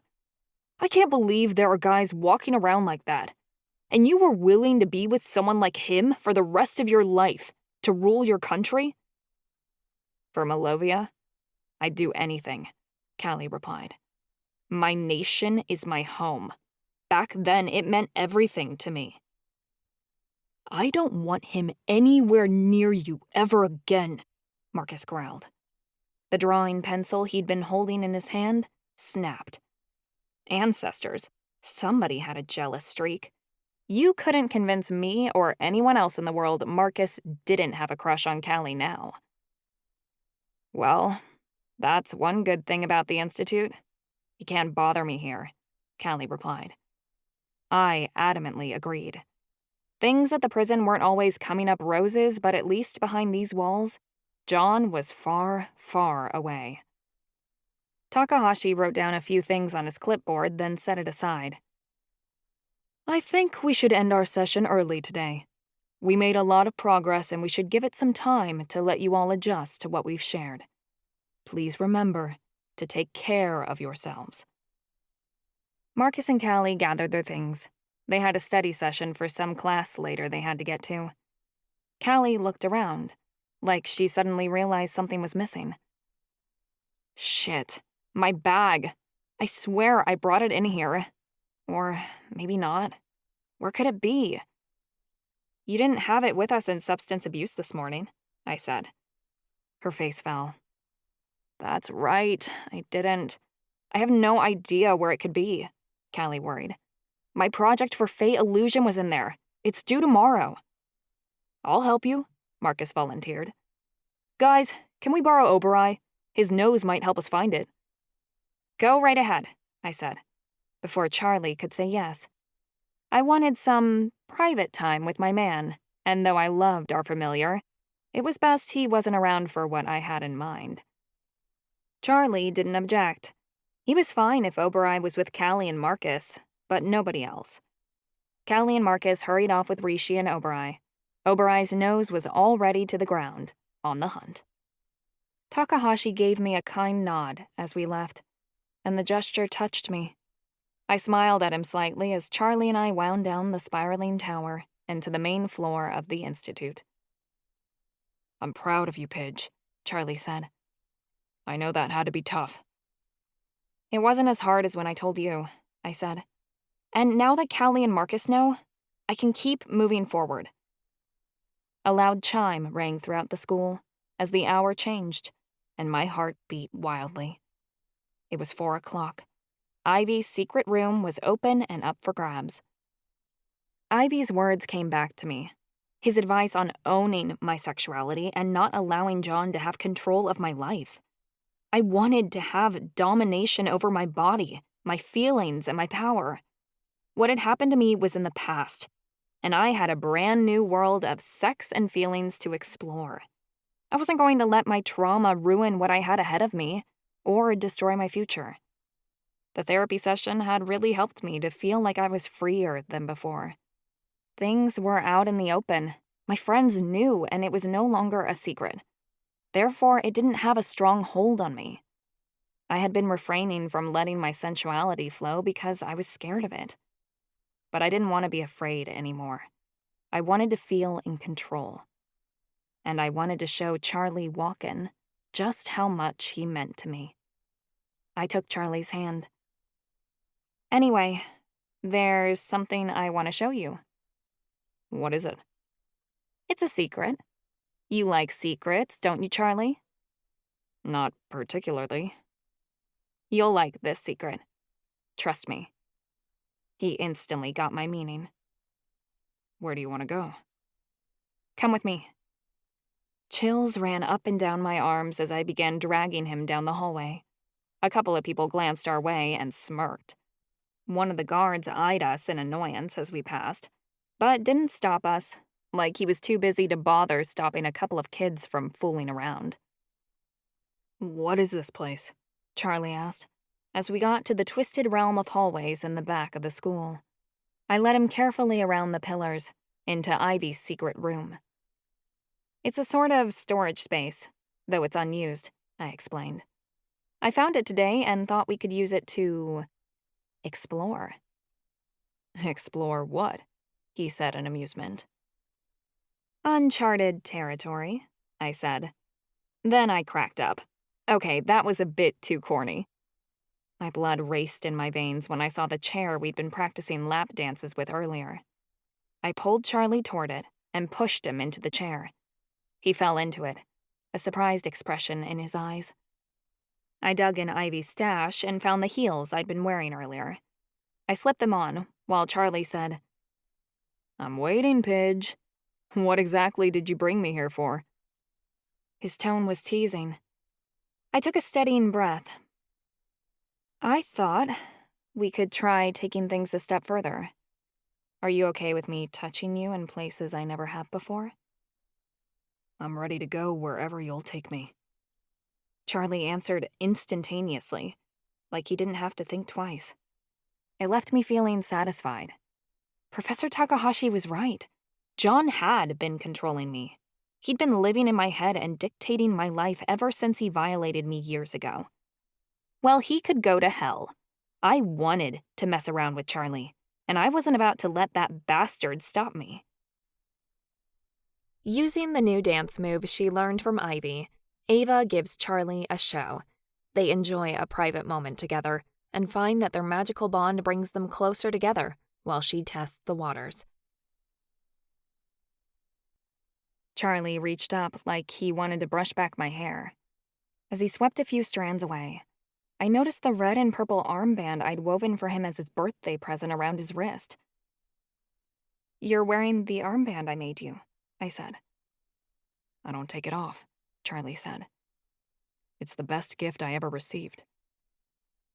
That got to me. My eyes watered for the second time that day, and I choked out, "Did you mean what you said in therapy? About Oberai and me being your family?" "Of course I did, Pidge. It's you and me for life. Nothing's ever gonna tear us apart. I won't let it." I wanted to believe him so badly. After the powerful moment we'd just experienced, I needed to think we'd last forever. But at some point, the fairy tale would have to break. He wasn't aware of the oncoming tempest, but I knew it was coming. I could feel it brewing inside my emotions like a hurricane, just waiting to burst. Until it did, I'd cling to him. Charlie was the only way I could bear to weather the worst before it struck. After then, I'd be on my own. "Unless he chooses to stick around," a voice in my head offered. I'd typically push such fantasies away, but I couldn't this time. I wanted to hold on to hope that once Charlie saw the monster inside of me, he wouldn't be afraid to face it. Yet I knew better. No one could tame me once I'd been let out of my cage.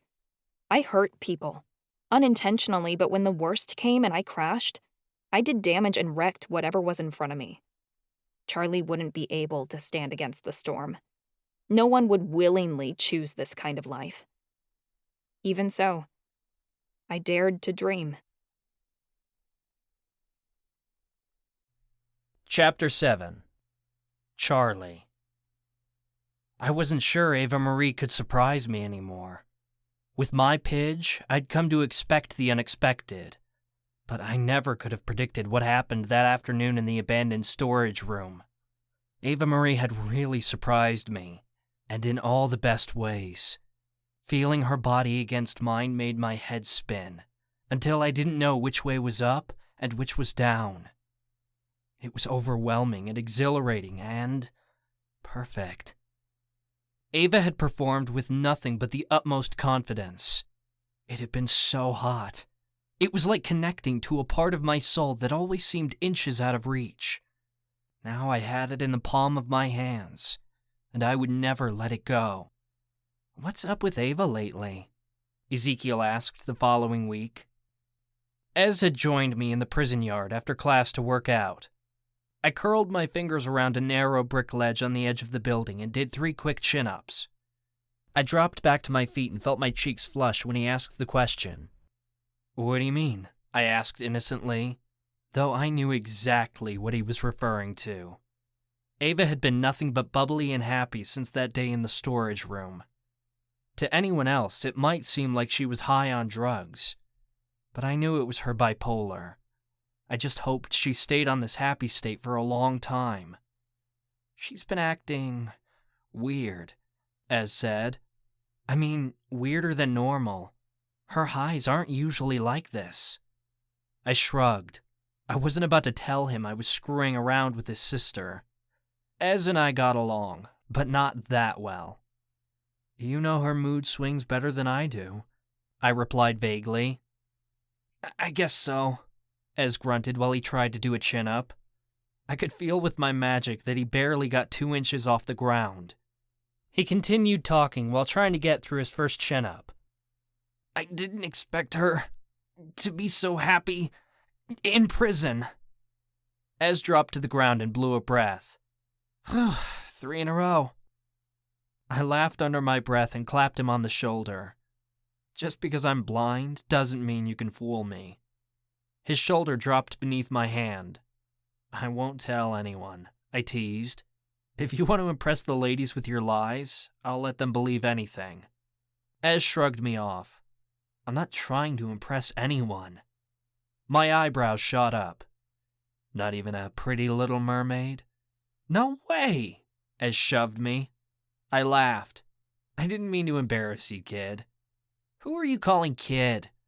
Ez jumped at me, swinging out his fist in a playful way. I felt him coming and blocked him. He gasped and flung out his other fist, but I caught his wrist and yanked him forward until I had him in a headlock. He slapped at my arms and shouted, "Not fair!" I snickered and messed up his hair with my knuckles. What's not fair? That a blind guy can beat you? I let him go and he took several steps back. Let's try to avoid getting caught fighting, okay? He suggested. I noticed he purposely avoided answering my question. It's no big deal, I told him. The guards would look the other way for me, now that I had Captain to back me up. I don't want to get into any trouble, Ez said. There's a field trip into Shade Hills at the end of the semester for good behavior. I intend to be on that bus. Cabin fever already? I asked. Oh boy, this kid had a lot to learn about the Institute. I was half surprised he lasted this long. I hear the trip isn't that great anyway. It's supervised, and the schedule is really strict. You're allowed to go shopping, but can only buy approved items. It's hardly a field trip. I'm just not interested in getting an infraction on my record, okay? Ez said. I shrugged. Fair enough, but I suggest you learn how to defend yourself regardless. Avoiding fights in this prison only gets you so far. One of these days, you might end up in the middle of a fight you never saw coming. I thought of my first encounter with Mad Dog. There were ruthless guys inside this prison that would pick a fight for no reason. I hoped Ez didn't get caught in the crosshairs, but he had to be prepared if he did. I can teach you to fight, I offered. Thanks for the offer, Ez said genuinely. But you're forgetting why I'm in here. I know how to handle myself. You held back on me because I'm blind, I realized. I was met with silence, which was nothing short of a confession. You can't do that, Ez. Not in here. If someone picks a fight, you give it all you've got, okay? You have to do whatever you can to protect yourself in here. You hear me? Yeah, I hear you, Ez grumbled. You make it sound like I'll be getting in a fight every other week. I smirked. If you want to. I don't, Ez practically snapped. I sensed something in his tone. Guilt, perhaps. I didn't think he felt sorry for what he did to John. Just sorry that he got caught. If you asked me, the kid was a fucking hero. I'd beat that motherfucker's ass too if I ever ran into him. Ez quickly changed the subject. What do you say we run a lap? You sure you want to challenge me? I might beat you, I teased. Ez laughed, sounding in a better mood. We'll see about that. Ez took off running toward the track, and I immediately bolted after him. I heard the sound of his shoes hit the pavement, then felt the soft grass shift to hard asphalt as I joined him on the prison yard track. I took note of the sound of a basketball thwacking against the concrete nearby to gain my bearings, then turned my attention to Ez's heavy footsteps ahead of me. I sprinted after him, but he was quick. For fun, I shifted the air currents around us so that the wind came at my back and a gust blew in Ez's face. Now that's unfair, he shouted, already panting hard. I laughed as I passed him. I didn't know there were rules. You're still a cheater, Ez called after me. I kept close to the edge of the track, so I could easily follow the curve of it through my magical senses. I sensed trees ahead with my earth magic and knew the first turn was coming. Ez's footsteps were long behind me, but I pushed forward anyway. I loved the adrenaline rush of the race and the rush of endorphins that came from working out. I heard the familiar twang of the basketball and voices of players up ahead, and knew I was coming to the end of the track. I slowed as I completed my first lap, then waited for Ez to return. The kid must have given up, because he'd started out fast, but took forever to complete the lap. I must have been waiting a full minute before his footsteps approached. Okay, so I cheated, I admitted. At least I didn't give up. I didn't give up, Ez said through heavy breaths. He coughed loudly, practically hacking up a lung, and I heard him drop to the grass. His body gave a heavy thump as it hit the ground. My stomach lurched, and I immediately knelt at his side. Ez, you okay? He lay on his back and sucked in deep breaths. Fine. Totally fine. You don't sound fine, I pressed. What's wrong? Did you pass out? I reached out for him, but he shrugged me off. No, he insisted. I just haven't worked out in a while. He took another few breaths before adding playfully, If you didn't cheat, I could have kept up. I frowned, because I sensed there was more to it than that. I could feel the air moving in and out of his lungs, and it was more labored than it should have been. I worried about him, but it didn't help to press. I was all but certain he'd lost consciousness. Whatever it was, Ez didn't want to talk about it. We'll run laps another day, I offered. Let's move on to push-ups. Yeah, sure, Ez said, rolling over onto his stomach in the grass. I positioned myself in a plank position and began doing push-ups. I made myself look busy, but really, I had all my attention on Ezekiel. He tried to hide the strain from his voice, but I could sense it in his breath. I used my earth magic to feel the grass beneath him, and he barely made it to the ground before it seemed like he was about to collapse. I got to my knees. I think that's enough for today. Ez breathed a sigh of relief, and I heard him rise to his feet. Sounds good. Ez stopped dead in his tracks. You what? I asked. I gotta get to class, he said quickly. I'll meet up with you later. Okay, I said skeptically. I was pretty certain Ez didn't have class right now, but for some reason he was eager to hurry away. Probably thought I was going to suggest more chin-ups or something. Or so I thought, until I heard the sound of footsteps approaching. My heart surged with happiness as I felt Ava's presence through the bond. I hadn't noticed her and Ava-Marie at first, because I'd been so focused on Ez. Now I sensed them draw near as if I were touching them. That was weird. Why did Ez hurry off when his sister showed up? It was like he didn't want her catching on to something, or calling him out. What was he hiding? Pidge, I greeted, getting to my feet. Ava-Marie barked and twirled around me, nudging his wet nose into my hand. I stroked the top of his head. What's up? What's up with me? She asked innocently. Since when do you and my brother work out together? I shoved my hands into my pockets. Since now, I guess. I felt Ava's skepticism through our bond. The more time I spent with her, the easier it had become to feel her emotions. They were starting to get stronger. Sometimes it felt as if they were my own. I was really going to have to figure out how to manage that. Is that a problem? I asked, a little harsher than I meant. No, it's just weird. You're always in the prison yard lately, she admitted. I should have explained myself. I could have told her about the fight club and why I'd been working out so much. But I felt something else through our bond beyond skepticism. Ava was anxious. About what, I didn't know. I sensed that if I told her about this, it would set her off. Ava would want me to quit so I didn't get hurt, and I wasn't going to do that, especially not before my first fight. Ava apparently didn't care for an explanation, because she changed the subject quickly. Anyway, Oberai and I came to find you because I need your help. Before I could respond, she grabbed me by the wrist and began dragging me behind her. Help with what? I asked. Those were the only words I could get in before Ava started talking a million miles a minute. I'm bursting with ideas, but I don't have the time to do it all. It's driving me insane. So I asked Oberai, how are we going to get this all done? And of course the answer was Charlie. I hope you're not busy. Too bad if you are. You'll have to help me, because there's no way I'm getting this all done on my own. Ava opened the door to the villain's den, and we stepped inside the building. Get what done? I asked. You're not falling behind on homework again, are you, Pidge? Ava snorted. Homework is the least of my problems. It's at least half done.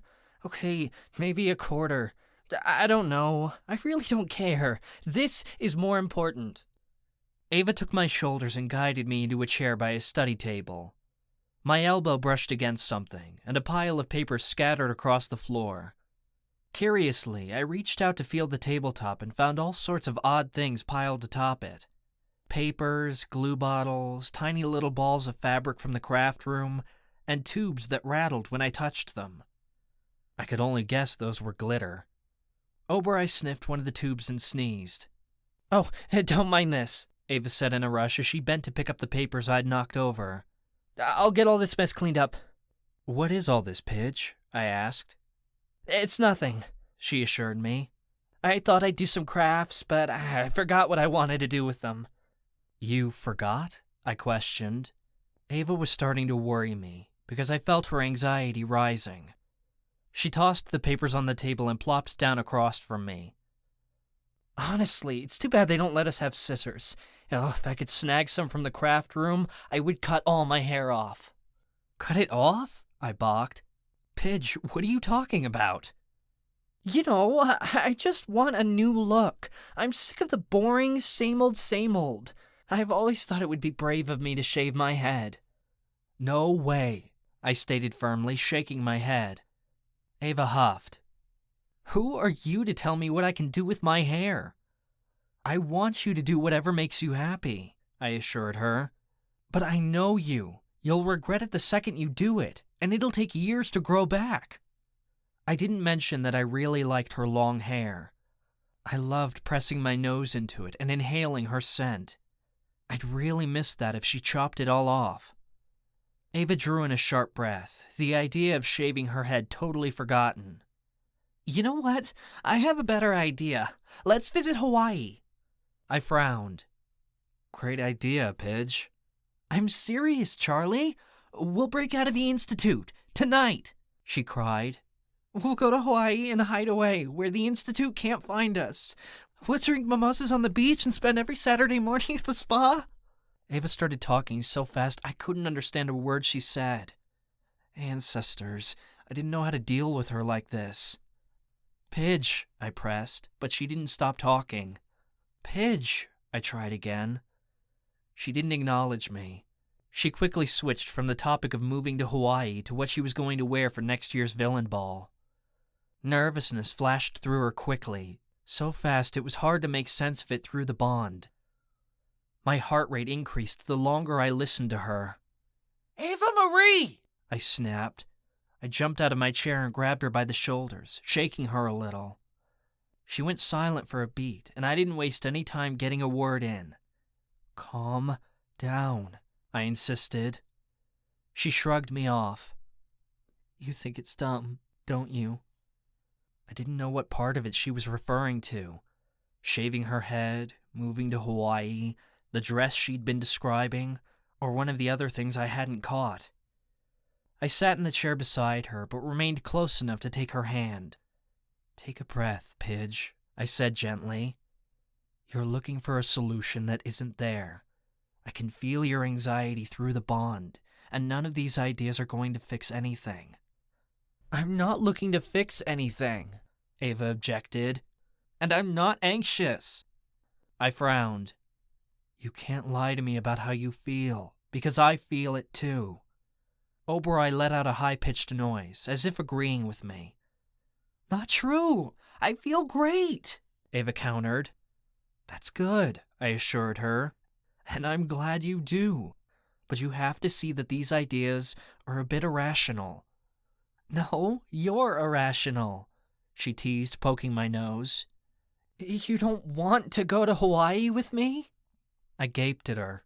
She had to see that we couldn't, even if we wanted to. No one escaped the Institute. Maybe one day, I finally answered, when we both get out of this place. But we still have the prophecy to deal with. And we both know the answers are here. The prophecy doesn't matter, she responded in a flippant way. I'd never heard that come out of her mouth before, so now I knew something was wrong. It doesn't matter? What's gotten into you? The prophecy is the whole reason we're here. Oh, my ancestors, can you, just chill out for a second? I'm totally fine. I'm seeing things clearer than ever, she cried. Look, this is how it'll go. I'll shave my head as a disguise. We'll dig our way out of the Institute using a spoon. It works, okay? I've seen it in movies. Then we'll go to Hawaii and just, hang out with the mermaids, and I'll wear a cute shell bra, and we'll run from the law, and it'll be so fun, and... Ava dissolved into a mess of babble that I couldn't make out. Oberai started to whine. It was like she was in her own little world, and I didn't know how to break her out of it. I've already snuck a spoon out of the cafeteria in my sleeve, she gushed. I've started chipping away at a hole in my dorm. It'll be big enough for us to crawl through in no time, okay? I had to do something to stop her from attempting this ridiculous idea. She was acting like she was actually planning to go through with it. And with Ava being Ava, I knew she'd fucking try. Once she was caught, she'd be even more closely monitored by the Warden than she already was. And that couldn't happen. What about Callie and Marcus? We can't just leave them, I flung out randomly. Ava completely pivoted at my suggestion and let out a great gasp. You're right, we can't. We need to take my brother, too. And Opal, and Ivy, and I'll suppose you'll want Chansey to come along, too. What does that mean? I asked. Shit, she was on to me. Had she found out about the fight club? Oh, come on, Charlie. We all know, Ava said in a scathing voice. Get with the program. She was implying something, and I didn't think it had anything to do with the fight club. I was totally confused, but she left me no time to think about what she said, because she surged into a completely different vein of conversation. You know what we're missing here at the Institute? A theater program, she said confidently. Marcus was a theater kid, you know. He told me, so I think we really need to get some acting classes around here. I don't know if I'd be good at it, but why can't I be an actress? That's a thing I can do after I graduate, right? I've read 3 books on acting in the last 2 days, so I think I can handle it. What about anthropology? Did you finish your application for your major? I asked. Ava froze beside me. Anthropology? Yeah, I forgot that was a thing.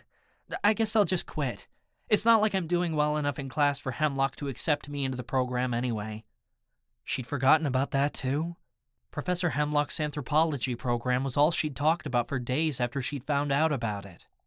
Now she was getting obsessive about acting, something she'd never indicated an interest in before, and giving up on her lifelong dream of being an explorer. Whenever she got impulsive, that wasn't a good sign. Ava, you can't just tank your grades, I started. I didn't know how to go about this, but someone had to bring her back down to earth. She giggled, then gave another huge gasp, as if she'd forgotten yet another critical piece of information. Oh, shit! Oh, I told Ivy I was going to do the... Oh, but I also promised Callie that I'd... You know what? Never mind. I'm already late to see them both. I'll just have to make up some excuse. I have to go. I'll see you later, Charlie. My heart sank as I heard her skip off. Oberai remained by my side and whimpered. The heavy truth formulated around me as I was faced with reality. Ava was sicker than I wanted to admit. I knew her bipolar was bad, but it was starting to get out of control. She couldn't take care of herself when she was like this. Hell, she could barely function. I had to be the one to look out for her. Protecting Ava became more important than ever. She was a loose cannon right now. Who knew what she'd say or do? And if I didn't have immunity from the guards, I couldn't shield her from the consequences of whatever her mood swings provoked her to do. Staying in this fight club was my only means of keeping both of us safe in this hell.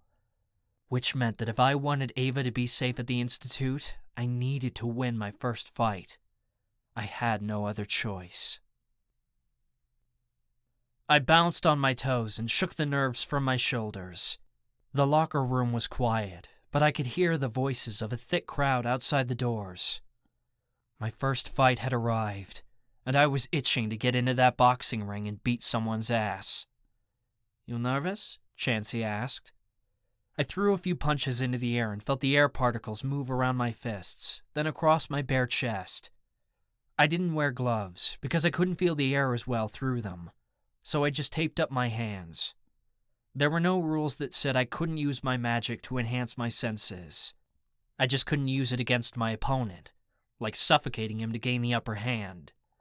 The guards wanted a show, not a slaughter. I scoffed at Chansey. Me? Nervous? Hell no. I'd been ready for this since the day Captain offered me a spot in the ring. Hell, I'd been itching for a fight long before that. I'd gotten a taste of it during the Dark Games, and I wanted more.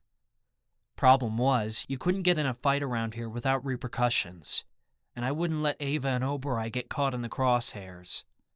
Which was why Oberoi wasn't here. I'd insisted Ava take him for the night. I didn't want him seeing this. I'd made up some lie to her about where I was, and I hoped that she believed it. But to be honest, I wasn't even sure if she'd remember by tonight. She was in a really complicated headspace right now.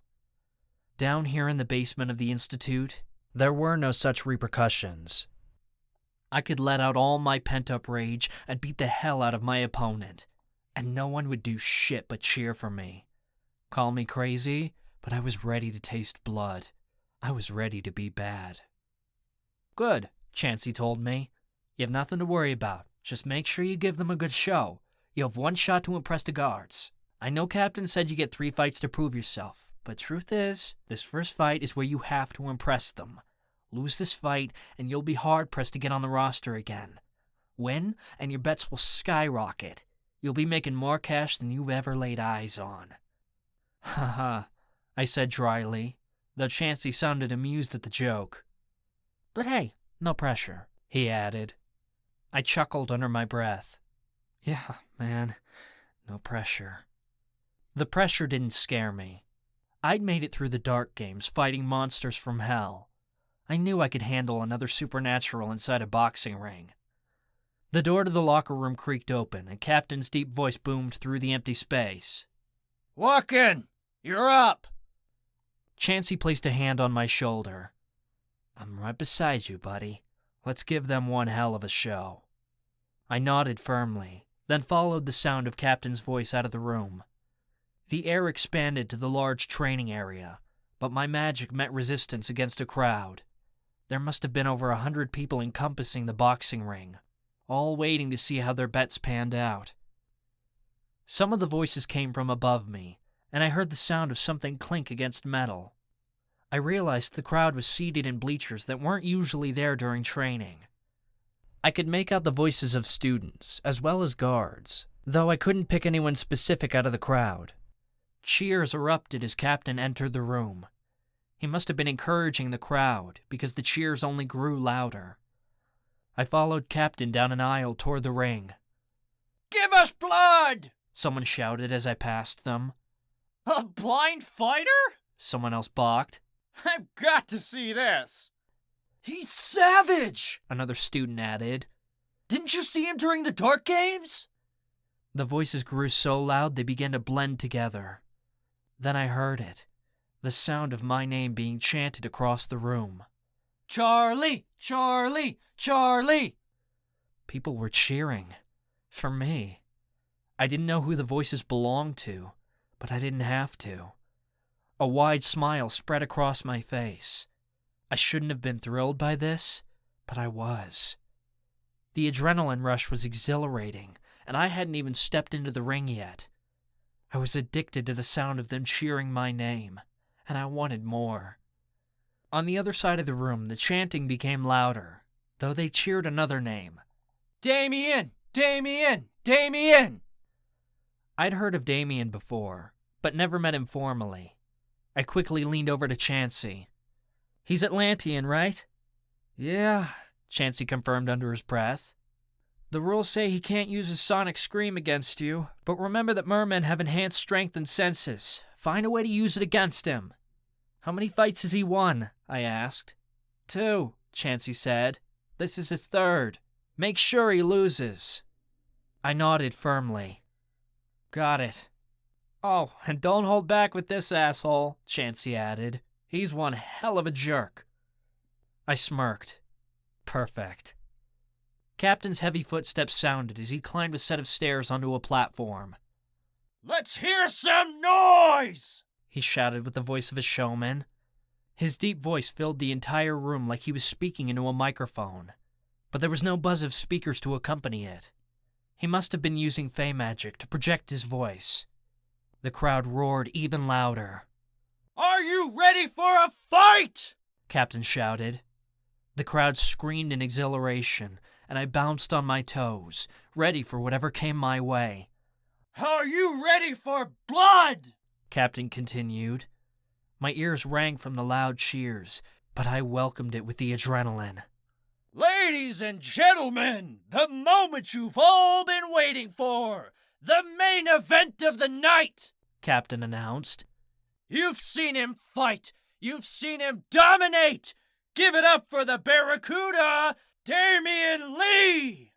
I could barely hear Damien step into the boxing ring over the sound of the crowd cheering his name.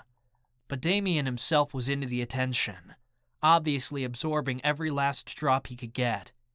I can't hear you! Damien screamed from the center of the ring. People cheered even louder as he encouraged them. After the crowd settled a bit, Captain continued in his confident announcer voice. You saw him fight monsters during the Dark Games. A Balur, a Malamuto, and a Deceptum. But is he a match for the Barracuda? Well, folks, you're about to find out. Welcome to the ring for the first time! Captain cut off abruptly and leaned down, his tone soft enough that it didn't ring over the crowd. Shit, what's your stage name, kid? I gaped a moment. Hell, I hadn't come up with a stage name. Before I could answer, Chansey spat out something for me. The Blind Bandit. What? I balked. Are you fucking kidding me? That's offensive as hell. You gotta give me something, Captain pressed. It's good marketing, Chansey insisted. He's the Blind Bandit. Just go with it, Charlie. The Blind Bandit it is, Captain agreed. Captain straightened and projected his voice across the room again. Please welcome the Blind Bandit, Charlie Walken! I turned to Chansey, totally pissed. That's a lame-ass stage name. One that you're stuck with now, he said, like it wasn't a big deal. But I knew it was. People would remember this name forever. Besides, it's a good thing you're pissed off at me. Channel that into your fight. I didn't get another chance to respond, because Chansey shoved a mouthguard past my lips and pushed me toward the ring. I caught myself on the ropes. The crowd was already chanting my stage name, and I knew there was no turning back now. I had to fight. I had to prove myself. I had to earn my place in this prison. Not as Charlie Walken, but as the Blind Bandit. Stupid-ass name that it was. I climbed under the ropes of the boxing ring and jumped to my feet to face my opponent. The air moved around Damien as he shifted his weight from one foot to the other, amping up for the fight. Someone else moved through the ring. A referee. Oh, blind elementi, Damien laughed. Taking you down will be easy. I chuckled. You'd be surprised. Ready? The ref called. Fight! I didn't hesitate, because I knew if I did, the fight would be over far too soon. Damien and I lunged at each other and met at the center of the ring. He threw the first punch, and though he was quick, I felt it coming through my air magic. I ducked, and his fist went over the top of my head. I jumped back as he swung again. Each of my moves were calculated. I didn't go in for the shot right away, but rather stuck to dodging his attacks. My strategy was simple. I was learning his fighting style with the help of my Yapluma senses, so I could use it against him. "Coward!" Damien spat at me. He didn't seem to notice what I was doing, and it would be his downfall. Damien was a simple fighter, I quickly realized. He'd go for any shot he could, whether it would work to his advantage or not. All he wanted was for his fist to connect to something. Anything. And so I let it. Damien's knuckles cracked into the side of my jaw, and the crowd screamed a mixture of cheers and boos. I smirked in satisfaction as the pain radiated through my face. I already felt the bruise forming. Chansey hadn't been lying about Atlantean strength. They were no vampires, but mermen were strong. As my hands came up to block my face, Damien aimed lower. He landed a punch to my ribs, just as I predicted he would.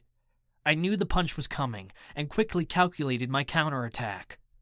Before Damien could draw his fist away from my ribs, I grabbed his wrist and yanked him forward, while simultaneously swinging my knee up into his gut. I knew by the way the air left his lungs that he felt the blow. We'd see how much enhanced strength he'd had after that shot. My opponent recovered quickly and jumped back to where I couldn't reach him. He began circling me, and I followed his movements, tracking them with my magic and the sound of his feet on the floor. Nothing outside of the ring seemed to matter. Not the crowd, the announcers, or anything. I barely heard them as I focused all my attention on my opponent. "The clock is ticking, my friend," Damien sneered through his mouth guard. "I'm undefeated. It's time to end this." I scoffed. "What are you doing standing around talking about it? Bring it on, fish boy." "Fucking savage!" Damien sneered as he jumped at me. I blocked his first punch, but it hurt my forearm like a son of a bitch. I retaliated quickly, landing a punch to his gut, then to his jaw. I quickly learned that Damien didn't back down. He was all about the offense and barely bothered to block my attacks. His fists started flying at me so fast, I had a hard time making out where they were coming from. His knuckles connected with my body in 5 consecutive blows, first to my guts, then to my face. My ears rang as his fist slammed into my eye. I instantly felt my eye begin to swell and blood drip down my face. It should have left me stunned, but all it did was ignite a fire inside of me. The pain wasn't even mildly inconvenient. It was exhilarating, and I welcomed it with open arms. It reminded me that I was alive, and I wasn't just here in the Institute surviving anymore. I was having the fucking time of my life, and it motivated me to win. Defending myself was suddenly off the table. My only choice was to do more damage to him than he did to me. I kicked Damien in the face so hard that he stumbled back a few steps, far enough that his arms couldn't reach me. I kicked him again before he could recover, but that was all I managed to do before he jumped at me again. Damien's fist met my jaw once again, and the coppery taste of blood filled my mouth. I smiled in satisfaction and spat the blood in his direction. The crowd went fucking nuts. The feeling of blood spraying all over his face must have distracted Damien momentarily, because I managed to gain the upper hand. I landed blow after blow to his jaw, enjoying the sweet satisfaction of beating him up. Hell, I was actually good at something for once, and the crowd was loving it. Damien shoved me backward, and I stumbled to the outer edge of the ring, catching myself on the ropes. He grabbed for me, wrapping his arms around me so tightly I could hardly breathe. He tried to knock me over, but I refused to be taken down so easily. I jumped and wrapped my legs around him, throwing off his balance. Damien growled as he fell forward. The bastard nearly crushed me, but I used his momentum to roll the two of us over until he lay flat on his back. I knew from my many fights on the streets that gaining a dominant position like this could easily be short-lived, so I did everything in my power to deliver as much damage as I could while Damien lay on his back. I landed punch after punch to his face. Blood spurted from his nose and onto my knuckles, satisfying as hell. As predicted, the position was short-lived. Damien's legs curled tight around me so that I couldn't move. He wrapped an arm around the back of my neck and yanked my face toward his. He was strong, and I couldn't get away. I heard Damien spit something from his mouth, then the thud of his mouthguard landing several feet away. Damien's teeth latched onto my ear, and he bit down hard. I screamed as pain radiated through my ear, and warm blood trickled down the side of my face. So he wanted to play dirty. I could play dirty. I punched the side of his face a couple of times, but he didn't let up on my ear.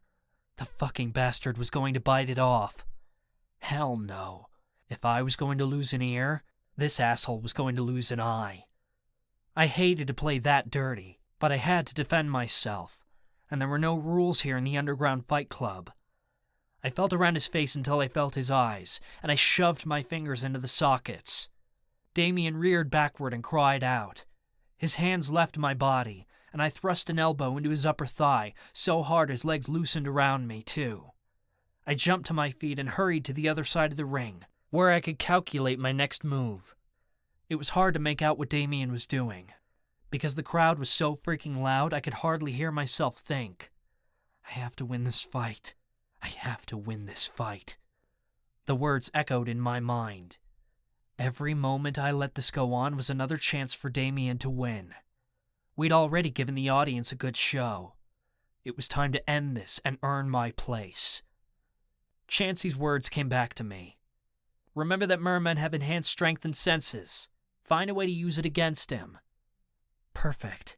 How'd I do that? What are you standing around for? Chansey's voice came from outside the ring. You've blinded him! Finish him off! A moment of shock hit. I'd blinded him? Not for good, obviously, but I must have done enough to swell his eyes shut. Victory surged through me, and I hadn't even won the fight yet. No one navigated this institute without sight better than I did. I'd found my chance to win. I wasn't about to waste it. I stepped toward the center of the ring and focused my attention on my air power to get a feel for Damien's location. I quickly realized he was still on the ground, but he must have heard me coming, because he jumped to his feet. He shook out his hands, and sweat and blood splattered all over my chest. Come at me! Damien yelled. I chuckled. Gladly. I lunged at Damien, intent on delivering one last blow, but he was ready for me. I'd underestimated just how well his other senses would make up for his temporary blindness. Damien caught my arm as it was headed toward him, and he used my momentum against me. He yanked downward and spun around, twisting my arm behind my back so hard something popped. A sharp, ungodly pain twisted through my shoulder as the joint dislocated. I cried out in pain but barely heard my own scream as the crowd went fucking nuts. They loved it. Hell, I'm done for, I thought. There was no way I was fighting back with a dislocated shoulder. But then I felt her.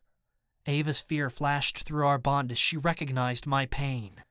She could feel that something was wrong with me, and she was worried. I hated when Ava worried. All I wanted was to keep her safe and happy. If I gave up now, I gave up everything I could possibly give Ava inside the Institute.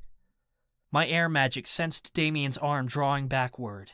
He was going in for the final blow, the one that could end this all for me. It simply wasn't an option. Damien's fist flew forward, and I reacted as fast as I possibly could. I ducked and grabbed his arm with my good hand. I pulled him forward, accelerating his momentum toward me.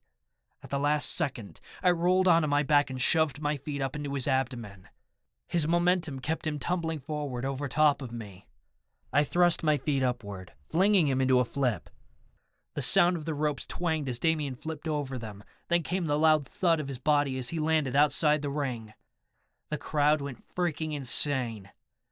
You did it! Chansey shrieked. You knocked him out! A whistle sounded, and the ref hurried over to me to grab my good hand. He shot it into the air and announced, Winner! Ladies and gentlemen! Captain's voice boomed over the room. The Blind Bandit! That was all I heard as the shock of victory swept through me. Despite the pain, the blood, and the bruises, not to mention the dislocated shoulder, I'd won. It didn't quite seem real. "Way to go, man!" Chansey screamed as he rushed into the ring to congratulate me. He clapped me on the shoulder, and I winced. "Whoops, sorry," he said sheepishly before quickly adding, "It's so going to be worth it. That fight was incredible." I couldn't help but beam as I soaked in the cheers from the crowd. "Totally worth it," I agreed as I tried to catch my breath. "You looked so badass out there," Chansey continued. "You were so strong and fast. I honestly wasn't sure you'd make it against an Atlantean, but you proved me wrong. You proved us all wrong." "Hell yeah, I did," I said proudly. I'd prove them wrong time and time again, because I was the fucking blind bandit. I was lawless, an outlaw and an outcast, and there were only so many rules I could follow. I was planning on breaking each and every one. Chapter 8. Ava-Marie. As I woke up Saturday morning, my first thought was of Charlie. Oberai lay at the end of my bed and watched me as I sat up, his tail giving a slow, cautious wag as he observed my wild hair. I rubbed my arm. Last night, I'd felt Charlie's pain. It came through our bond, a sharp ache radiating through my shoulder, like someone had almost wrenched it out. I knew immediately the pain had come from Charlie. I'd nearly cried, it'd been so painful. I was so concerned. But it was like Charlie was ignoring me. He didn't even brush against my consciousness afterward to let me know he was all right. I wanted to go to him, but by that time, the door of my cell was already locked for the night and I couldn't leave. I immediately went to check in with him, but didn't get any sort of acknowledgement back. I could feel his presence just on the other side of the wall that separated our cells, still and silent. He was sleeping. I didn't want to wake him if he was recovering from some kind of injury. Maybe he'd fallen last night and hurt his shoulder trying to catch himself. I didn't know. I'd leave him be. For now. My second thought was I had to clean my room. I had to clean everything. I was, by nature, a slob. My clothes, books, papers, and anything else I had lay scattered around my cell, lying in piles and thrown this way and that. I sat up and realized how absolutely bothersome it was. Strange, considering I'd never noticed before. I sprang out of bed. I organized my books, I took my clothes to the laundry, and I even made my bed. Oberai got up to help, pushing things into piles so I could put them away faster. But it wasn't enough.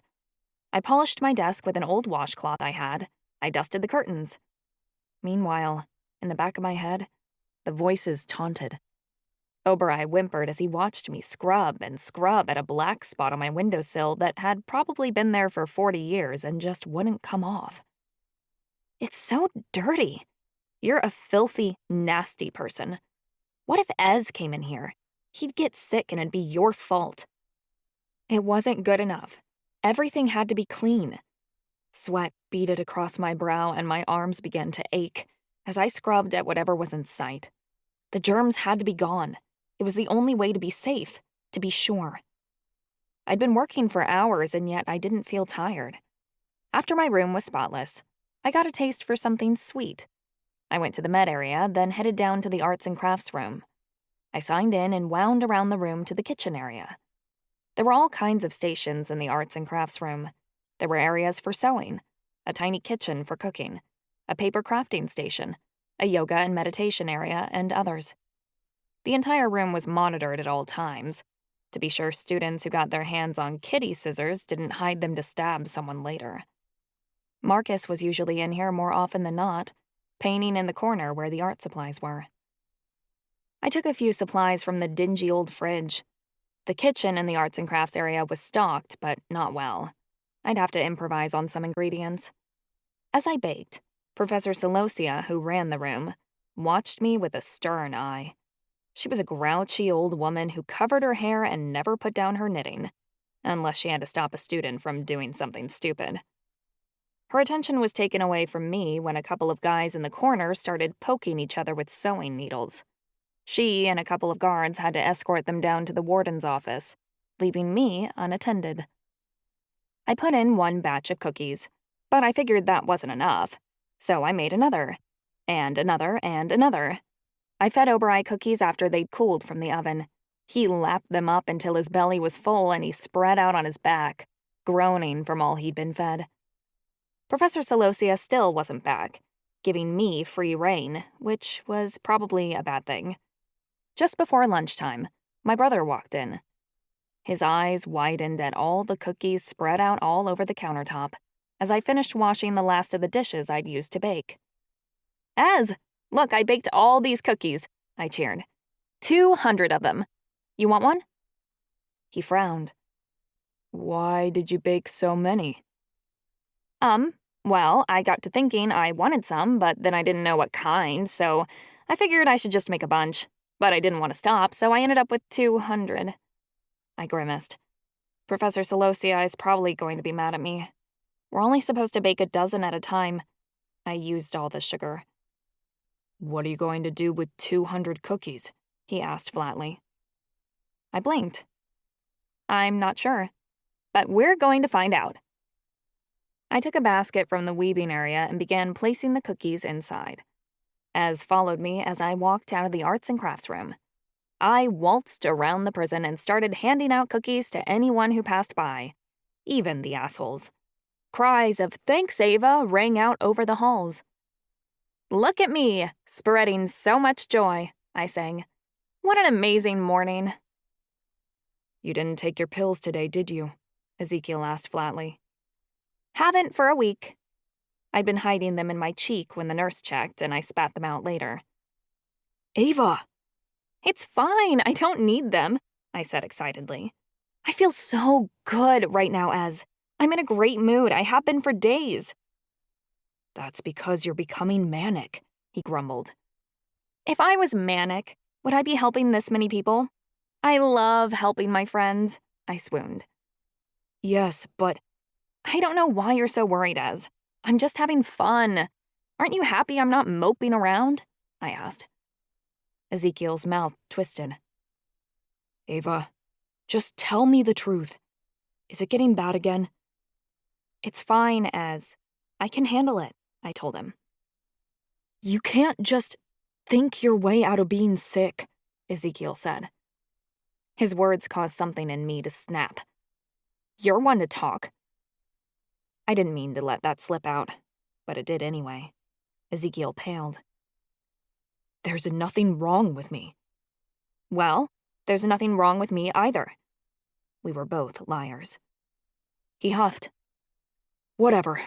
I have better things to do than babysit you." He stomped off around the corner and out of sight. I definitely touched a nerve. Oberai let out a low whine. I sighed and continued handing out cookies, like the magical cookie fairy I was. Deep down, I knew Az was right. I was becoming manic, if I wasn't there already. A fun, hypomania bipolar episode always resulted in a huge dip in mood later. I just hoped this high lasted long enough for me to get everything done this week. I was so behind on homework. Maybe if I stayed awake for 3 days straight, I'd be able to get it all finished in one go. "Hey." I barely registered the guard's voice, but I definitely panicked when I felt his harsh grip on my arm. A bulky vampire guard towered over me, his nose twisting as he caught sight of my basket. Oberai immediately sank down into a crouch and started growling. The guard ripped the basket of cookies out of my grasp. "What are these? Distributing nightshade cookies on prison property? Just who do you think you are?" "They don't have nightshade in them," I insisted. "I just wanted to be nice." "Inmates aren't allowed to share food," the guard snarled. "You're heading to the warden." "I didn't know!" I shouted. The guard began dragging me away. Oberai whined, not knowing whether to attack or stay put.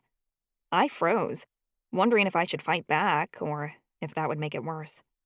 I didn't want to go anywhere near the warden, not now or ever. "Let me go!" The guard snarled, and he reached for the handcuffs on his belt. I felt my stomach twist. until I heard someone say, "Don't take her in. I can handle this." My eyes narrowed immediately when I saw him, while Obereye's tail wagged. Charlie. I had a bone to pick with him. His arm hung in a sling, and clearly he hadn't hurt it from falling. He'd been attacked. Charlie had yellow and purple bruises all over his face. The area around his eyes was swollen, and he moved gingerly. Somebody had beat Charlie up, and when I found out who, I was going to make them eat dirt. Nobody put their hands on my Charlie and got away with it. I'd tear them apart. My heels were going straight into their eyeballs. The moment I got some answers from my bonded partner, that is. The guard stopped yanking on me when he noticed Charlie. "You vouching for her?" "Yes, it's all right. She just made a mistake," Charlie said coolly. "It won't happen again." The guard sneered. "You're lucky this one's your girl walking." The guard let me go, but took the basket and the cookies with him. Obereye began licking Charlie's fingers, and he stroked the dog's ears lightly. I fumed. "Since when did the guards listen to you? And who hurt you?" I asked. "Give me a name so I can drive a foot straight up their ass." "Not here, Ava." Charlie's tone was short. Obereye barked, like he wanted us to follow. Charlie moved slowly as Obereye led us to a deserted corner of the prison. Once we were alone, I said, "Charlie, you look awful. What happened last night? I was so worried." "Don't be." His tone was sullen. "It's nothing to be concerned over." "Nothing to be— Charlie, your face!" "I got in a fight. You should see the other guy." He smirked. "Who the hell is the other guy?" I threw my arms up. "I fought Damien." "The crazy-ass Atlantean?" I spat. I'd seen him put a kid into a pretzel just last week. He was still in the infirmary. "Yeah, and I put him in his place," Charlie said firmly. "Why?" I put a hand on my hip. "You aren't one to go around starting shit just because you can." That was effectively my job in the relationship. "Let's just say he had it coming." Charlie's smirk grew wider. I began poking him in the chest. "Listen here, buddy. You're hiding something from me, and I think it's time we get it out in the open. Did Damien hit on Chansey or something? Is that why you're mad?" Charlie's look was blank. "Chansey? Why would I care?" "Come on. You don't have to hide it. I already know," I said tiredly. "You and Chansey have been banging on the side. I get it. Where else would you be going so late? You're always with him. You can stop creeping around on me. I don't mind, really." Charlie sputtered. "You think I've been sneaking off at night so I can fuck Chansey?" "Obviously," I said, rolling my eyes. "I know we're not exclusive, so I have to be okay with it." "I'm not fucking Chansey. I'm not even bisexual," Charlie shouted. "You don't have to sit here and convince me you're only into women. Who doesn't want a good dick now and then? By the way, how big is—" Charlie pinched the bridge of his nose. "Ava, I promise you I'm not into Chansey. I've never seen his dick, nor do I want to." "Then what have you been doing with him? Running around at all hours?" I asked. "I demand to know." "I'm just trying to keep you safe. But I guess if the alternative is you think I'm sleeping around, then—" Charlie hesitated. "You know about the underground fight club, right?" Obereye gave a groan, like he knew what was coming. I put several things together very quickly. Then I fucking exploded. "The fight club?" I shrieked. "Are you insane? Charlie, do you know how many guys get really hurt down there?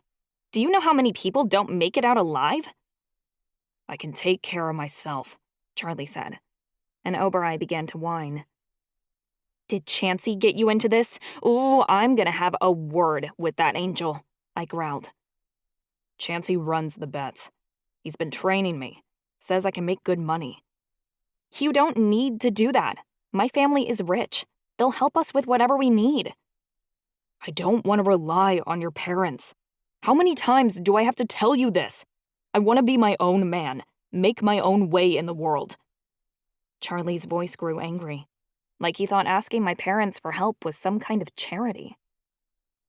You said we're family, and family helps family, I insisted. My parents wouldn't care if we asked for help. Charlie scoffed. Yeah, sure, because I've definitely made a good impression on your dad already. Let's just go asking for handouts. Why are you being so stubborn? I stomped my foot. I knew Charlie had relied on himself his whole life, but didn't he realize he didn't have to do that anymore? He had me, and I had resources. I just wanted him to use them. I'm fucking poor.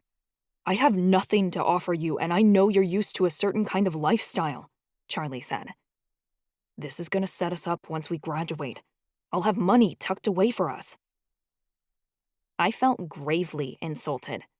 So I liked nice things, but they were nothing compared to Charlie. We hadn't really talked about this, but it was an unspoken understanding that wherever we went once we got out of here, we'd go there together. I wouldn't care if I lived in a cardboard box, so long as I was with you, I said. You say that until you've lived in a cardboard box. Charlie crossed his arms bitterly. It's different when you actually have to. Trust me, I've been there. Why would you even want to fight? I shook my head. You can't tell me it's just for the money. I know you. Getting your face turned into a pulp for a few bucks isn't worth it. It's my hobby. I like to fight, Charlie insisted. Getting the shit kicked out of you is not a hobby. Tons of people fight for a hobby. There's boxing, mixed martial arts. Those are all regulated sports, I said. The Fight Club is an illegal ring where guards manipulate inmates for entertainment. Charlie, they're exploiting you. I don't need one of your social justice lectures, thanks. I know how it works. Ancestors, I'm not fucking protesting at a rally or some shit. I think the Fight Club is a bad idea because I care about you. So they're using me. What's the harm? As long as there's a benefit, Charlie asked. I get paid. The guards let me do whatever I want. They look the other way when I ask. That's beneficial for both of us. A sick feeling settled in my gut. I knew part of this was my fault. I was always getting into some kind of mess with the guards. Oberei whined again, like our arguing was bothering him. If you're trying to protect me, you don't need to, I insisted. We can be safe another way without you putting your body on the line. This was too similar to how Charlie had sold himself to those women for a place to stay, and it made me sick. It's not like that. Fighting makes me feel powerful. It gives me a rush, Charlie insisted. During the Dark Games, I was finally in my element. I don't feel alive unless I'm in danger. And once my arm gets better, I'm going back out there. I hated to analyze him, but he was just repeating the same patterns he'd been stuck in all his life, because he didn't know any better. I wouldn't say that to him, though, because I didn't want to make him upset. It's not safe. If I had known this is what you've been doing, I would have tried to stop it. I only gave you space because you thought I was sleeping with Chansey? His voice was harsh. It makes me pissed you'd think I'd mess around with someone else.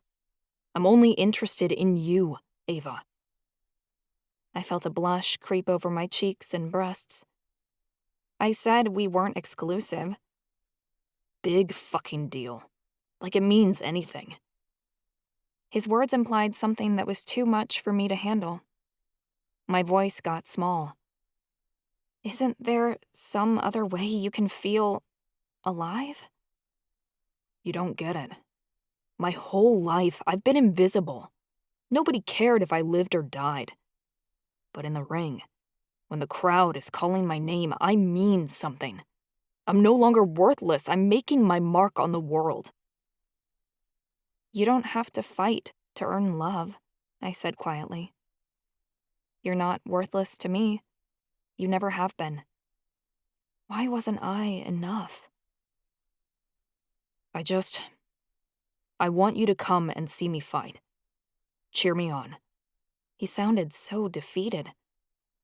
Just watch one fight and then let me know what you think. Okay. It hurt me to hear him sound that way. He really wanted my approval to keep doing this. And if he liked it, what was the harm? I just wanted him to be happy. Okay, one fight. I'll give it a chance. Maybe it was like boxing, and the bad things I heard about the club were just rumors. Maybe the fight club wasn't as bad as I thought. Though the proof I was right was smashed all over Charlie's face. Oberai gave a couple barks of relief and Charlie relaxed. He didn't say another word about it. Instead, he reached out to stroke my arm. I've been looking for you since I got up. As said, you were having issues. My snitch brother was asking for it. I'm completely fine, I said. I just have a lot to do. I have 3 papers I'm behind on that I should get done by midnight. All in one day? His tone was doubtful. I whooshed out a breath. Look, you don't get it. If I don't get everything done right away when I crash later, nothing will get done. I have to do it all now. What you need is a consistent schedule on the weekends, Charlie said firmly. Your symptoms get worse if you don't have one, I noticed. We should make one together. Prison is already so structured, I complained. I can't wipe my ass without someone knowing about it. I want to be free. Don't whine, Pidge. Just do as you're told. Make me. Charlie's mouth twisted humorously. You're a brat. But I'm your brat, I said innocently, batting my eyelashes. Charlie wrapped a hand around my hip and squeezed me to his side. Yep, you're mine. A funny feeling went through me then, when Charlie called me his. Oberai spun around our legs like he wanted to press us closer together. Charlie bent down to kiss me, and my body instantly melted when he did. I slipped my hands under his shirt and roamed his chest, feeling his abs, and maybe looking for any other injuries he might be hiding from me. He thought he could distract me with a sexy makeout session. Well, maybe he could. I wasn't complaining. Charlie's mouth was warm and soft. His lips were a little swollen, probably from being clocked last night. I was gentle with him, so I didn't hurt him further, but the way he pressed harder into me told me he didn't care. He wanted me close. Discomfort be damned. Charlie pulled away all too soon. We should probably eat something. I need to maintain weight for my next fight. Oberai was still full up from cookies.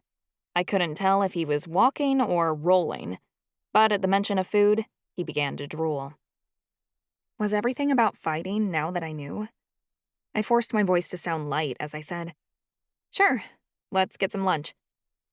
Charlie couldn't see me smile, so I didn't have to plaster one on for him. It felt good.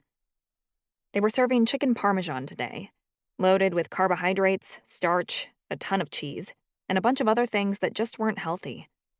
I was feeling massively guilty about the cookies I'd baked earlier and wished I hadn't eaten any. I had the thought I was a shitty person for even making them, for even having the craving for sweets in the first place. I shouldn't eat that, I said quietly as we got in line. It's bad. What? Charlie paused. It's not healthy, I insisted. And if I do eat it, it means I'm a bad person because I'm eating bad food. Food is just food, Charlie said. It doesn't have any power. It's not good or bad. There's no morality attached to it. But it is. You don't understand. It was so hard to articulate into words what was going on in my head. His tone grew softer. Okay. If it upsets you, we'll go with something else. Relieved, I put plain baked chicken and salad on our plate instead. Even so, Charlie's frown remained in place. He thought my symptoms were getting worse, but what did he know? I'd lived with bipolar for years. I could ride the waves. As we ate, I looked around for any stupid guards that might harass us about the dumb no-sharing food rule. But none of them paid attention to us. They didn't even look Charlie's way. I guess the Fight Club really did provide perks. Ivy's laugh trickled over the cafeteria. He was here, hanging on Chansey's arm. Those two went everywhere together. Chansey said something loud and Ivy laughed harder. "Who's that guy Chansey has with him? He's always around whenever we train," Charlie asked. My eyebrow twitched at the mention of the Fight Club again, but I brushed it off. "He didn't give me his real name," I said. "Hardly anyone did around here. He has a stage name, though. Ivy." "Ivy? As in Black Ivy? Like Nightshade, the magical drug?" I hadn't thought of it that way. "Maybe. But he's clean now. He said he's off it." Charlie didn't seem convinced. "Chansey hangs out with some shady people."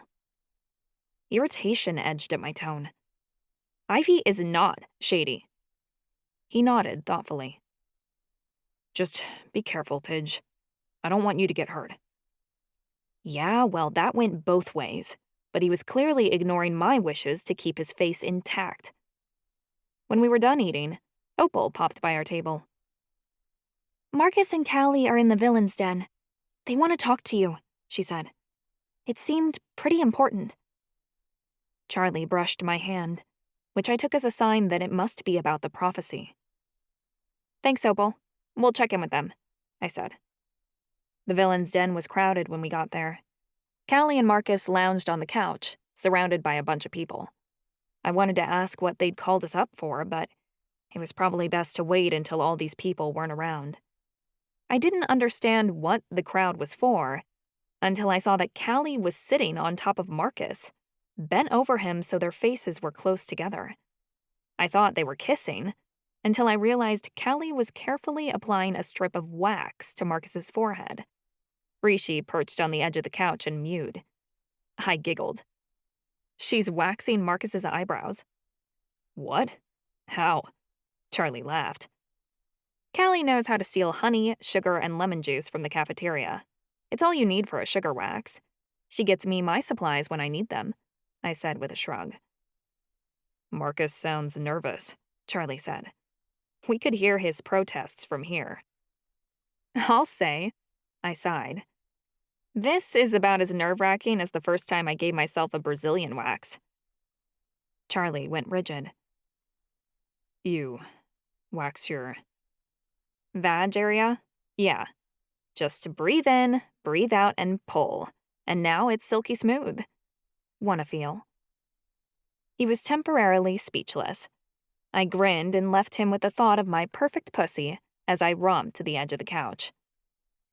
"Why'd I let you talk me into this?" Marcus whined, looking up at Callie. "You said they were too bushy. I'm just cleaning them up," Callie insisted. "I promise it won't hurt." "Let Ava do it. She's a certified cosmetologist," Marcus whimpered, giving a desperate glance at me. "I can do it just fine," Callie insisted, and she grabbed the strip. "Hold still, okay?" I was about to tell Callie to stop because I'd seen her apply the wax wrong. But as I opened my mouth, I knew it was already too late. Marcus yelped as a giant chunk of hair was pulled off his face. Callie held up the strip in victory, but her face fell when she realized her mistake. Marcus slapped a hand to his forehead, horrified as he felt bare skin.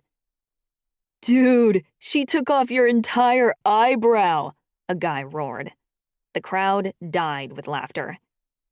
"I can fix it," Callie insisted, flapping her hands. She cast a spell and a new eyebrow formed on Marcus's face.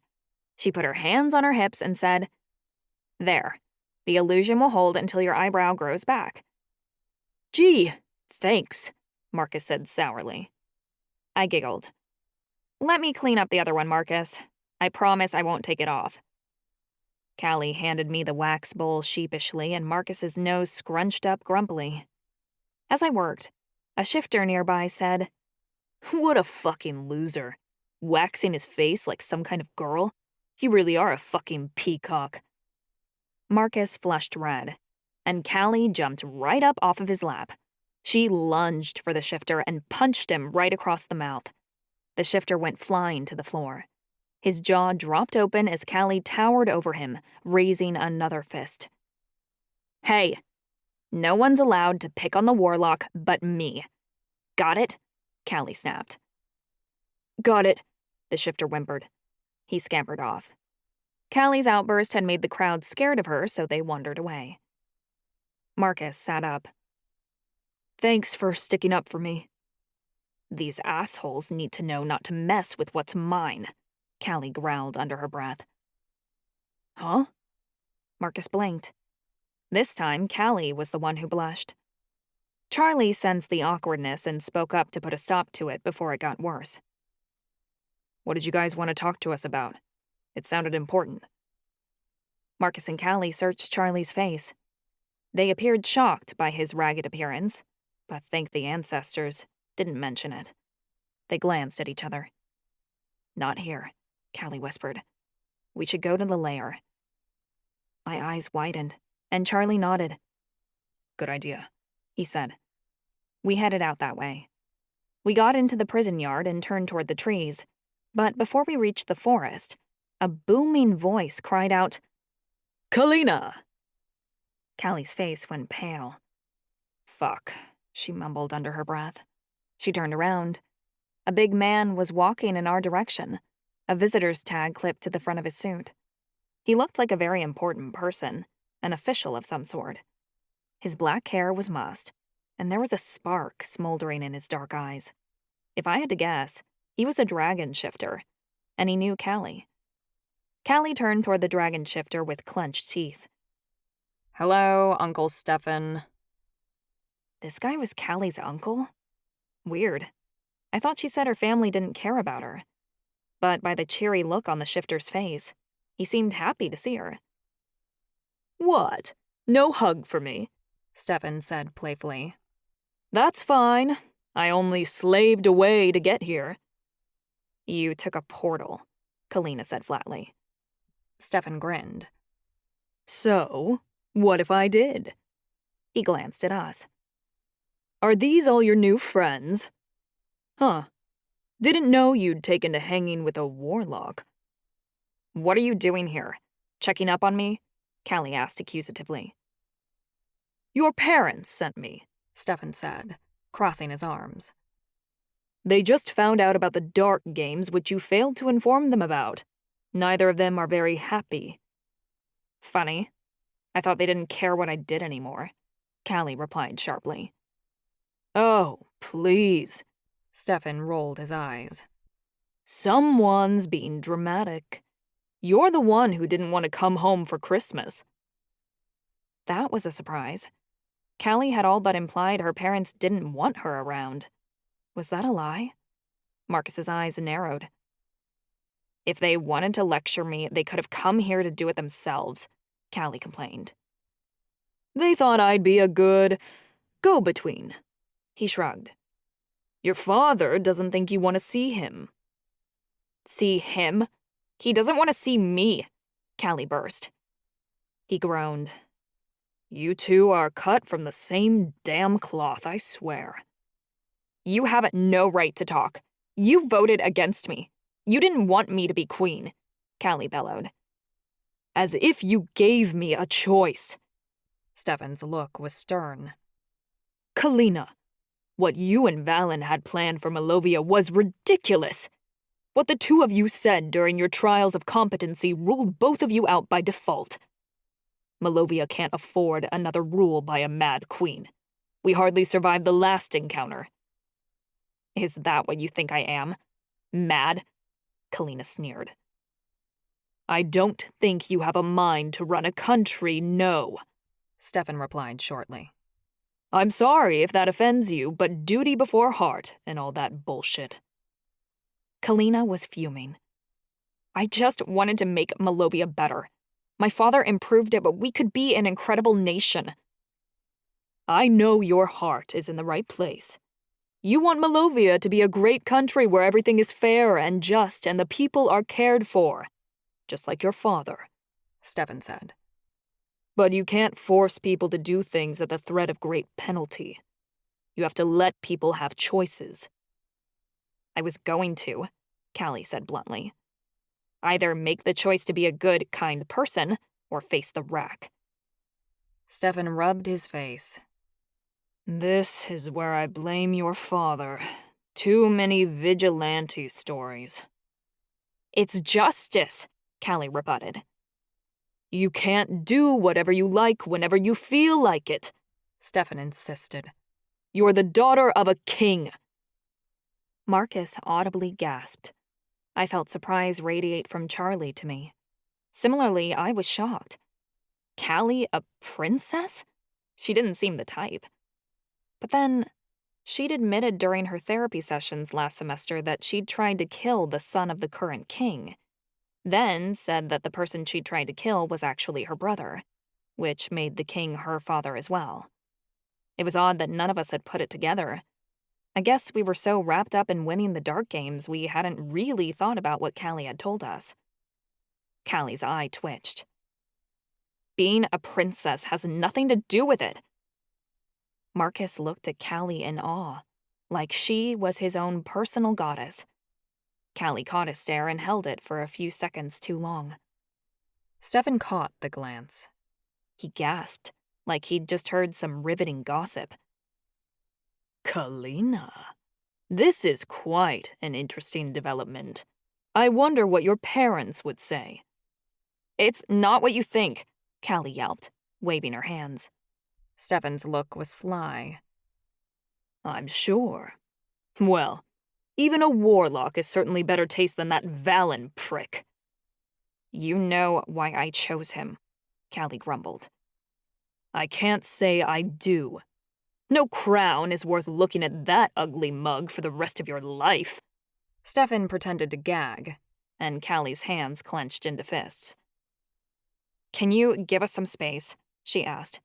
We were in the middle of doing something. Stefan sighed. I see you're busy with your friends, but can you please make a moment to talk to me? I didn't come here just to visit, you know. Callie's face burned.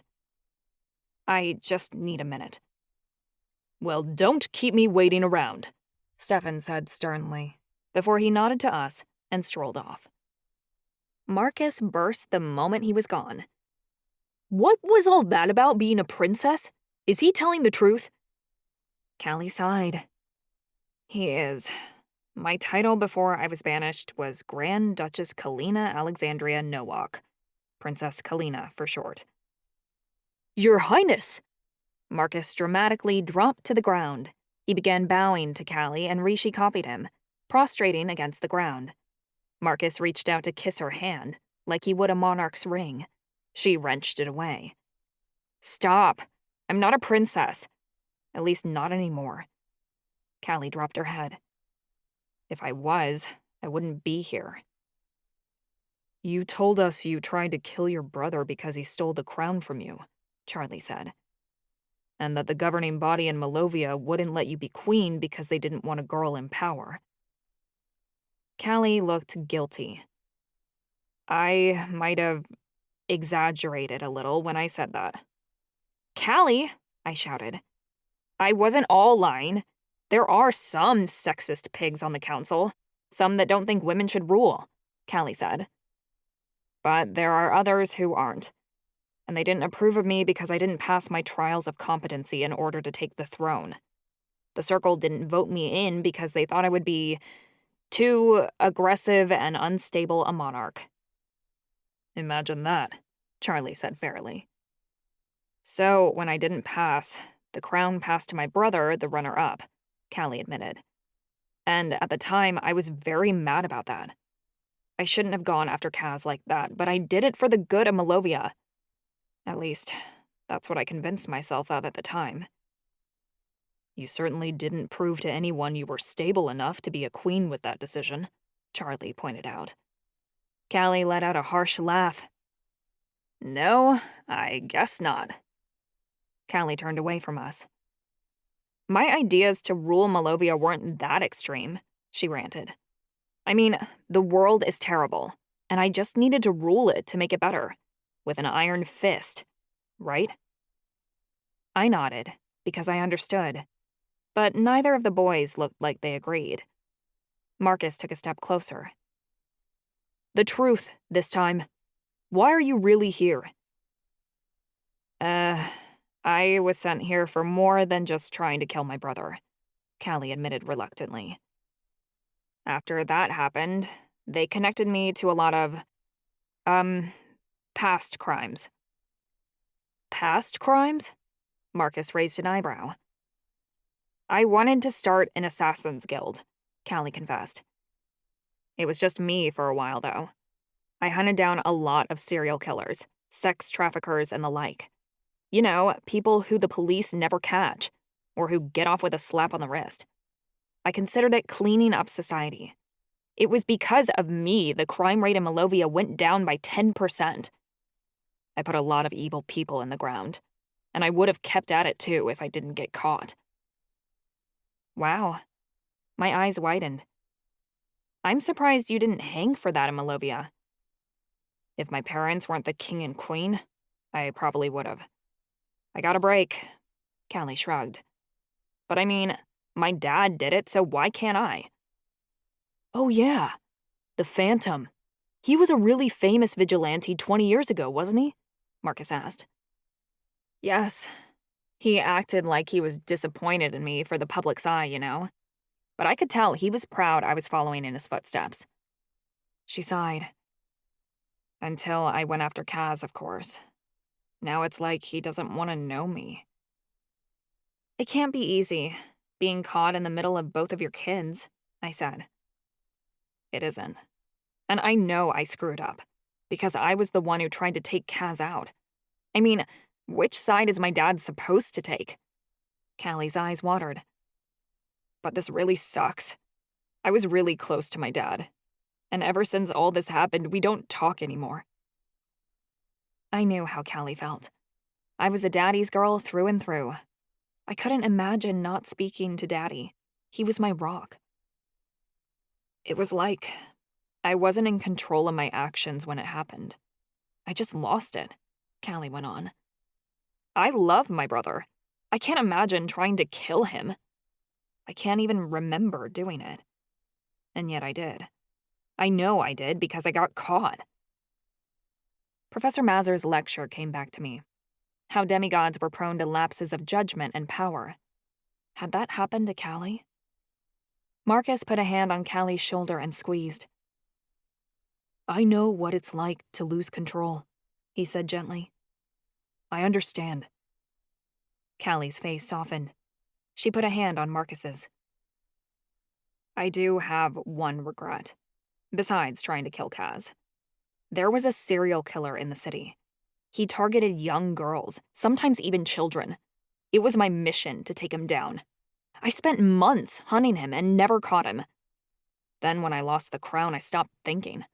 I acted rashly instead of deciding to kill this fucker first. He's probably still running free around Malovia.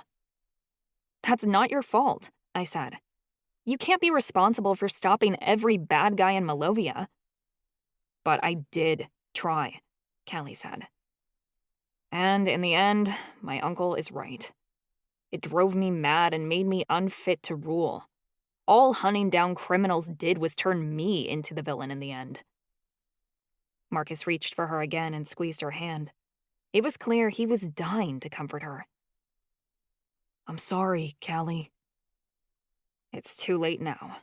What's done is done. Callie pushed away from Marcus. Ugh, we won't be able to sneak off to the Lair now. Not with my uncle watching me like a hawk. He'll want to talk to me some more. We'll have to wait until he leaves. We should go tonight then, before they lock the doors to our cells, Marcus suggested. This can't wait. Charlie nodded. Then tonight it is. Charlie had convinced the guards to skip our cells for bed check, and since he'd won his last fight, they'd agreed.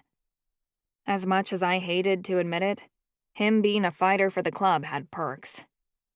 When Charlie and I arrived at the Lair that evening, Marcus was floating through the air. Callie was levitating him with her woven telepathy magic, and he was getting flecks of paint on his face as he spray painted the only bare spot left in the Lair, which was the ceiling. Marcus had spray painted the entire interior with cool designs. There were pictures of a city skyline, of all kinds of magical creatures, of skulls and wings and faces and all kinds of graffiti art.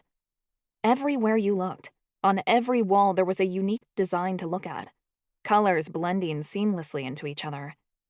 I wasn't sure how Marcus had managed to smuggle so much paint from the arts and crafts room, but apparently, he could do anything if it was for his art. I ran my fingers over the impression of a door he'd painted on the rock. The flower arch spanning the doorway almost looked real. The rest of the stuff we'd stolen from contraband was scattered around the room, along with spray paint cans, snacks, and other stuff we weren't allowed to have at the prison.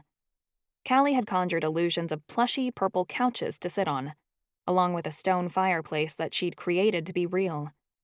The fireplace cast the entire room in an eerie glow. It looked pretty wicked in here now, and it was a badass place to hang out. It was a shame we couldn't come here every day. So, what's up? Charlie asked. I led him to the couch and we took a seat. Ava-Marie, who was in her unicorn form, lay beside the fireplace and made little fire butterflies rise out of the hearth with her horn, while Rishi immersed himself in a bag of catnip. Callie levitated Marcus down from the ceiling. They took separate armchairs, and Callie said, "You guys wanted us to look for information on demigods. There wasn't much to go on." "Until we figured something out," Marcus said. "The material in the library on demigods is rare, but we found every time a demigod was mentioned, it always led back to the elves." "The elves?" I blinked. "Why is that?" "We aren't sure," Callie said. "The two are connected, but we don't know in what way." "There is something we figured out, though," Marcus said. "Ava, you were able to translate the words on that bow, right?" "Kind of." I got up and walked across the room to where we'd stowed the elfin bow. I placed it on the table in front of the couches. The runes on the bow roughly translate to, "Beneath the bones lies our forevermore." I thought it rather gruesome when I'd interpreted it. It was a similar inscription to the elven gate we'd found in the woods during the Dark Games. "What is hidden remains secret from all but the demigods, forevermore." The runes on the ships in Kimpago were all names, but underneath each ship name was inscribed the same word, forevermore, over and over. I blinked. "Do you think forevermore was a code word amongst the elves?" "See, we think forevermore is a location," Callie said, "not a warning." "A place?" I asked. "Yes.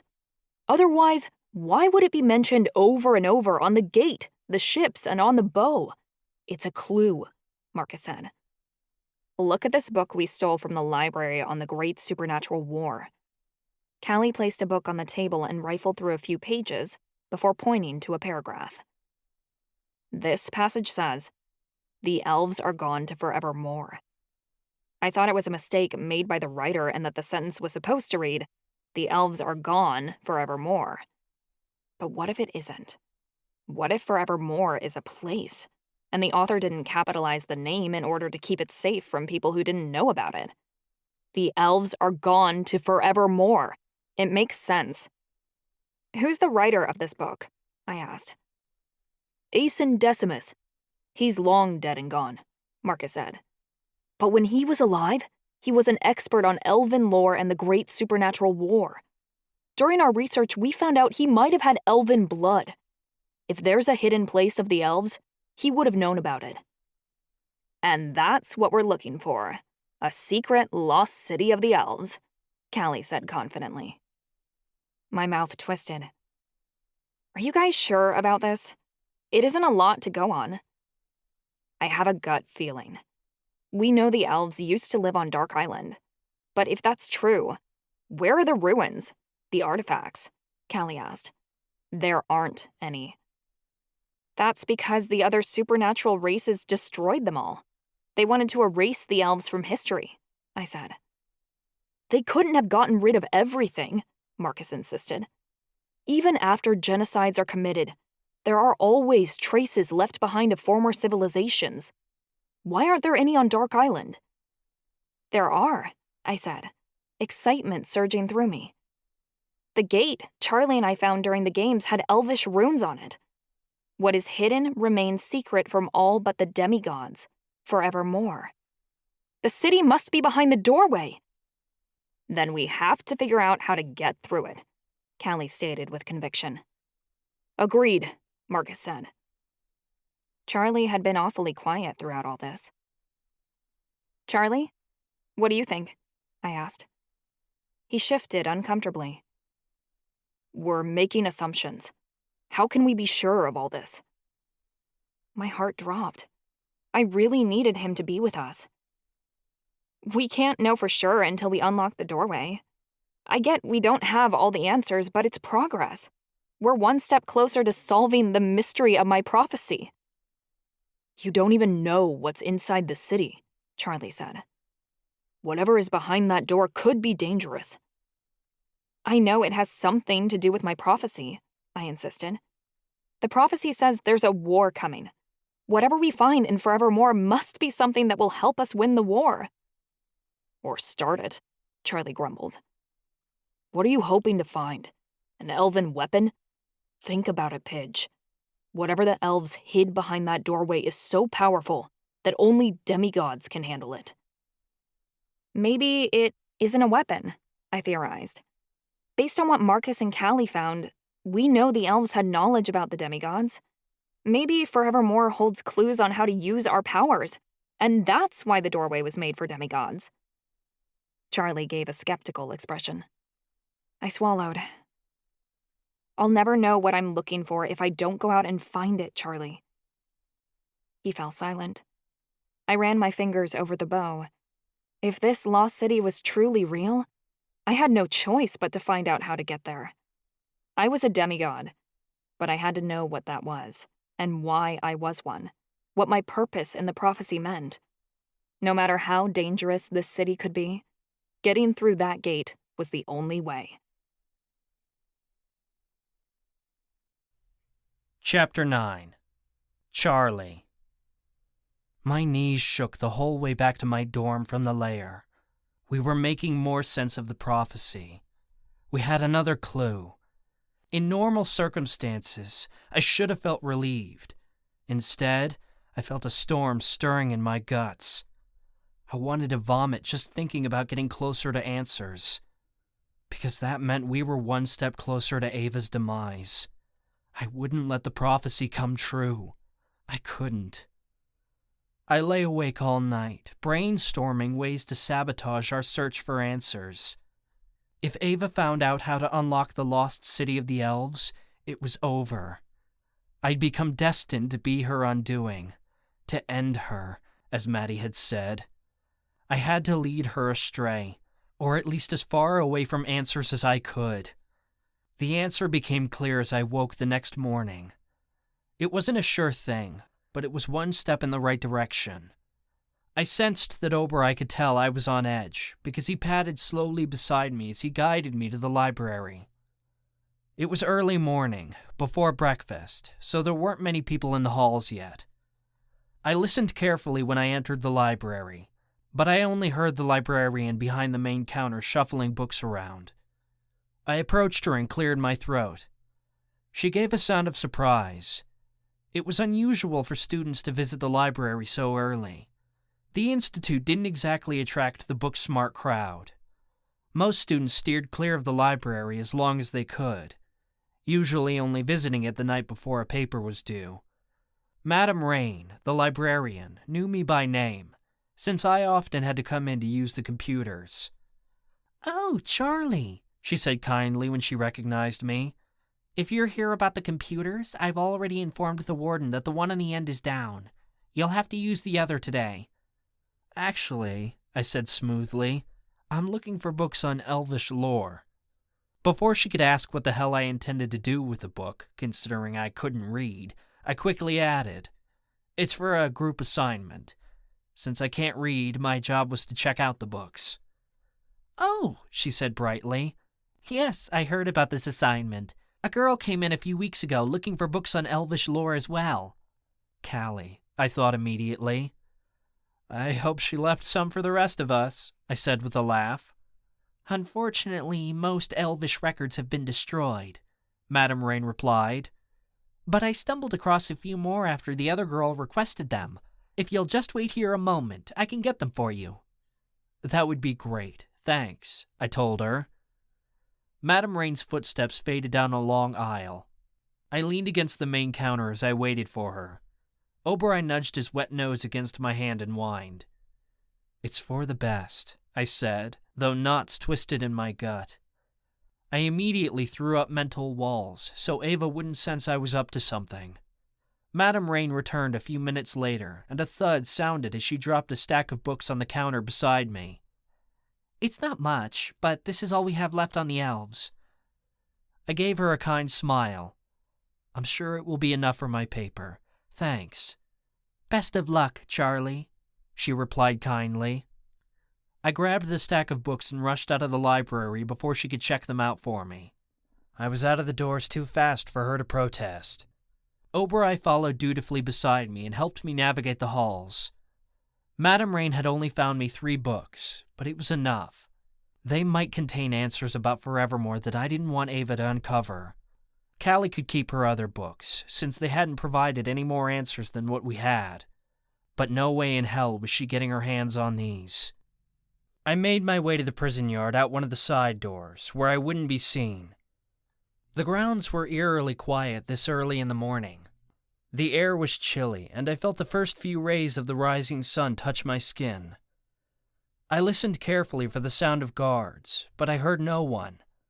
Keep watch for me, Oberoi, I commanded. Oberoi whined and nudged me again with his nose. I sighed. What do you expect me to do? The prophecy says I'll deliver a fate to Ava that's worse than death. I can't let her unlock that doorway. I won't lose her. I ran my fingers through Oberoi's fur and he dropped his head. I could feel the conflict within our bond, but it was hard to decipher where it was coming from. Whether it came straight from Oberoi, or it was some sort of discord between Ava and me. Ava didn't know what I was doing, though. She had no reason to be mad at me. Yet. Hell, I hoped she never found out. When I was confident I was alone, I knelt down and set the books beside me in the grass. The earth felt so familiar beneath me. It was easy to command it to move to my will. I let out a breath, and the ground opened up beneath me. I felt the dirt with my hands. The hole was no wider than my forearm, but it ran deep underground. Sorry, Pidge, I whispered under my breath, but I barely heard my own words over my pounding heart. This was the right thing to do. It was. I dropped the books into the hole. The sound of a door creaked open. I quickly shoved the dirt back together with my magic, burying the books so deep no one but a Navita could retrieve them. I held my breath and got to my feet. Charlie? Chansey's voice met my ears. His hand landed on my arm, and he helped me up. What are you doing on the ground? Tripped, I lied. What are you doing out here so early?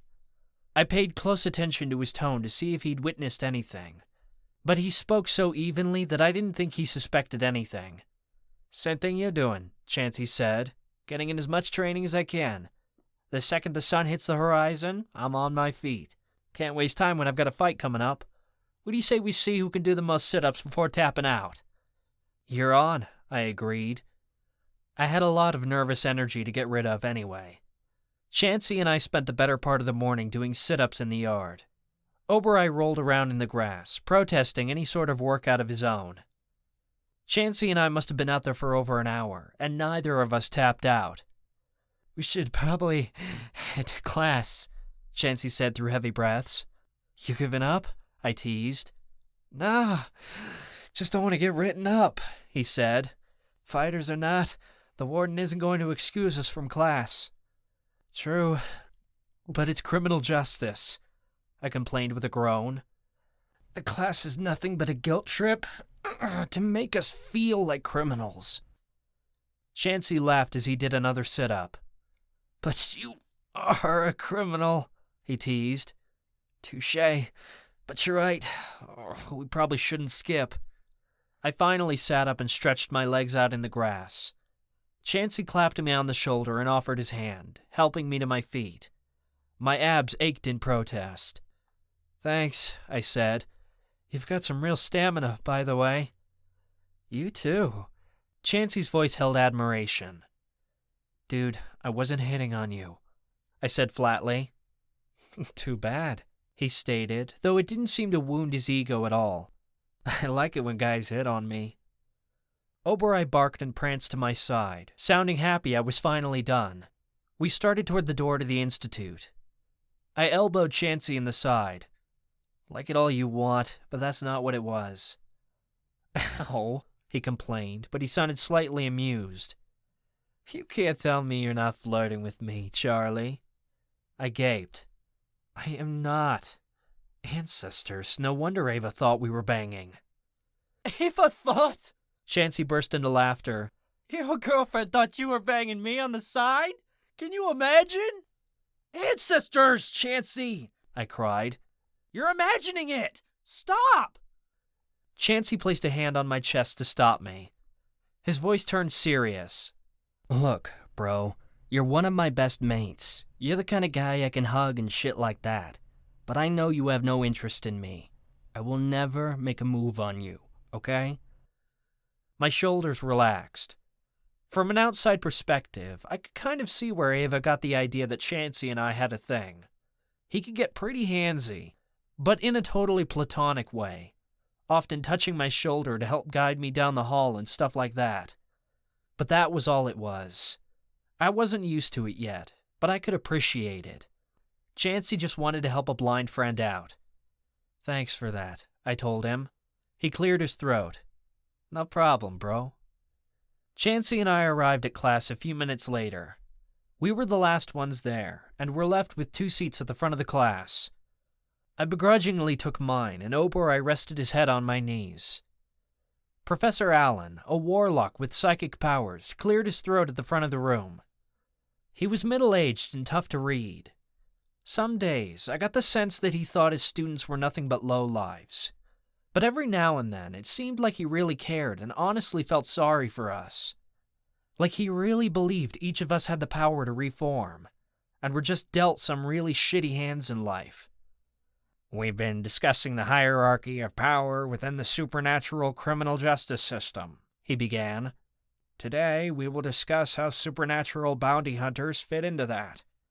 Usually, I barely paid attention in this class, but Professor Allen's lecture intrigued me today. It was like sitting at the front of the room made his lesson come to life or something. I sat straighter in my seat.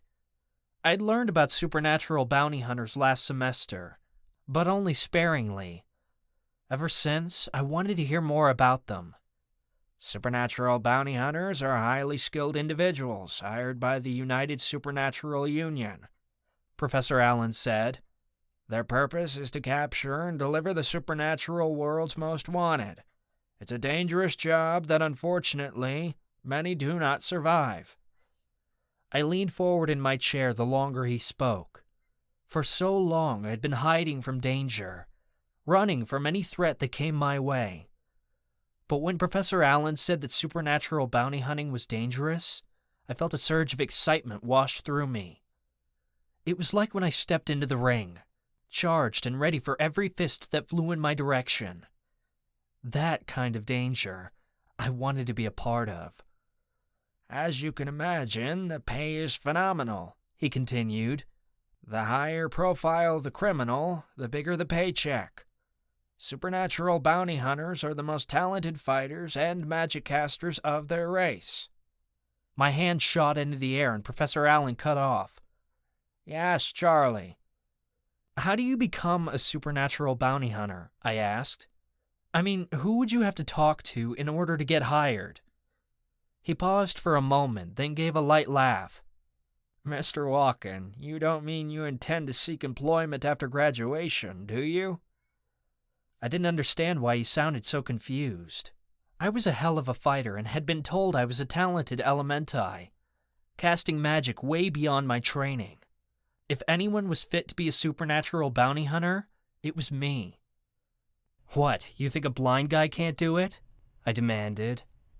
It's not that, Mr. Walken, Professor Allen quickly assured me, though it sounded like a lie. This lesson is not given as a career objective. It's in the syllabus to... He trailed off. To warn us, Chansey finished confidently, like he knew that was exactly what Professor Allen had meant. Warn us? I questioned. Warn us that they're coming after us after we get out of here, Chansey said bitterly. That is, if we don't shape up and change our ways. That's not what this lesson is, Professor Allen stammered. He quickly changed the subject. Please turn to page 315 in your textbooks. I heard the shuffle of pages as students flipped through their books all throughout the room. I just sat there dumbstruck by the conversation. For just a moment, I'd forgotten I was in this place, that I was a criminal. But I wasn't like the other criminals, the ones on the Union's most wanted list. Yeah, I'd done some bad shit, but theft was nothing like Professor Allen was talking about.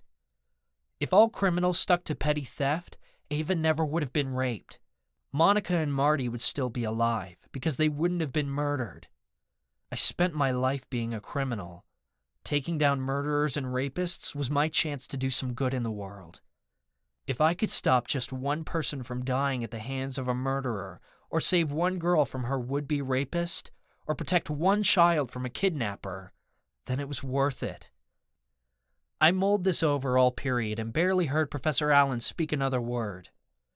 By the end of class, I was shaking at the thought of all those criminals, the real criminals, still out there doing harm. You don't really want to be a supernatural bounty hunter, do you? Chansey asked on our way out of class. Yeah, I do, I stated bluntly. I felt kind of pissed that he didn't think I could. But you have a record, he pointed out. They're never going to take you. The Union only wants the best of the best. They're not going to hire a criminal to hunt convicts, even if you graduate and get your record wiped clean. I pressed my lips into a thin line, feeling as if my magic might explode out of me at any moment. I don't care. I'm going to make it happen. You just wait and see. Who are you to be anything more than what you are? You're nothing. You're worthless. The voices came at me from all angles, ringing in my ears like an echo. I'm not worthless! I snapped. Whoa, man, Chansey chuckled nervously. I never said you were. Chansey hadn't heard what I had. My heart slammed against the edges of my chest when it hit me. Voices? It couldn't be. Ava was the one who... My train of thought came to a screeching halt when I realized the voices weren't meant for me at all. Ava's anxiety came through our bond stronger than ever, and I realized that the voices had been hers, the ones that lived inside her head. You don't deserve this. You're dead weight. Everyone thinks you're useless. Anger and frustration flared in my gut, and it seemed to grow as the voices became louder. I wanted to shove my hands into my hair and yank the strands out, just to get the voices to stop. Chansey said something to me, but I didn't hear what it was. Beside me, Obereye whined, but the voices drowned him out. Ava was spiraling downward, and the crash was going to be the most devastating low I'd ever seen out of her. I could already feel it. I have to go, I insisted. I wasn't even sure if I'd said the words out loud. All I knew was I had to get to Ava, and fast. I grabbed Obereye's fur to guide me. He took off running, leading me through the halls and closer to Ava. Please be okay, I thought as the voices grew louder, but they drowned me out.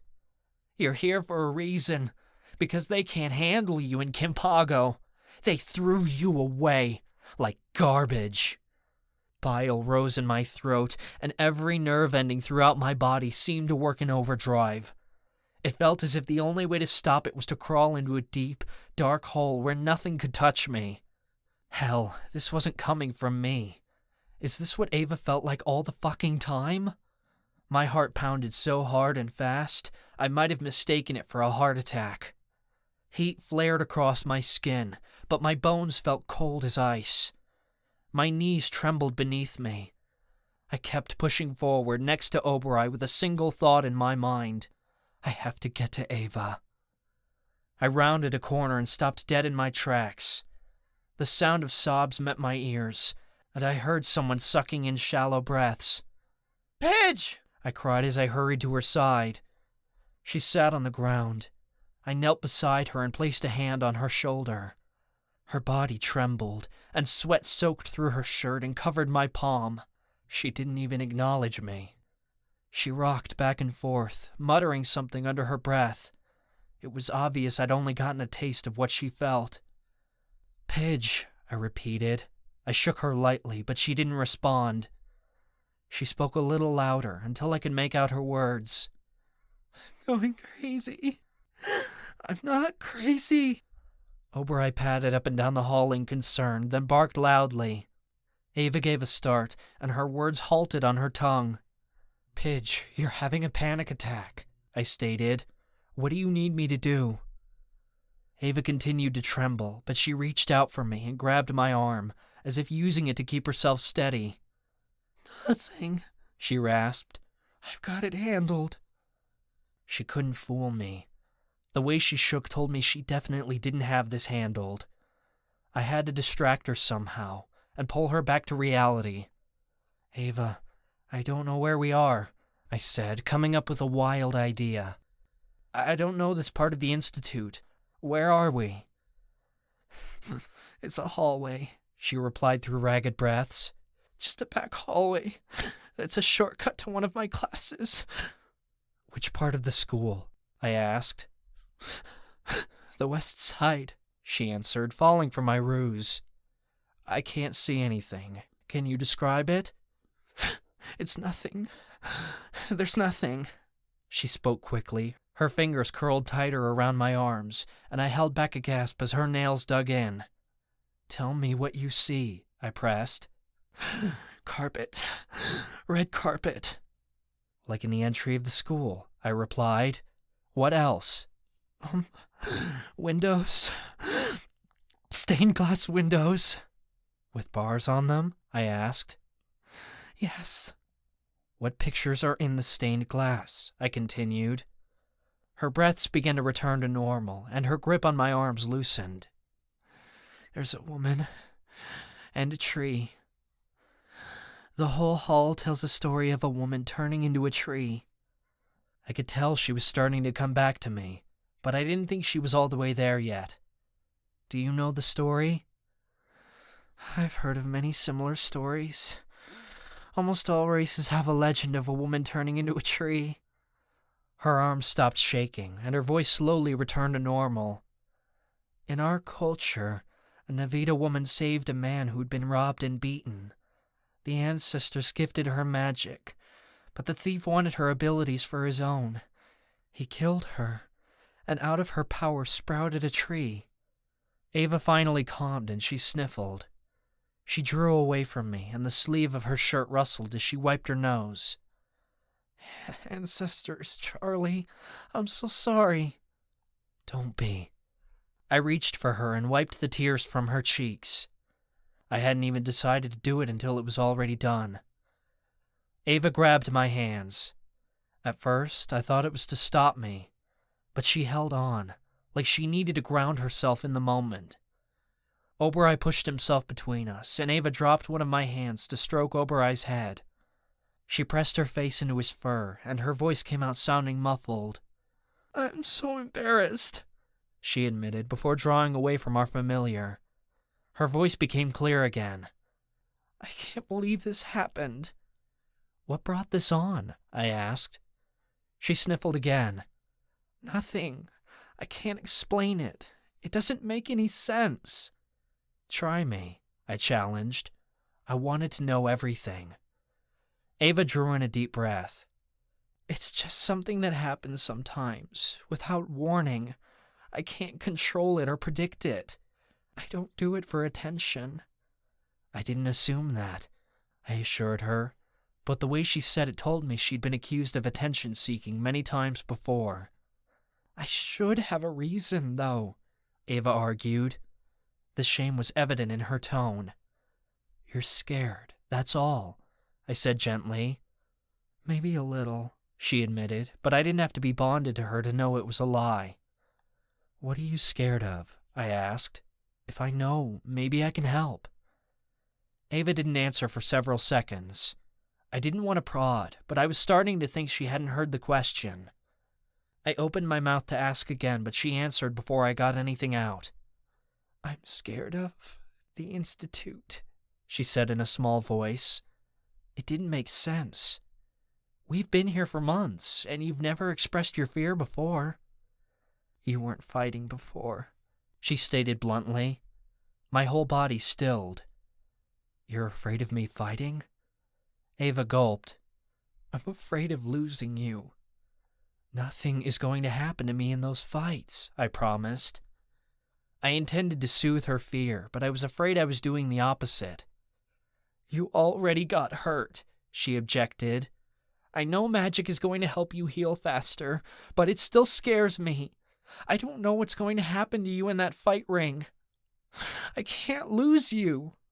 There was an unspoken message in her tone. You're not talking about fighting, are you? I realized. Ava took a few breaths. Sometimes it feels like I'm waiting for the day you get sick of me, or realize I'm crazy and leave. What keeps me up at night is wondering if you're still going to be there in the morning. My heart melted and my shoulders fell. I hated that Ava thought I'd ever leave her. Pitch, I sighed. I pulled her close and placed a kiss on the top of her head. I will always be here for you. She curled into me. Can we talk about something else? It was clear she didn't want to talk about her bipolar, and I could respect that.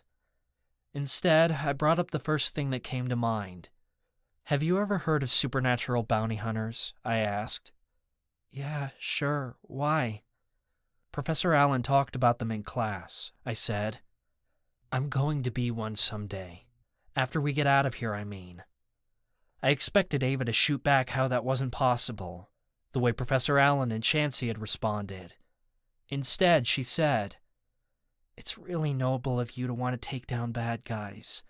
I think you'd be good at it. It shocked me how Ava seemed to do a complete 180 in under a minute. She was just talking about how dangerous fighting was, and bounty hunting was way worse. But it was never about that in the first place, I knew. After we get out, you can do whatever you want to do. I know you can be anything you want to be, Ava said. I'll always support your choices. My shoulders relaxed, and I felt totally at ease. Until she added, We just have to unlock the lost city and fulfill the prophecy first. Every muscle in my body froze. My mouth went dry, and my voice came out raspy as I answered. Yeah, of course. Ava showed no indication that she detected my lie. The truth was, we were going nowhere near that city. Regardless of what Maddie had told me, Ava's condition was worsening. I didn't think she could handle fulfilling the prophecy in the first place. She could barely get through the day without crumbling inside. No way she'd be able to save the world. It'd destroy her, and I'd be forced to watch. And so I had to believe that I was doing the right thing, that this was the only way to save her, by making sure she never set foot in Forevermore.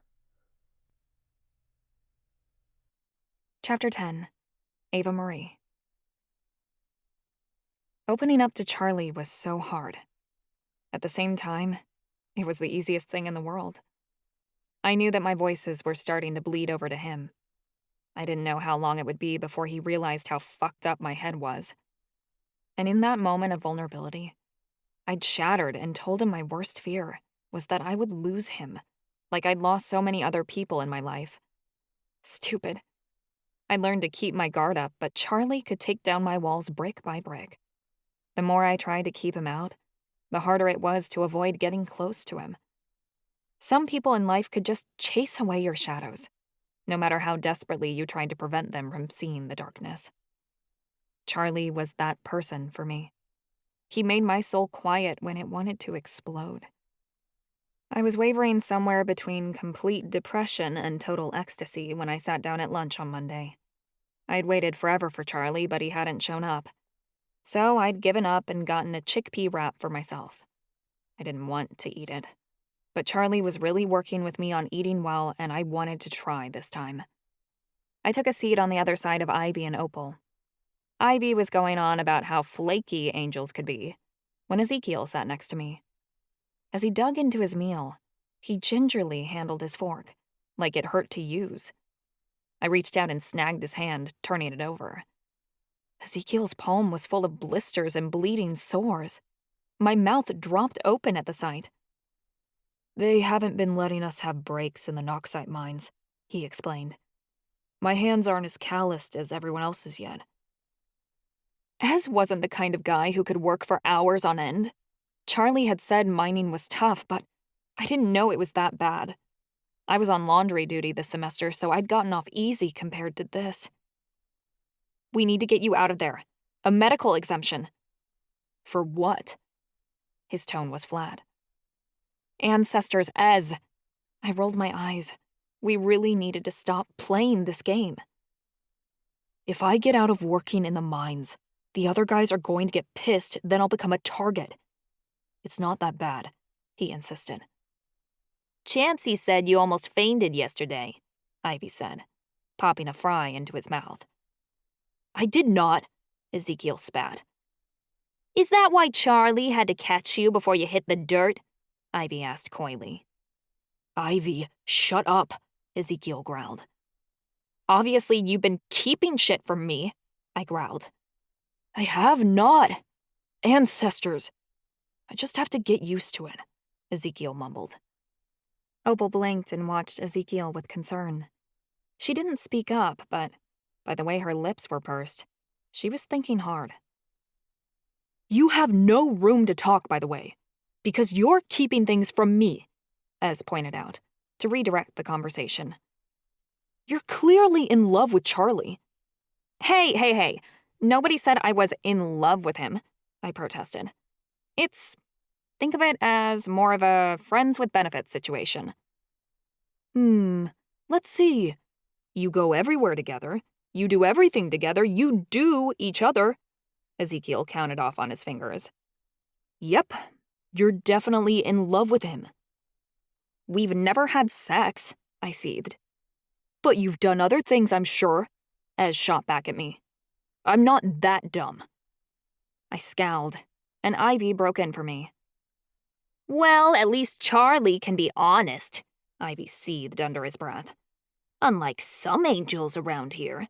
Ones who like to gamble and play with your feelings and—" I was enjoying listening to Ivy rant before a shadow fell over our table. My gut churned in distaste as Mad Dog stooped beside Opal. "Hey, pretty lady," he rasped. "I've been looking to make a new friend, and word on the street is you're pretty damn friendly. You need a new man to call daddy." Opal looked down and cringed away. She wouldn't stand up for herself. But Ivy definitely would. He reached out and pushed Mad Dog's face away from Opal. A risky move, but Ivy didn't give a damn. "Can you please get your disgusting face out of our presence? You aren't wanted here," Ivy snapped. Mad Dog's eyes flared. "Oh yeah, I forgot. You two sluts sure love keeping it in the family." What the hell was that supposed to mean? Tears beaded in Opal's eyes, and her lip trembled. She was seconds away from crying. Ivy, though, when Mad Dog made that statement, he got pissed. I was certain I saw Ivy's fangs elongate just a touch when he spat. "If you want to take this outside, I'd be more than happy to kick your little bitch ass all over the prison yard. Then everyone will know you got the shit beat out of you by a whore." Mad Dog sneered and drew away. "You know what? I'm not interested. Her blood probably tastes like fish. She sure smells like one. Fucking animals mermaids are." "Leave her alone." Ezekiel stood up from the bench, ready to pick a fight. Opal had gone a deep shade of red. No one was asking you, Tubby, Mad Dog shot at him. Ezekiel's knuckles cracked, and my gut tumbled. He couldn't get in a brawl with a vampire. Ez would lose, and Mad Dog would put him in the hospital for sure. So I, the queen of distractions, had to think of something fast. I picked up the food that was on my plate and tossed it at Mad Dog. He ducked, and it hit a shifter on the back of the head.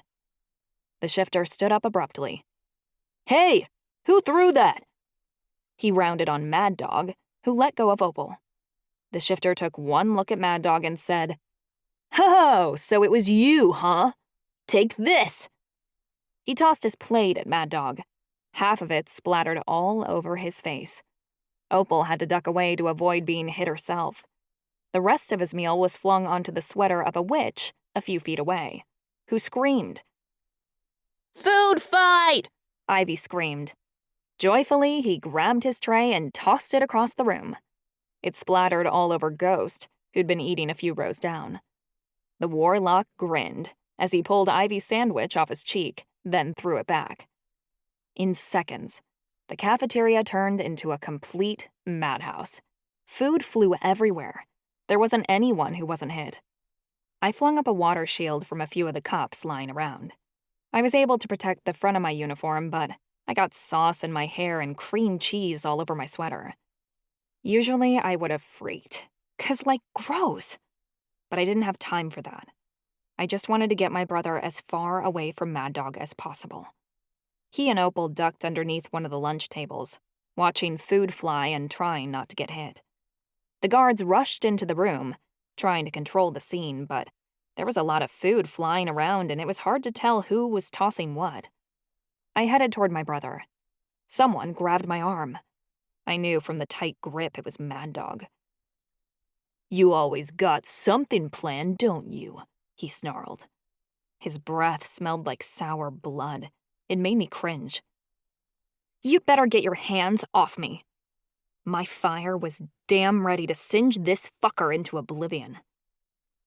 "If I can't have the mermaid's blood, I want yours," he growled. "We can do this the easy way or the hard way." I attempted to wrench away and failed. "You're damn lucky Charlie isn't here." "But he's not," Mad Dog snapped. "And by the time he finds you, I'll have bled you." I smashed a fistful of fire into Mad Dog's face. He let out an enraged sound and let me go, clawing embers out of his eyes. I took off into a sprint. I knew I couldn't outrun a vampire, but if Mad Dog got his claws in me again, I'd be in serious trouble. I glanced behind myself, but saw that Mad Dog was merely a blur. In milliseconds, he'd pounce. Before Mad Dog could get to me, a huge gust of wind picked up in the lunchroom. It sent tables and benches flying. People screamed and got to the floor to avoid being swept up in the windstorm. The gust sucked up Mad Dog in a powerful wind and slammed him against the wall 20 feet away. The sound of concrete breaking echoed through the cafeteria. Before Mad Dog could move, the gust picked him up again, crushing him into the ceiling and making concrete chunks fall. The air magic yanked him back down again, smashing him into the floor. The impact of his body made a small crater. Charlie stood a few feet away, and it took one look to know he was fuming. Obereye was by his side in her unicorn form, tossing her head and scraping her hoof against the floor, like she wanted to charge. Mad Dog trembled and tried to get up, but failed. Charlie had really hurt him this time. I hurried to Charlie. "Pidge, you all right?" he asked, interlacing his arm with mine. "I'm a mess. My hair is ruined," I said miserably, as I pulled jelly out of my locks. Charlie hauled me out of the cafeteria. I had to yank him out of the way of a couple of plates that were still flying. He took me to the nearest men's room, and Obereye's hooves clipped behind us. A couple of guys washing their hands looked up. "Get the hell out," Charlie growled. Everyone immediately vacated the area, throwing nervous glances at Charlie as they left. Charlie leaned against the wall with his arms crossed, while I worked on getting the mess out of my hair. Why is it every time I leave you alone you get into trouble? He asked. Because I get my kicks by putting assholes in their place, I replied. And I honestly don't know when to keep my big mouth shut. Ova-Marie reached out and licked some of the food out of my hair. I'm sure she thought she was helping, but unicorn slobber wasn't exactly the shampoo I was looking for. Mad Dog has it out for you. He wants to get to me, but he's too afraid to go after me himself, so he's going to target you, Charlie pointed out. He was threatening Opal, and Ez stepped in. He can't do magic well, and he's not going to knock out a vamp. I'd like my brother not to end up in pieces, thank you. Ez is another one who needs to learn to control his temper. Our family has a talent of not being able to mind our own business, I said. The saying goes, see something, say something. But the Mido family is more like, see something, kick ass. Charlie made a non-committal, annoyed sound. I turned toward him, and my heart dropped. Charlie, you look awful. He'd had a fight last night. A fresh set of bruises amassed his face. It was really hard for me to believe this was good for him, as he so insisted. Yeah, but I won again, he said. I was up against another Elementi, so it was pretty fair. I'd seen a guy from our dorm shuffling around this morning, looking like death warmed over. Charlie had really done a number on him. I really was convinced the guards were exploiting these people. I finally got permission from Captain to bring you to one of the fights. It's in a couple weeks. Charlie's voice was mixed with excitement. Are you gonna be there? I'd promised him I'd show up. Of course, I'll be there. I want to support you. Awesome, Pidge. Charlie puffed his chest out. It's really gonna get your blood pumping. I just know it. Yeah, once I have a heart attack when I see some vampire pummel you, I thought. But I said nothing. Ova-Marie nickered like she could read my thoughts. I gave up trying to get the stuff out of my hair. I'm gonna have to change and get a shower.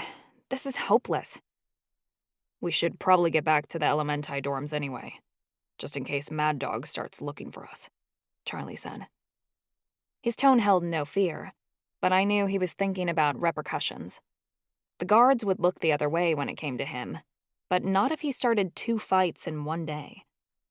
As we walked, I asked, "How's working down in the mines?" I'm fine, but I assume you're asking about Ez, not me. How is he? Really? Ivy made it sound like it was bad. He almost passed out from the mine fumes yesterday, Charlie said quietly. He's not doing good down there, Pidge. My stomach churned. He's gotta get out of there. I can use some of my sway with the guards to get him working outside the mines instead of in them. They always need guys to load Noxide onto carts once it comes out of the mines. He does that, he'll still be doing a lot of lifting, but at least he won't be inhaling all the fumes. You're a lifesaver, Charlie. Literally. I knew Ez's health wouldn't hold up long working in those mines. We turned into the Elementi hallway, but were blocked by Callie and Marcus. Marcus appeared nervous while Callie was about ready to blow her top. Are you okay? I asked. They'd obviously been looking for us, if they were here in the Elementi cell block. I'm pissed, Callie snapped. All the elven books from the library are missing. What? My eyes widened. Yeah, some dickhead checked all of them out and didn't bring them back. Callie fumed. I asked Madame Rain who might have taken them, but she'd forgotten who wanted them, and they didn't use the library system to check them out, so there's no record. How are so many people asking about elves? They're a really fringe subject, I said. A little bit is taught about them during the modules on the Great Supernatural War, and since not much is known about them anymore, the prison only has so many books in stock on elvish lore, Marcus said. Some idiot probably took them for a paper and didn't bother to bring them back. Maybe, but this is too much of a coincidence, I pointed out. All the elvish books go missing right when we need them. Someone took them on purpose. That sounds like a stretch, Pidge, Charlie said. You're forgetting how careless everyone is at the school. Plus, we're the only people who know about the prophecy and what we're looking for, Callie pointed out. And it's not gonna be one of us. You're right. I trusted the people in this group. All of them had promised me they'd help me find Forevermore, and I had no reason to doubt them, nor did any of them have a reason to try and prevent me from fulfilling my destiny. After all, the sooner I did, the sooner we'd all understand what it meant to be a demigod. And that was information we were all craving to discover. Some moron had grabbed the books we needed for his dumb school project, then decided to keep them. Those books were probably languishing in somebody's cell right now. Can we buy the books? I asked. Callie whooshed out of breath. No, I already checked. They're out of print. And there's nothing valid online about elves. Not to mention, every book that is available about elves now is prohibited by the prison. It's on the restricted list. You can't order them. I swear, the Warden is hiding something. I bet he was withholding information about elves because he wanted to uncover Forevermore first, and didn't want to take the chance a prisoner would stumble upon it by piecing clues together. If we can't get our hands on those books, where else are we going to look? Marcus asked. I can talk to Professor Hemlock again, I suggested. She might know something about Forevermore. It's the best chance we got, Callie moaned. We're basically starting all over. I took a shower and changed my clothes. I had to hurry to talk to Hemlock because I had a class soon, and there wasn't much time in between. Thankfully, Hemlock was alone in her classroom when I entered. She shook her head when she saw me. Ava-Marie, if you're going to ask me again about the functionality of some magical plants as objects of self-pleasure, I have to remind you that there are subjects that teachers shouldn't be discussing with students. Particularly when you ask the entire classroom at large what they use during a test. This is actually about something else, but that would be really interesting if you knew. Phallic objects are very important aspects of supernatural culture, I said. Hemlock couldn't fault me for asking why some of our potion ingredients looked like dildos.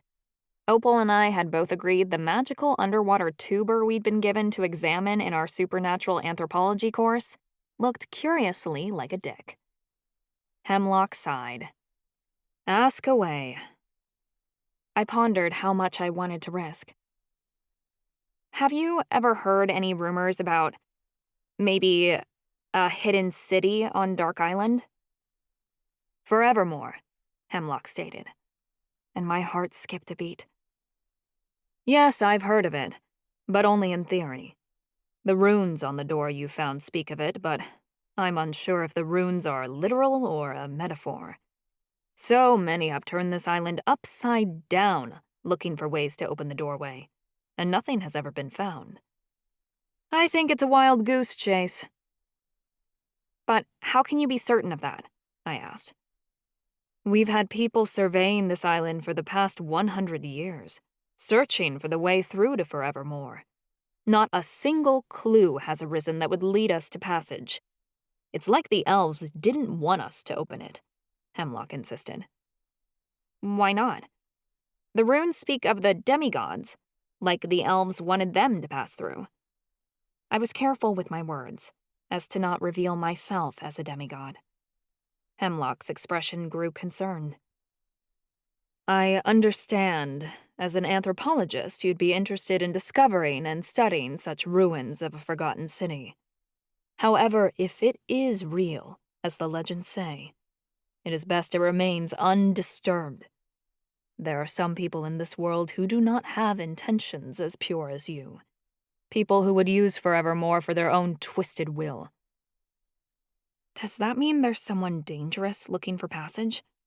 Like the Warden? I asked. Hemlock paused.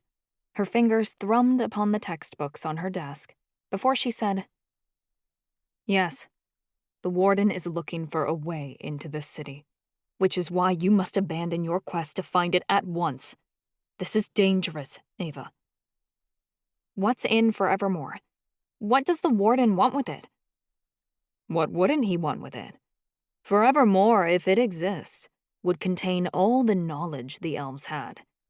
There would most likely be information on demigods within, as well as all kinds of supernatural discoveries that other races have never gotten their hands on, Hemlock noted.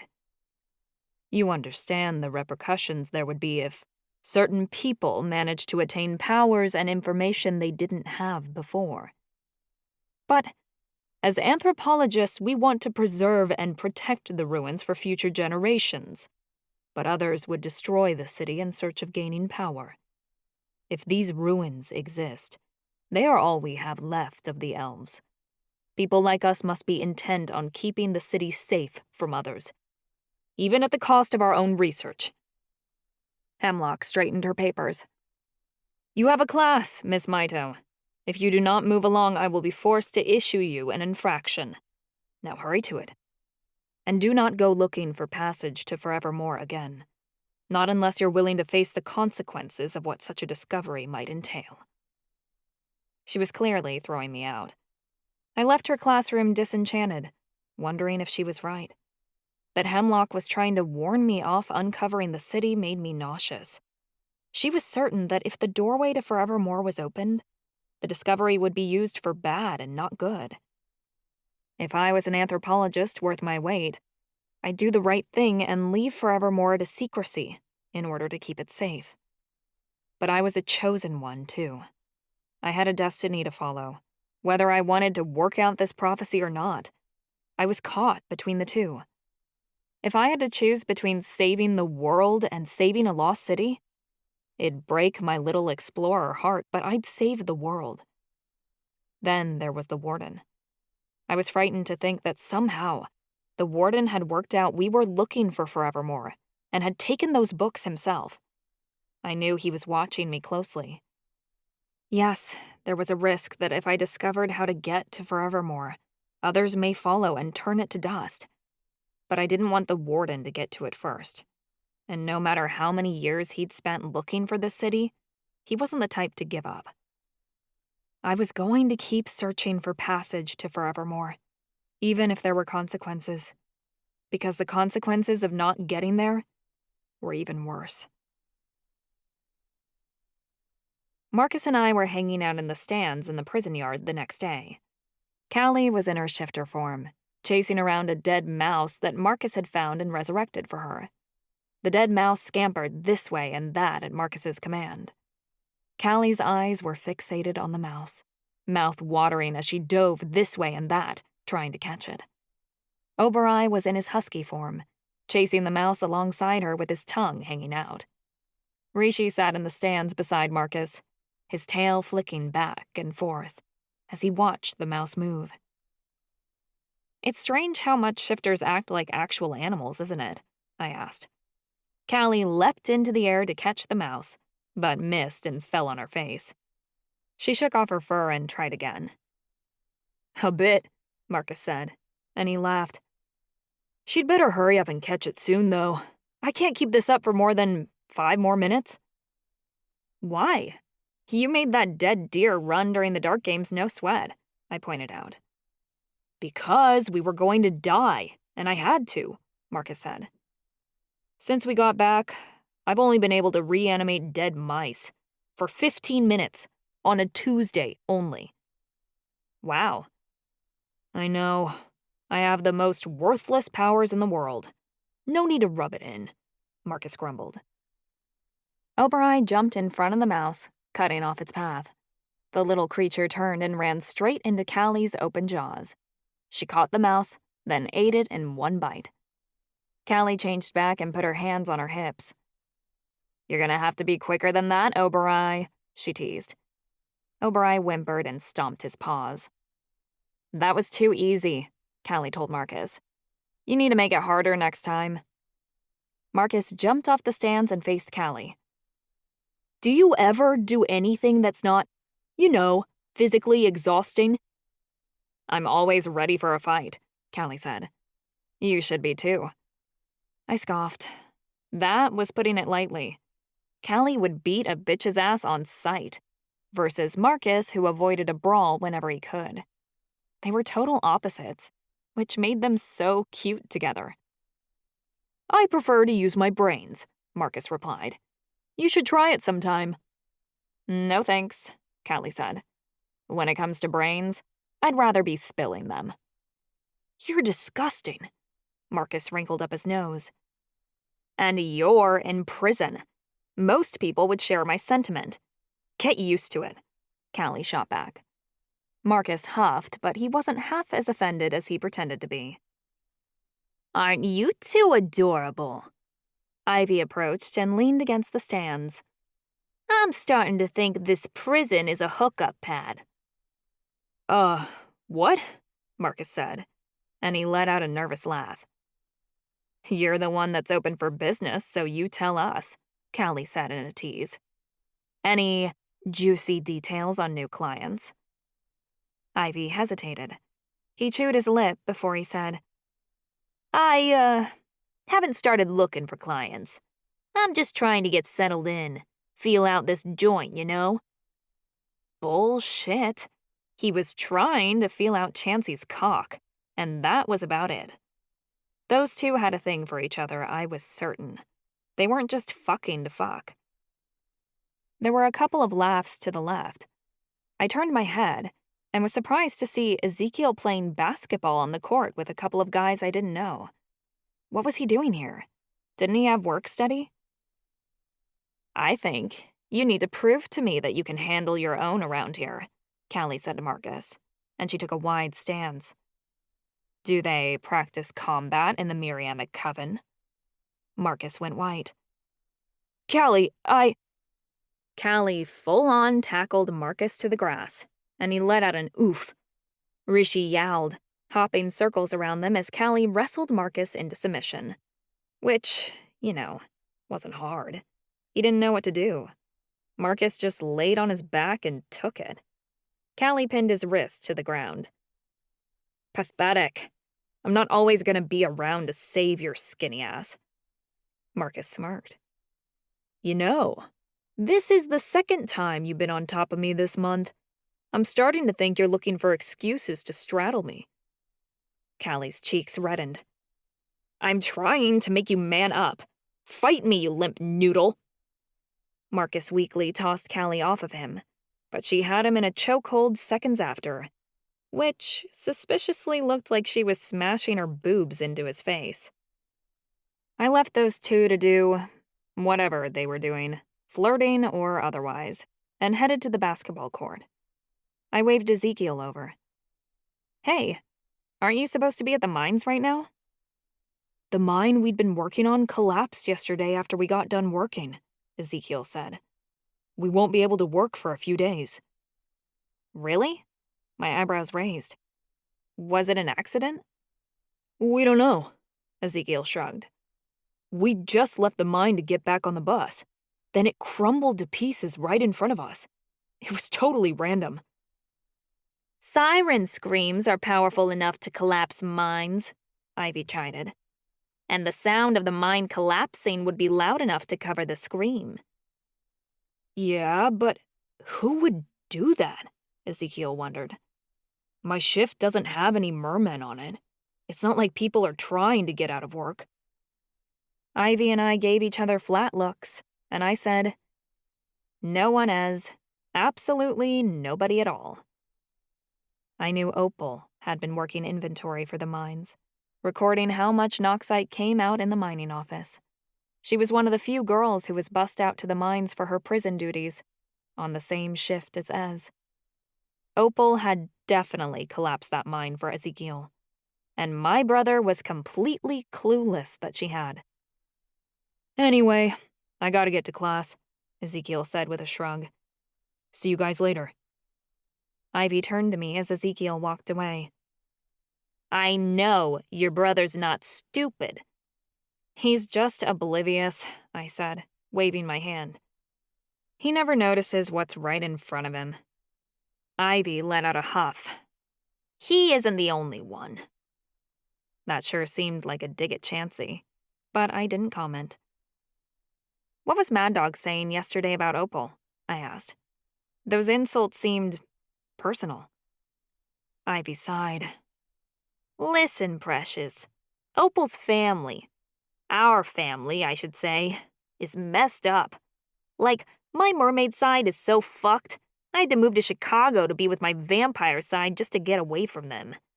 I didn't fall into prostitution because I thought it was a great career choice. It was what I had to work with. And for as sweet as Opal is, she's in here because our family, well, it's bad. No other way to go about it. What happened to her? I whispered. You ain't getting the details from me, Ivy said, and he threw his hands up. Just know it's fucked up. Opal shouldn't be here. And if the person who put her here hadn't already faced justice, my first act after getting out of prison would be to make them pay. But they already got their penance, so that's that. Just don't go poking your nose in. Otherwise, you're gonna find out some stuff you'd wish you hadn't. Ivy sauntered off. What he'd said about Opal left a bad feeling in my gut. Whatever she'd been through, it was bad. But I didn't want to make her more upset by prying, so I let it go. It wasn't my job to know what happened to her, only my job to be there for her. I tapped my chin with one finger. Ez wasn't working in the mines, so I bet Charlie wasn't either. I never got to spend time with him anymore since he'd started fighting. I whistled for Oberai. Come on, boy. We're gonna go find Charlie. Oberai barked, then romped after me. We began searching the prison, but as we passed the main foyer, Professor Warbright stopped me. Miss Mito, may I have a word with you, please? Professor Warbright was a warlock teacher whom we'd saved last semester from getting beat up by a couple of thugs. I hadn't spoken to him since, but he seemed a little more confident since that day. What is it, Professor? I asked, certain I'd gotten in trouble for one thing or another. I heard you and Mr. Walken are musically inclined, Warbright said. Mr. Taylor let me know the two of you favor music during his Miriamic magic class. Of course, Marcus did. He babbled when he got nervous. We've messed around on the organ in the chapel a few times, I confessed. Yes, well, I felt like I needed to repay you all after what you did for me last semester, Professor Warbright said. I was a music instructor at Miriam College many years ago, before I unfortunately lost my position. But I have convinced the warden to let me operate a trial music program here at the Institute. I managed to cobble together a few old instruments in an abandoned classroom off the chapel. It's not much, but it's a start. I hope to start giving music classes next semester. I already told Mr. Walken about it. He's there now, actually, if you'd like to see it. A smile brightened on my face. That's wonderful, Professor Warbright. Of course I would. I hurried off. As I reached the chapel, beautiful piano music began drifting over the area.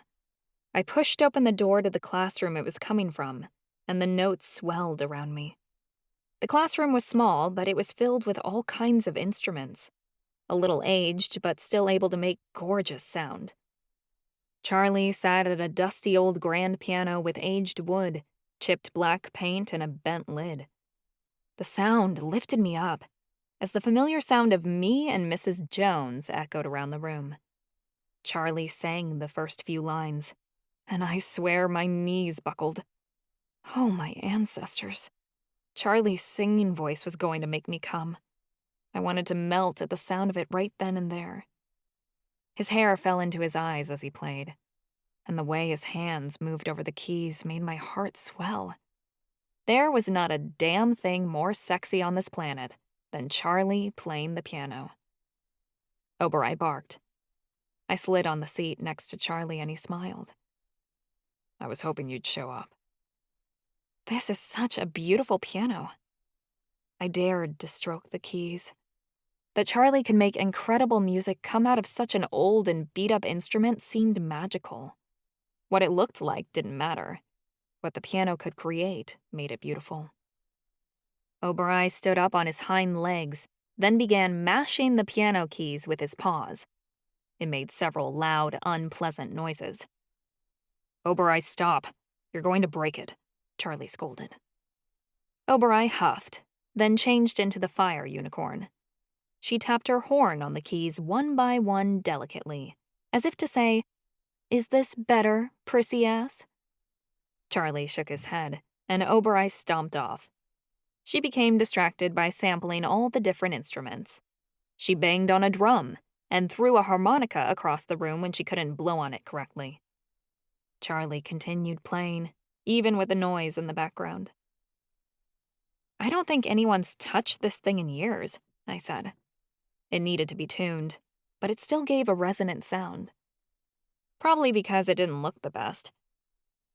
"Yeah, well, looked like nobody took the time to see if it could play," Charlie said. "Turns out, it sings just fine." I always thought people judged with their eyes. "Looks don't matter much to me," Charlie shrugged. "It doesn't matter what something looks like.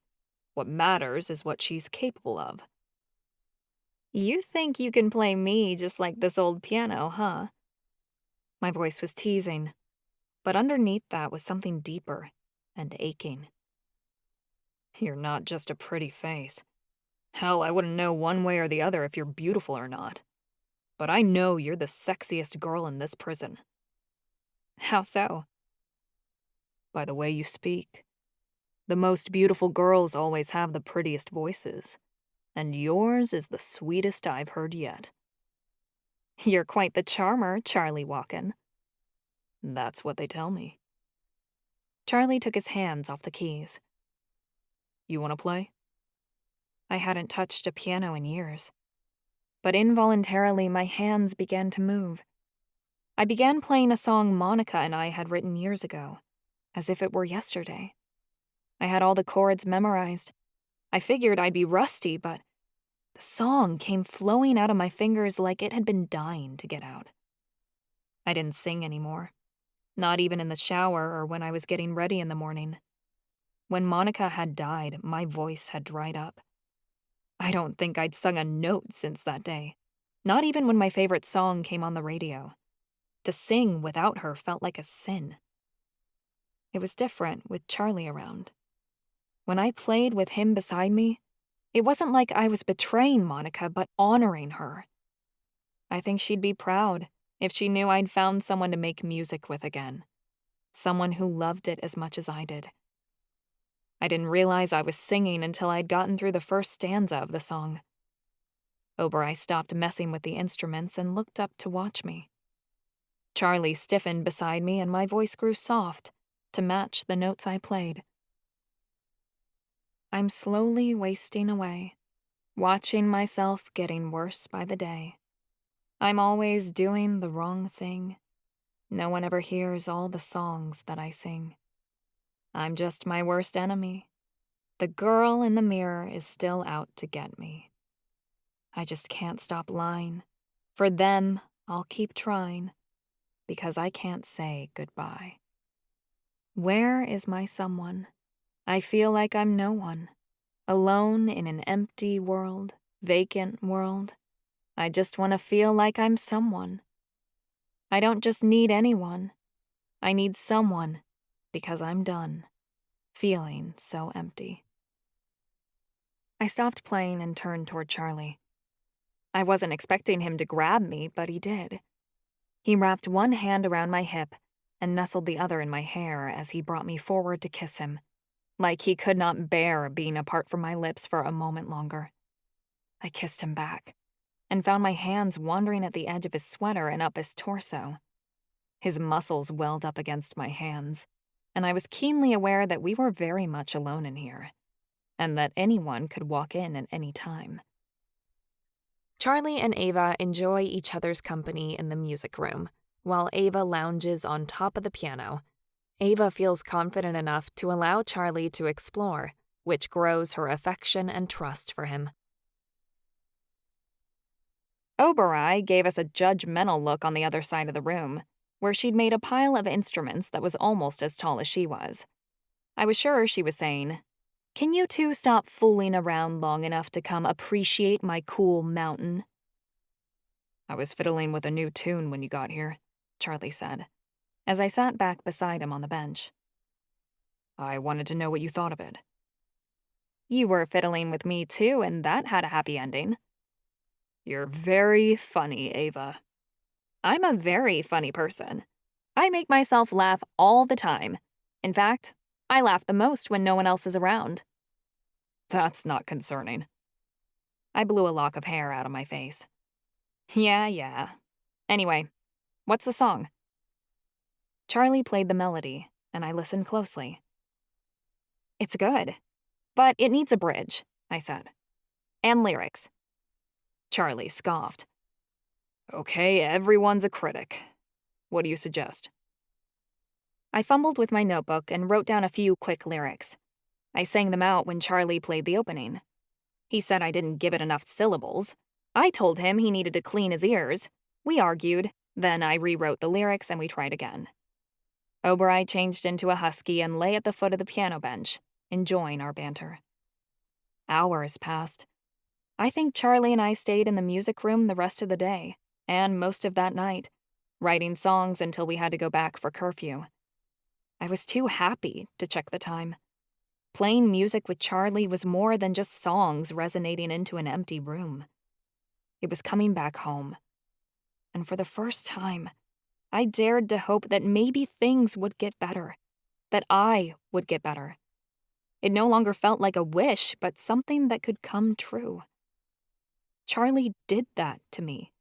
He made me believe again. Mostly he made me believe in myself, even when I didn't think there was anything left to believe in. Chapter 11. Charlie. The day in the music room stuck with me for weeks. I barely paid attention in classes, because I was fantasizing about meeting up with Ava during our free time. When I wasn't training with Chansey and Captain, I was usually in the music room. Ava and I fooled around about as much as we wrote music. It was during those times that I could forget I was locked in a prison. It was like inside our music, we found freedom. I didn't realize how much I'd been enjoying it until Ava pointed out I'd been humming the same tune under my breath most of the day. We'd just left the music room and were on our way to commissary to grab a snack before our last class of the day. "What's that tune?" she asked curiously. "I don't recognize it." I stopped humming and felt my cheeks flush. It's something that's been stuck in my head for a while. I can't figure out how to end the last measure. "Maybe lyrics will help," she offered. "Can you hum the tune again?" I started humming while we walked, and Oberoi tried to sing along, but it sounded more like howling than anything. "Oberoi, that's not helping," I teased. Ava laughed.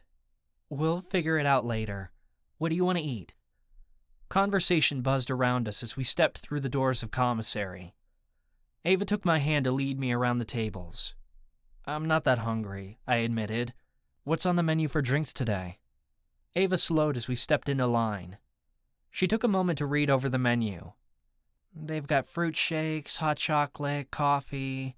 The special today is magical mocha." "That sounds good," I remarked. "Should we do 2 of them?" "Can't," Ava replied. She took a step forward as the line moved. "Magical drinks mess with my meds." "Right. I'd almost forgotten." "What do you want?" a voice sneered from behind the counter. I couldn't pinpoint most voices, but it was easy to read Naya's by the rude inflection in her tone. We hadn't run into the succubus much since the dark games, and I wanted to keep things that way. "A different barista for one," Ava started, but I squeezed her hand to cut her off. There was no reason to start a fight with Naya in front of everyone. I could only get us out of so many infractions before the guards got sick of me. "I'll have a magical mocha, and Ava will have—" I waited for her to answer. She sighed. "A strawberry kiwi smoothie." I heard Naya press a few buttons on the register before asking in a bored tone, "Will that be all?" "Yes," I started to say, but Oberoi whined. "Make that 2 magical mochas," Ava said. Naya read us our total, then went off to mix our drinks. I turned toward Ava. "You're spoiling him. He's going to be up all night." "No way," Ava chuckled, like the suggestion was ludicrous. She let go of my hand to kneel to Oberoi's level. You're not spoiled, are you, boy? Obereye barked, like he agreed with her. She stood and spoke proudly. 2 against 1. It's not a matter of opinion, I teased. It's a fact.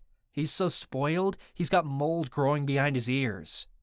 I shampooed his ears yesterday, she protested. Obereye's tongue lolled out of his mouth and he slobbered saliva down my pant leg. Apparently, he'd really enjoyed the bath. I groaned. No wonder he likes you so much. He likes me because I'm a joy to be around. Naya snorted from behind the counter. You've got a problem? Ava snapped.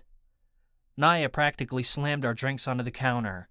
Yeah, I can't believe I'm locked up in this place with losers like you. Bitch, you're asking for it. I fumbled for Ava's wrist, then squeezed it tightly. Pidge, I warned. We didn't need a repeat of the food fight in the cafeteria. Ava huffed, then snapped at Naya. I'm watching you. Ava snatched up our drinks. She shoved a warm cup into my hands, then grabbed the other 2. She nudged me slightly with her elbow to let me know her hands were full. I took her arm so she could help me navigate to an empty table. I don't know why you didn't let me light her hair on fire, Ava huffed as we sat. She popped off the top of Obereye's cup for him and set it under the table. He made loud slurping noises as he lapped at it.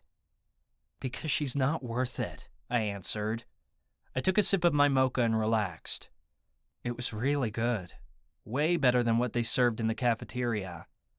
I'd just really like to kick her pretty little... Hey, a voice sang as footsteps approached. Hey, Chansey, Ava greeted. Chansey stopped at our table. Didn't expect to see you 2 here. How's the blind bandit and his girlfriend? I'm not his girlfriend, Ava said quickly.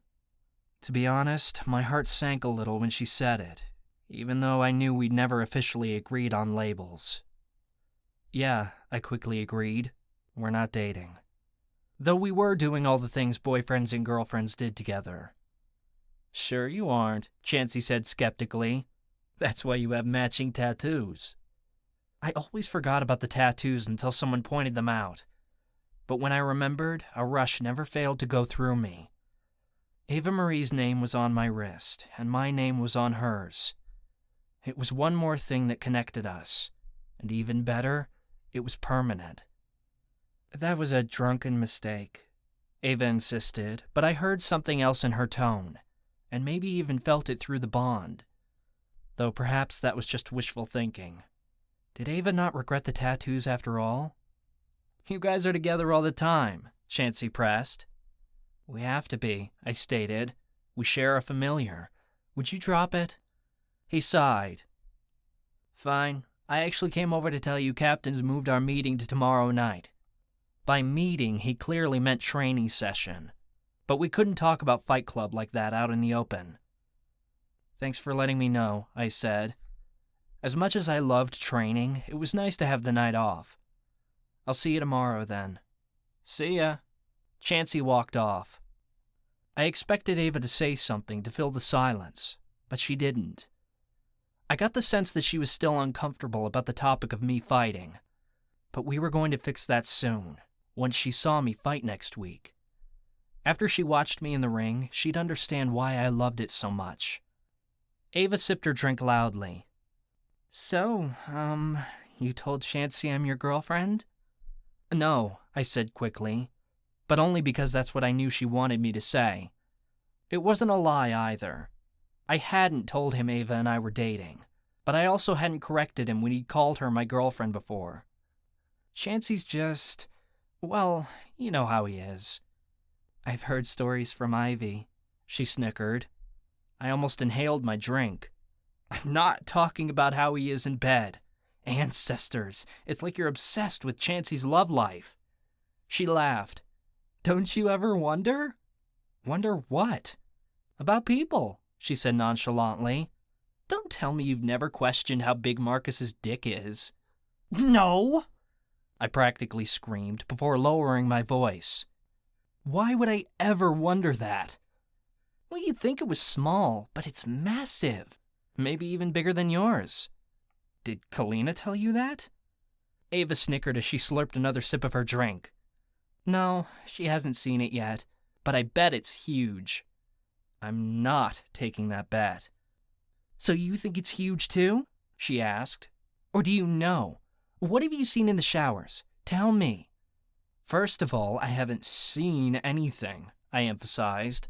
I'm blind for the ancestors' sake. Do you really think I'm going around groping people in the showers? Her tone brightened. Why? Are you? Pidge! I couldn't believe we were having this conversation. The Institute can get so fucking boring sometimes, she complained. I need something to think about. And you automatically go to dicks, I stated flatly. Of course you do. A girl can have hobbies, she teased.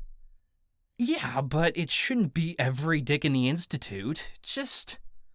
I started to say more, but I cut off. The truth was, the only dick I wanted her thinking about was mine. Just what? She asked curiously. My heart started to pound, and I hoped she couldn't feel it through the bond. Can we just stop talking about this? I asked. Fine, she agreed. I didn't know you were so anti-dick. Are you done with your drink? Yeah, I said quickly. Let's go. Ava and I stood, and she reached out to take my hand. A red-hot sensation like burning coals seared my skin. I jumped backwards, slamming into the corner of the table behind me. What is it? Ava asked, sounding worried. It was clear she hadn't meant to burn me. Pidge, you're burning up, I said. I am? She seemed so oblivious to it. Ava gasped the same time I caught the scent of burning paper. Her cup clattered to the ground. Oh shit! I have to get out of here! Ava ran out of commissary. I rushed to follow, but it was so crowded that I couldn't get a good feel of my surroundings. I ran straight into an empty chair and tripped over it. I toppled to the ground, and people around me started laughing. I didn't give a shit. I only cared about Ava. Oberoi barked to let me know he was still at my side. I scrambled to my feet and grabbed his fur so he could help guide me out of the room. We hurried into the hall and found Ava pacing back and forth. Her feet landed with loud noises on the carpet, and she sucked in deep breaths. Pidge, what's wrong? I asked. I don't know, Charlie. Her voice wavered. I didn't try to burn you. My fire magic is coming to the surface. I can't control it. I ran out because I was worried I was going to burn the place down. I feared she was going to have another panic attack. I placed my hands on her shoulders to steady her. Her shoulders were hot, but her shirt helped insulate some of the heat. It's going to be okay. Focus on me. I'm sorry I left you, she said in a rush. I just had to get out of there. I didn't want my fire exploding and hurting anyone, or hurting you. Listen to me, I said firmly. You're not going to hurt anyone. I'm right here, and I won't let that happen. Ava shook, as if trying to get rid of the extra energy inside her body. I could feel her anxiety through the bond and noticed she was trying to hold it back. Don't resist it, I encouraged.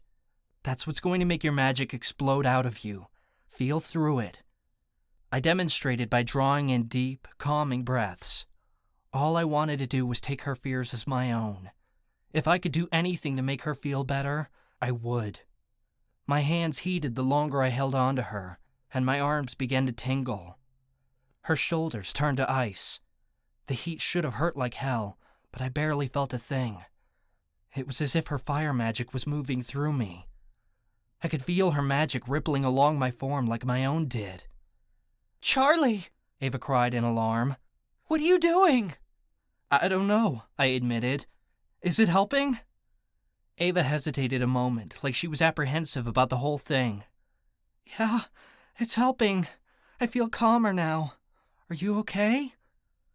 I contemplated the question, paying close attention to the magical sensation tingling through me. I drew away from her, and the fire seemed to settle into my gut. For a few moments, my abdomen felt warm, until the magic faded away. I'm totally fine, I said. What just happened? No idea, Ava replied thoughtfully. It was like you just took my magic from me. Must have been the bond. Oberoi barked, but I wasn't sure what he was trying to tell us. Strange, I thought aloud. We still had so much to learn about our bond. Maybe we should take it easy the rest of the day. Yeah, that's probably best, she agreed. I was surprised to hear her say it, because Ava wasn't the kind of girl to take it easy. But whatever had just happened between our bond must have shaken her, because she remained quiet all the way to class. We returned to our dorms that night without discussing the matter the rest of the day. I hope whatever happened earlier didn't scare you, Ava said softly while we walked down the hall in the Elementi cell block. I'm not scared of you, Pidge, I replied, thinking she was talking about how she'd almost lost control of her fire. I was talking about whatever happened with our magic, how you just took my powers from me. You're not Coigny. You shouldn't have been able to take my fire. Will you check in with me in the morning, so I know you're okay? I feel fine, I assured her, but I'll check in. Thanks. She turned toward her room, and Oberei tried to follow. No, Oberei, stay with Charlie tonight. It was weird of her to give Oberei up so easily. I got the sense she was really worried about me. Whatever happened earlier wasn't normal. That much was for certain. But then again, we weren't normal. Ever since Professor Bain showed up in my apartment and dragged me into the supernatural world, I'd come to expect the unexpected. Oberei whined when I ushered him into my room. He tossed and turned all night. I barely slept. I must have managed to drift off because I woke to the sound of Oberei barking loudly across the room. I groaned as I sat up. What is it, boy?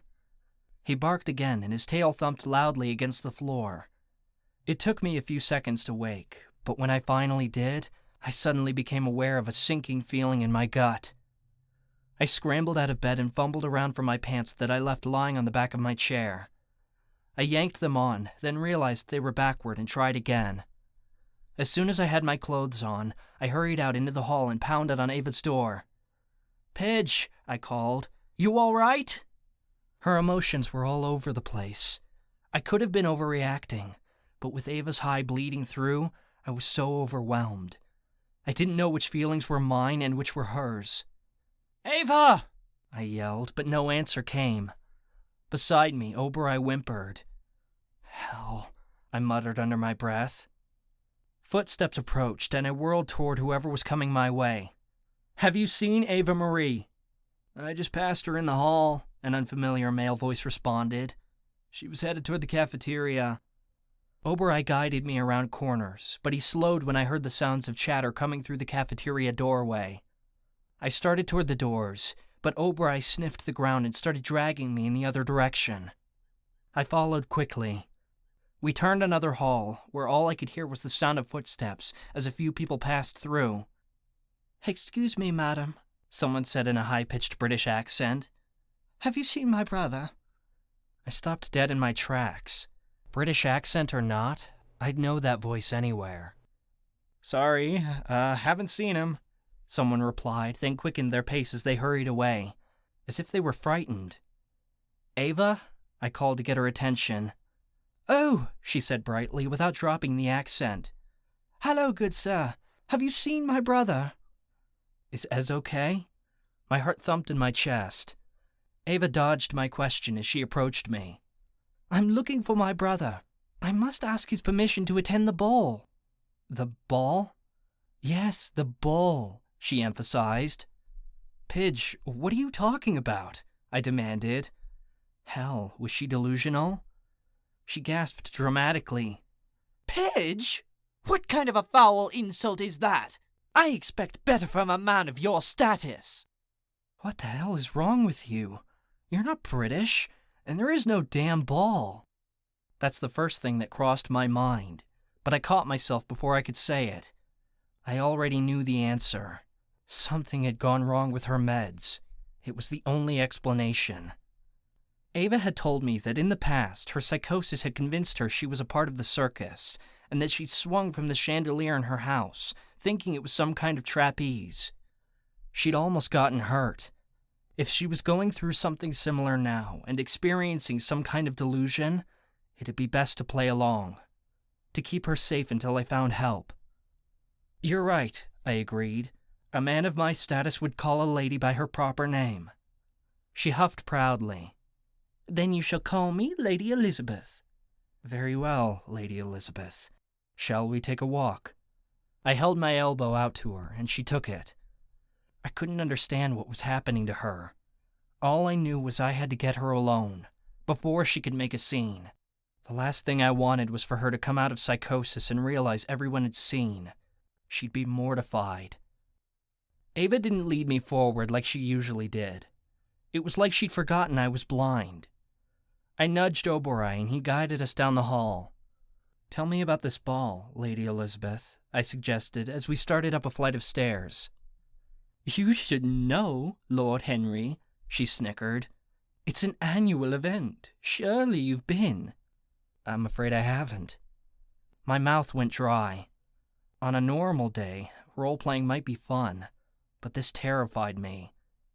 Blimey, you must come. It is the most extravagant ball in all the land, Ava rambled. I am to find myself a husband during this year's spring season, but I must ask my brother's permission first. He must approve of the man who is to take my hand. That's why I must find him. She started to pull away from me, but I grabbed her hand and she relaxed. Why don't I escort you to the ball? I suggested. I couldn't have her running off on me now. Ava snickered. You know I can't, Lord Henry. That would be a scandal. I must have supervision from my brother. Ancestors, where the fuck was Ez? I needed his help. He'd been with Ava when she was like this before. He'd know what to do, right?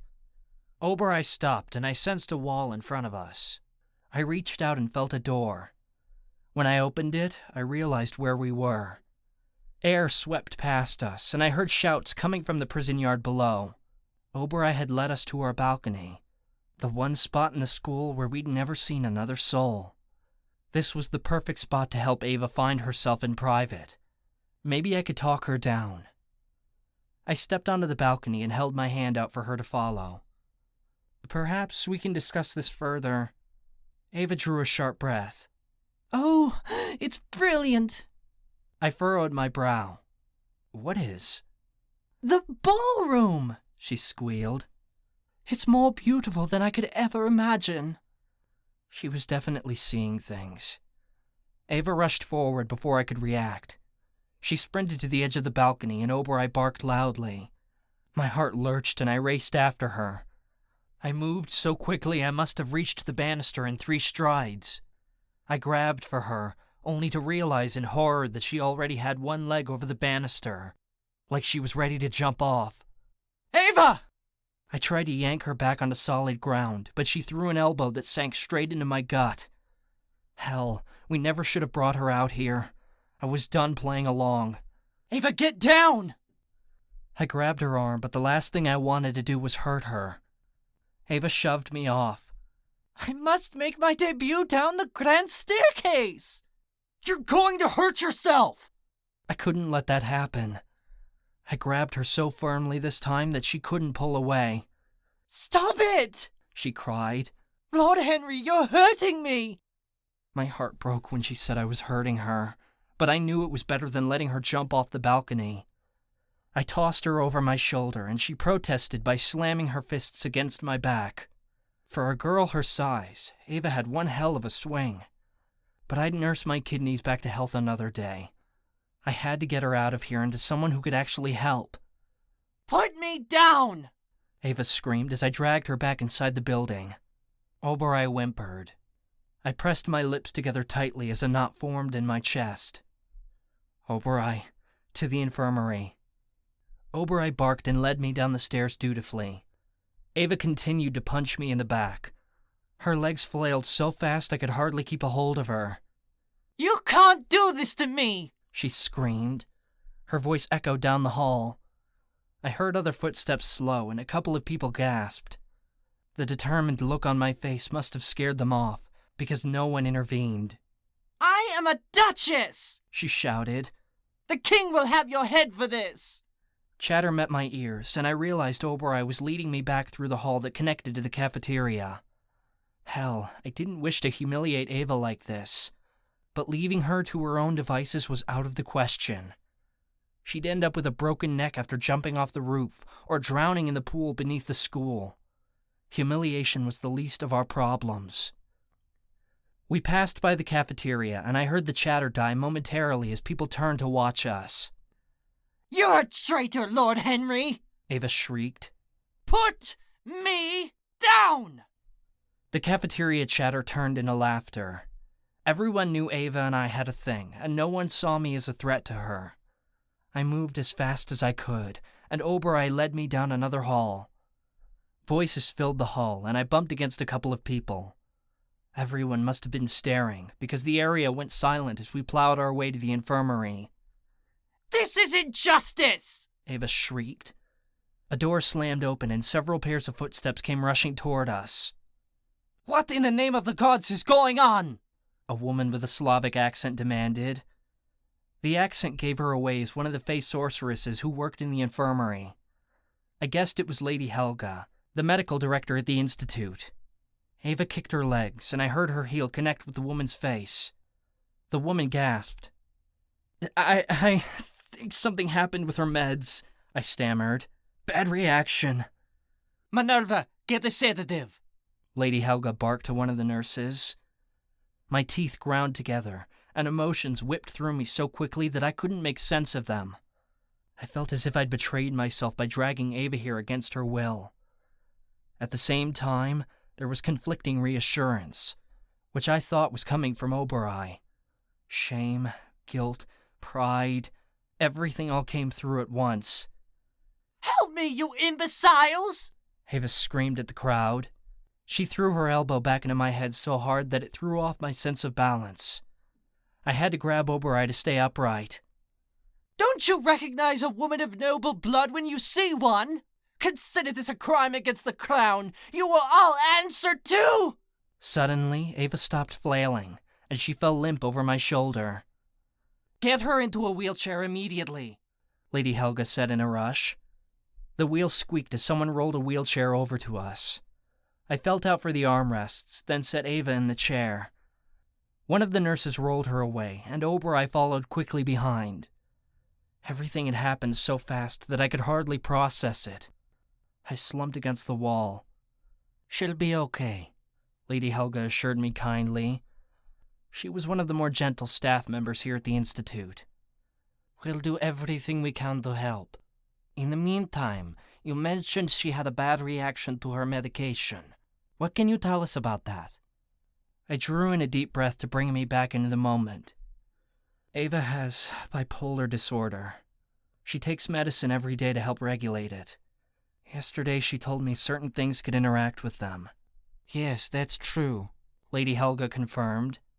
"Has she eaten anything unusual lately, such as potions or magical plants?" "Not that I know of," I said thoughtfully. "I don't think she had breakfast yet this morning, and we ate dinner last night in the dining hall. Before that, we stopped by commissary. I had a magical mocha, but Ava ordered..." I stopped dead in my tracks. Fucking Naya. She'd been working behind the counter yesterday, and must have overheard Ava mention to me that magical drinks interacted with her meds. Naya must have mixed her drink wrong on purpose. My hands curled into fists. "There might have been a mix-up with her drink," I told Lady Helga. "If that's the case, we'll be able to get her back to normal soon," she said kindly. "Thanks." I meant it, but the word came out sounding more like a growl than anything. Lady Helga excused herself and turned to go back inside the infirmary. I didn't have Oberoi by my side to lead me back through the halls of the Institute, but I didn't give one flying fuck.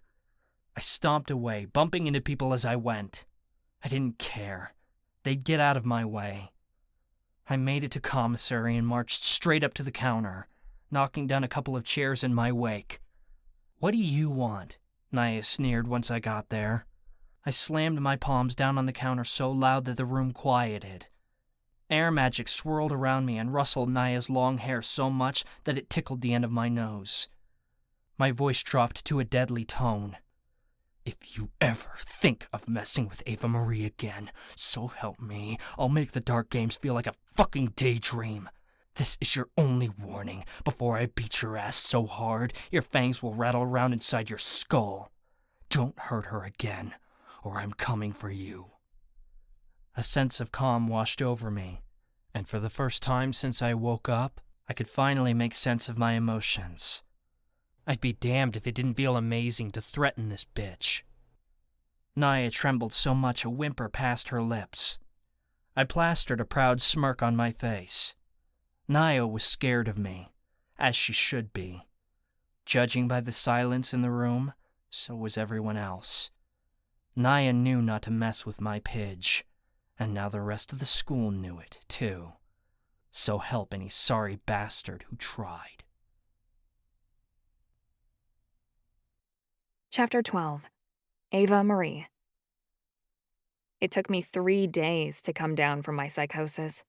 It took a few days after that until the infirmary staff was convinced I was well enough to be discharged. I was so embarrassed. I couldn't remember what had happened from the time I'd transitioned into delirium until I came out of it a few days ago. I'd been informed on what I'd said and how I'd acted by the nurses, and I'd felt worse and worse with each word they told me. I walked to class with my head down, keenly aware that everyone was talking about me. I could hear them whispering as I walked by. The voices were strangely quiet, thank the ancestors. It was nice to get a little bit of peace every once in a while. It was as if they were satisfied they'd finally been heard. Meanwhile, the rest of my body felt exhausted and worn.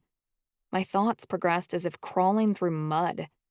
As fast and high-paced everything had been before, now it was like the world was in slow motion. I passed by a group of vampires in the corner, Deuce among them. I had to walk by in order to get to class. Deuce's eyes sparkled as he saw me coming. "Would you like me to escort you to tea, Lady Elizabeth?" Deuce scorned in a corny British accent. His cronies howled, and my cheeks burned. I went to bite back a response, but from out of nowhere, Ivy swooped in and looped his arm in mine. He threw his head back in pride as his scathing eyes landed on Deuce. Hey, Deuce! You should practice safe sex and go fuck yourself, Ivy told him. Or is your name Douche? I can't really tell. It's not like you're important enough for me to remember. Deuce blanched, temporarily speechless. Ivy escorted me away before anyone shot out a comeback. My hand on Ivy's arm tightened as we walked through the hallway together. "Thanks," I whispered. "At least someone would back me up around here." No one messes with my precious and gets away with it, Ivy said. He stroked my hair back like I was his pet. "Have you seen Oberoi?" She had remained at my side until I'd woken up, and a few days afterward. But on my last day in the infirmary, she'd left to be with Charlie. I wanted her so badly my heart ached. I'm sure your pretty little unicorn is around, along with your beautiful boyfriend, Ivy said, giving me a wink. At the mention of Charlie, dread ran through my guts. I didn't even correct Ivy that Charlie wasn't really my boyfriend. Whatever we were definitely finished after what had happened the other day. I'd been purposefully avoiding Charlie ever since I got out of the infirmary. I already knew how this went. Once we met, he'd state the obvious and say we couldn't talk anymore, and I'd accept it because how could I argue? I wanted to pretend that he could still be in my life, that he wasn't affected by the madness that infected me. So I'd draw it out as long as I could, even if it was only for a few hours more. Even in my psychosis, I was drawn to him. I still felt safe around him. Despite being unable to recognize him, I recognized his soul, and he'd gotten me what I needed when I was at my lowest point. I really missed Oberoi. But if she was with Charlie, I wouldn't seek her out. I didn't know how I was going to face him again, so I was putting it off as long as I could. Ivy didn't drop me off until I was in front of Professor Hemlock's classroom. I slid beside Opal at our shared desk and started taking out books silently. "How are you feeling, Ava?" Opal asked kindly. "I'm better now, thanks. They changed up my medication. Hopefully it doesn't happen again," I said. Or at least, Hopefully it didn't happen again for a very long time. I wasn't sure if the new meds were working yet, but some of my symptoms appeared to be subsiding. So maybe this round would actually work this time. Did you talk things over with Charlie? Opal asked. I actually haven't seen Charlie yet, I confessed. I hope he's not mad at me. Of course he's not mad. He was very worried, Opal said. I didn't respond to that. I started on busy work. Hemlock watched me carefully until she turned to the blackboard to write notes. Did she assume I wasn't stable enough to participate in the anthropology program this summer? I'd probably messed that up too. I kept my head down and got lost in academics until the hour was over. I ran out of class before Opal could stop me. But relief flooded into my veins when I saw Ava-Marie in her unicorn form, standing outside the classroom and nickering to me. I cast a few nervous glances, but Charlie wasn't around. She must have felt like I needed her. I ran my fingers through her flaming mane, and sparks tickled my skin. Pretty girl, I cooed, and she let out a huff as I stroked her soft nose. I laid a hand on her back as we walked to the prison yard. Once we were outside, I threw a leg over her back and we took off. She surged into a gallop, and I held on tightly to her mane as her hooves pounded over the earth, my hair blowing back as the wind stung my eyes. A couple of people looked our way, but I didn't care. We ran along the fence line until we met a corner of the property underneath a guard tower. Ava-Marie turned and she bolted down the way again, until we came to an opposite corner and had to turn around. Ancestors, this fence. I was so tired of being locked up. I just wanted Ava-Marie to run across the length of the island, and then run over the ocean too. Just keep running and running until we were alone and I didn't have to deal with life anymore. Ava-Marie's sides heaved, and she had froth forming on her coat. I patted her neck and walked her back to the prison, clinging to her neck the whole way. I'm sorry, I said as I swung off her back. I know you need more room than this. She only gave a gentle nicker in response. I wish she could talk to me, but she couldn't yet. She'd tell me what to do, how to handle everything. It's not like I had any idea. As I passed the basketball court, a guy complained, "Women are such fucking prudes. They wouldn't dress like that if they didn't want it." I wrinkled my nose as I recognized the loudmouth. His name was Digger. He'd put a worm down Opal's sweater last semester in Hemlock's class. He was a bully of the worst kind. For the most part, warlocks around the school were sweet, just like Marcus. He'd actually sent me a drawing of Ava-Marie when I was in the infirmary, and it cheered me up. Even at the Institute, so many warlocks were kind. But Digger wasn't kind. He loved picking on anyone who was within earshot. And there weren't any guards around, so it looked like he was taking his opportunity to try and incite some sort of fight. His buddy didn't respond to his first dickhead comment, but Digger kept rambling on. There's no such thing as rape. Like, just be thankful someone found you attractive enough to want you. It's so ridiculous, all these stories these girls make up to get men in trouble.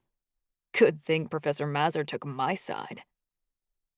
My insides curled, and my skin felt itchy. I wanted to claw out of it. My stomach twisted with each word he spoke. I knew Digger was looking for trouble, so I forced myself to keep going. I wasn't going to say anything, but Digger had caught me glaring at him as I walked by. He grinned wickedly. Got something to add, Lady Elizabeth? Fucking ancestors! Couldn't just one of these bastards leave me alone? It seriously wasn't that hilarious. I rounded on him, and Ava-Marie lowered her horn. She pawed her hoof into the earth as I said, No one in their right mind would want to sleep with you willingly. You've got the personality of a rotting corpse. No one in their right mind? I guess that leaves you first in line, Digger said, and the friend at his side laughed. I just have to wait for the right moment for you to lose it again, and you'll be all over me. I won't even have to put in the effort. I wouldn't go off with you, even if I was brain dead, I seethed. But if you tried, I'd stick your head right up your ass. Not the right call. Digger shook his head. You should know better than to try me. And why's that?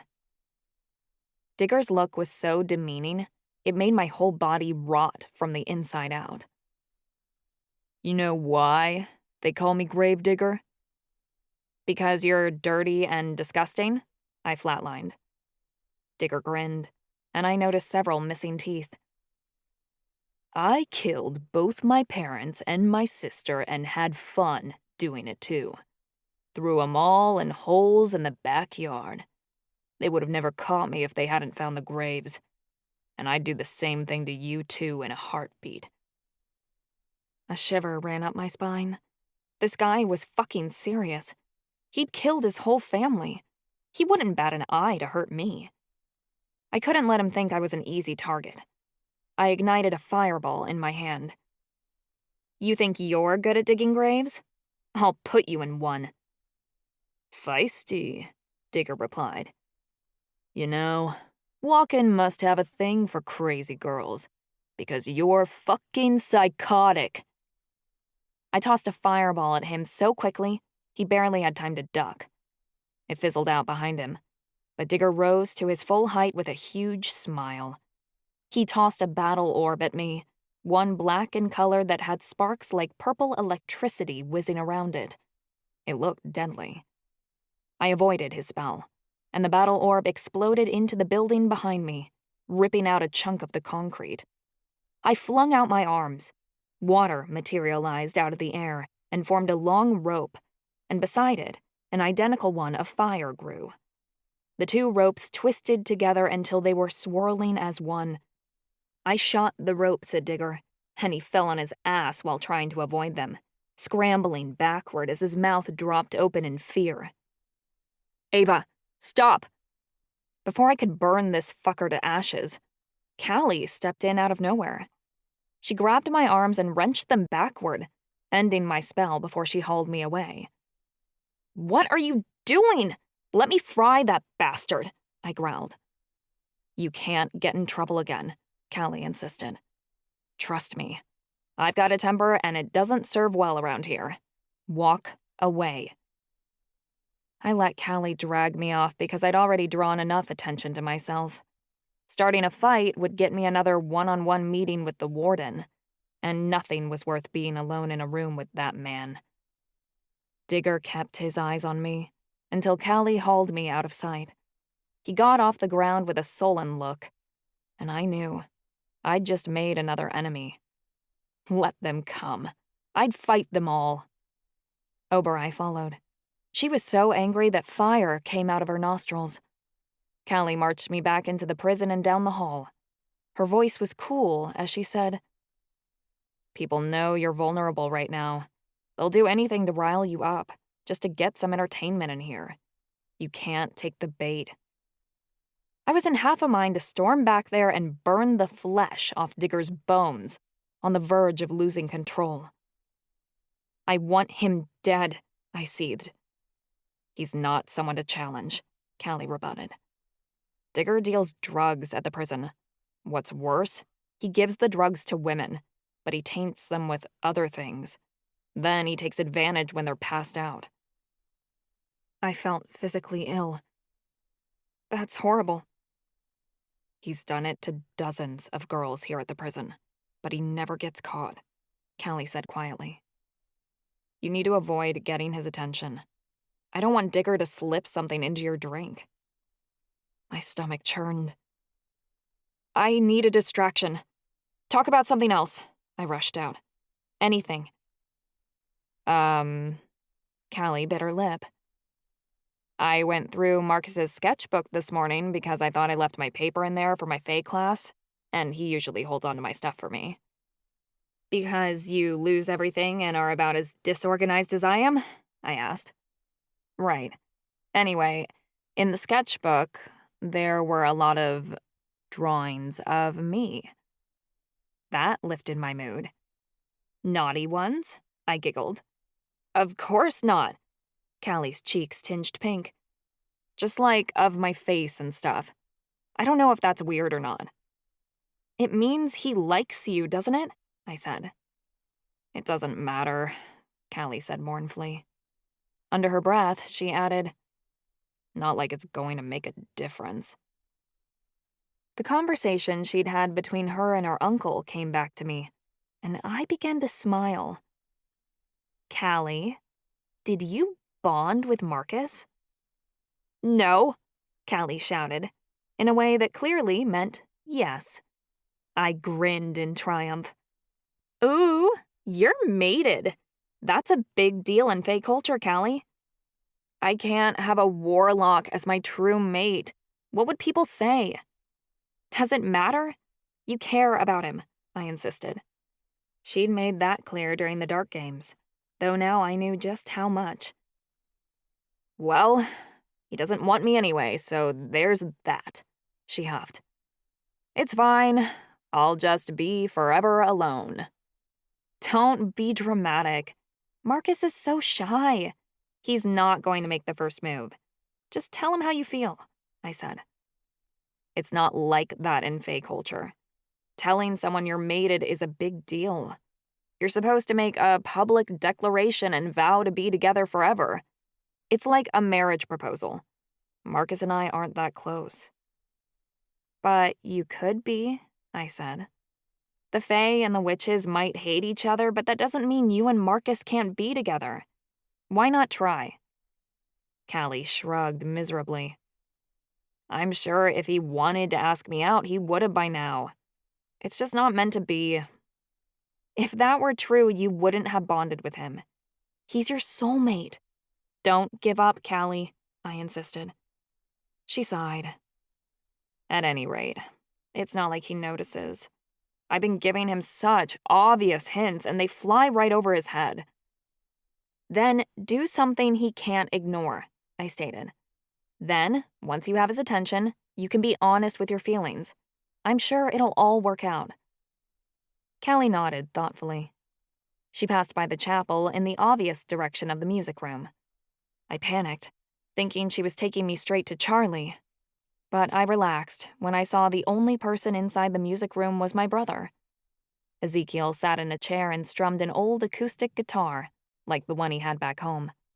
He looked up as he saw me enter, but didn't stop fiddling with the chords. I'm late, Callie said. But you did give me an idea, Ava. Thanks for the advice. Callie left, and I crossed my arms. You all are passing me around like a hot potato, I grumbled. I didn't need a babysitter. Or maybe I did, because without one I kept getting into brawls. I just wanted to talk to you. The nurses wouldn't let me visit, Ezekiel protested. I didn't clarify that was because I'd asked them not to allow visitors. I didn't want you to see me like that. Not like I haven't before. It's still humiliating. I sat on the piano bench. It felt so empty without Charlie next to me. I'm your brother. I want to help. You can start by tuning that guitar. It's too pitchy. Ez made a face and turned the pegs. Callie didn't escort you here without a reason. I nearly shoved fire and water down Digger's throat in the prison yard. She stopped me before I got into trouble. He was being a real bastard. I hate guys who pick on girls, Ezekiel grumbled. Yeah, we know. It's what got you landed in here. You're like the savior of women. Is that a bad thing? No. It's one of the more charming things about you. I began to fiddle with the piano. I played a song Charlie and I had written the other day, and it came out sounding like silk. Oberai bobbed her head, like she loved the tune. Ezekiel strummed the guitar a few times. You should talk to Charlie. I groaned. Ez. Come on, Ava. Don't let this wedge grow between you. He makes you happy. Happier than I've seen you in a really long time. How do you know he makes me happy? Because you started singing again, Ezekiel said softly. I stayed silent, and Ezekiel said, "When I told Mom, she was so happy. She told me not to say anything to you, but she got all choked up and started crying and—" "Oh, ancestors, Mama." "All of us have been waiting for the day you'd start making songs again. And now you are, with Charlie." A hard knot formed in my throat. Pretty sure that's over now. Ezekiel put his guitar down. "You think everyone is going to abandon you because of how your brain works, but all of your friends are here for you. We've all been here since you got out of the infirmary, trying to support you as best we can. That doesn't seem like we're running away." A knot twisted inside of me. Yet. No, never. The people in here have been through a lot of shit, Ava. They've seen stuff. They know hard things, and they're not going to run away from it. Callie, Marcus, Ivy, Opal, hell, even me. We've all got tough skin. People at the Institute like you, and they want to be your friend. And I damn well know Charlie wants to be more. All you have to do is let us in." I let my fingers wander over the keys. I heard the door creak open, and Oberai changed into his husky form, giving a bark. Ezekiel said, "Hey, Charlie. Ava's here." My heart skipped nervously. Charlie was leaning against the doorway. Oberai ran to him. He jumped up and down, and Charlie patted his head, clearly waiting for me. I got up slowly and walked to him. Charlie cocked his head, and we crossed into the empty chapel next door. Charlie sat down in the nearest pew, and I sat across from him as Oberai lay on our feet. Oh, ancestors. Here it was. The "it's not you, it's me" talk. I wasn't ready for this in the slightest. My hands were sweaty, and I felt like I was going to hurl. No matter how many times I'd had this conversation with people, it didn't get any easier. Charlie took my hands. "Pidge, you all right?" "I've been better." I cleared my throat. "I don't think I'm a debutante looking for a rich husband anymore, so I guess I'm good." Charlie let out a low laugh. "Well, you played the part well." Spoiled rich girl really wasn't a hard reach. Sad my brain didn't pick something more interesting. "It was interesting enough." Charlie squeezed my hands. "Were they able to help you?" "I'm on a new medication. It's going to be a few weeks before we know if it works." I drew away. "Not like you're going to stick around for that long." "Pidge, what are you talking about?" Charlie asked. Oberai gave a whine, and Charlie grabbed my hands again. "I want to be here." My throat got tight. "Even after you saw me like that?" "I figured it was going to happen someday. I just wish I was better prepared for it." "It's hard to prepare for that," I said quietly. I didn't know how to do it myself. "Can you recall anything when you're in psychosis?" If I really force myself to think, I can somewhat remember minor details from when I'm delusional," I said. "I'll think in the third person, or I'll see colors really brightly, or all my senses will be enhanced by 1,000. "And does this kind of thing happen often?" It's pretty rare. I've only had a few extreme hallucinations like that in my life. And most of the time when I have a psychotic episode, they're not really dangerous. It's only been twice I've almost hurt myself. This time and the time with the chandelier. And I've never been violent or hurt anyone else. They're always kind of scary for the people around me because I'm not myself. But sometimes they're a bit funny." I gave a tiny giggle. "One time, I thought I was a princess and that my dad was my fairy godmother. I bugged him for hours to conjure me a pumpkin carriage with a pink pony. I wish I could remember it, because everyone said he was so annoyed. I bet it was hilarious to see." I made a psheen sound.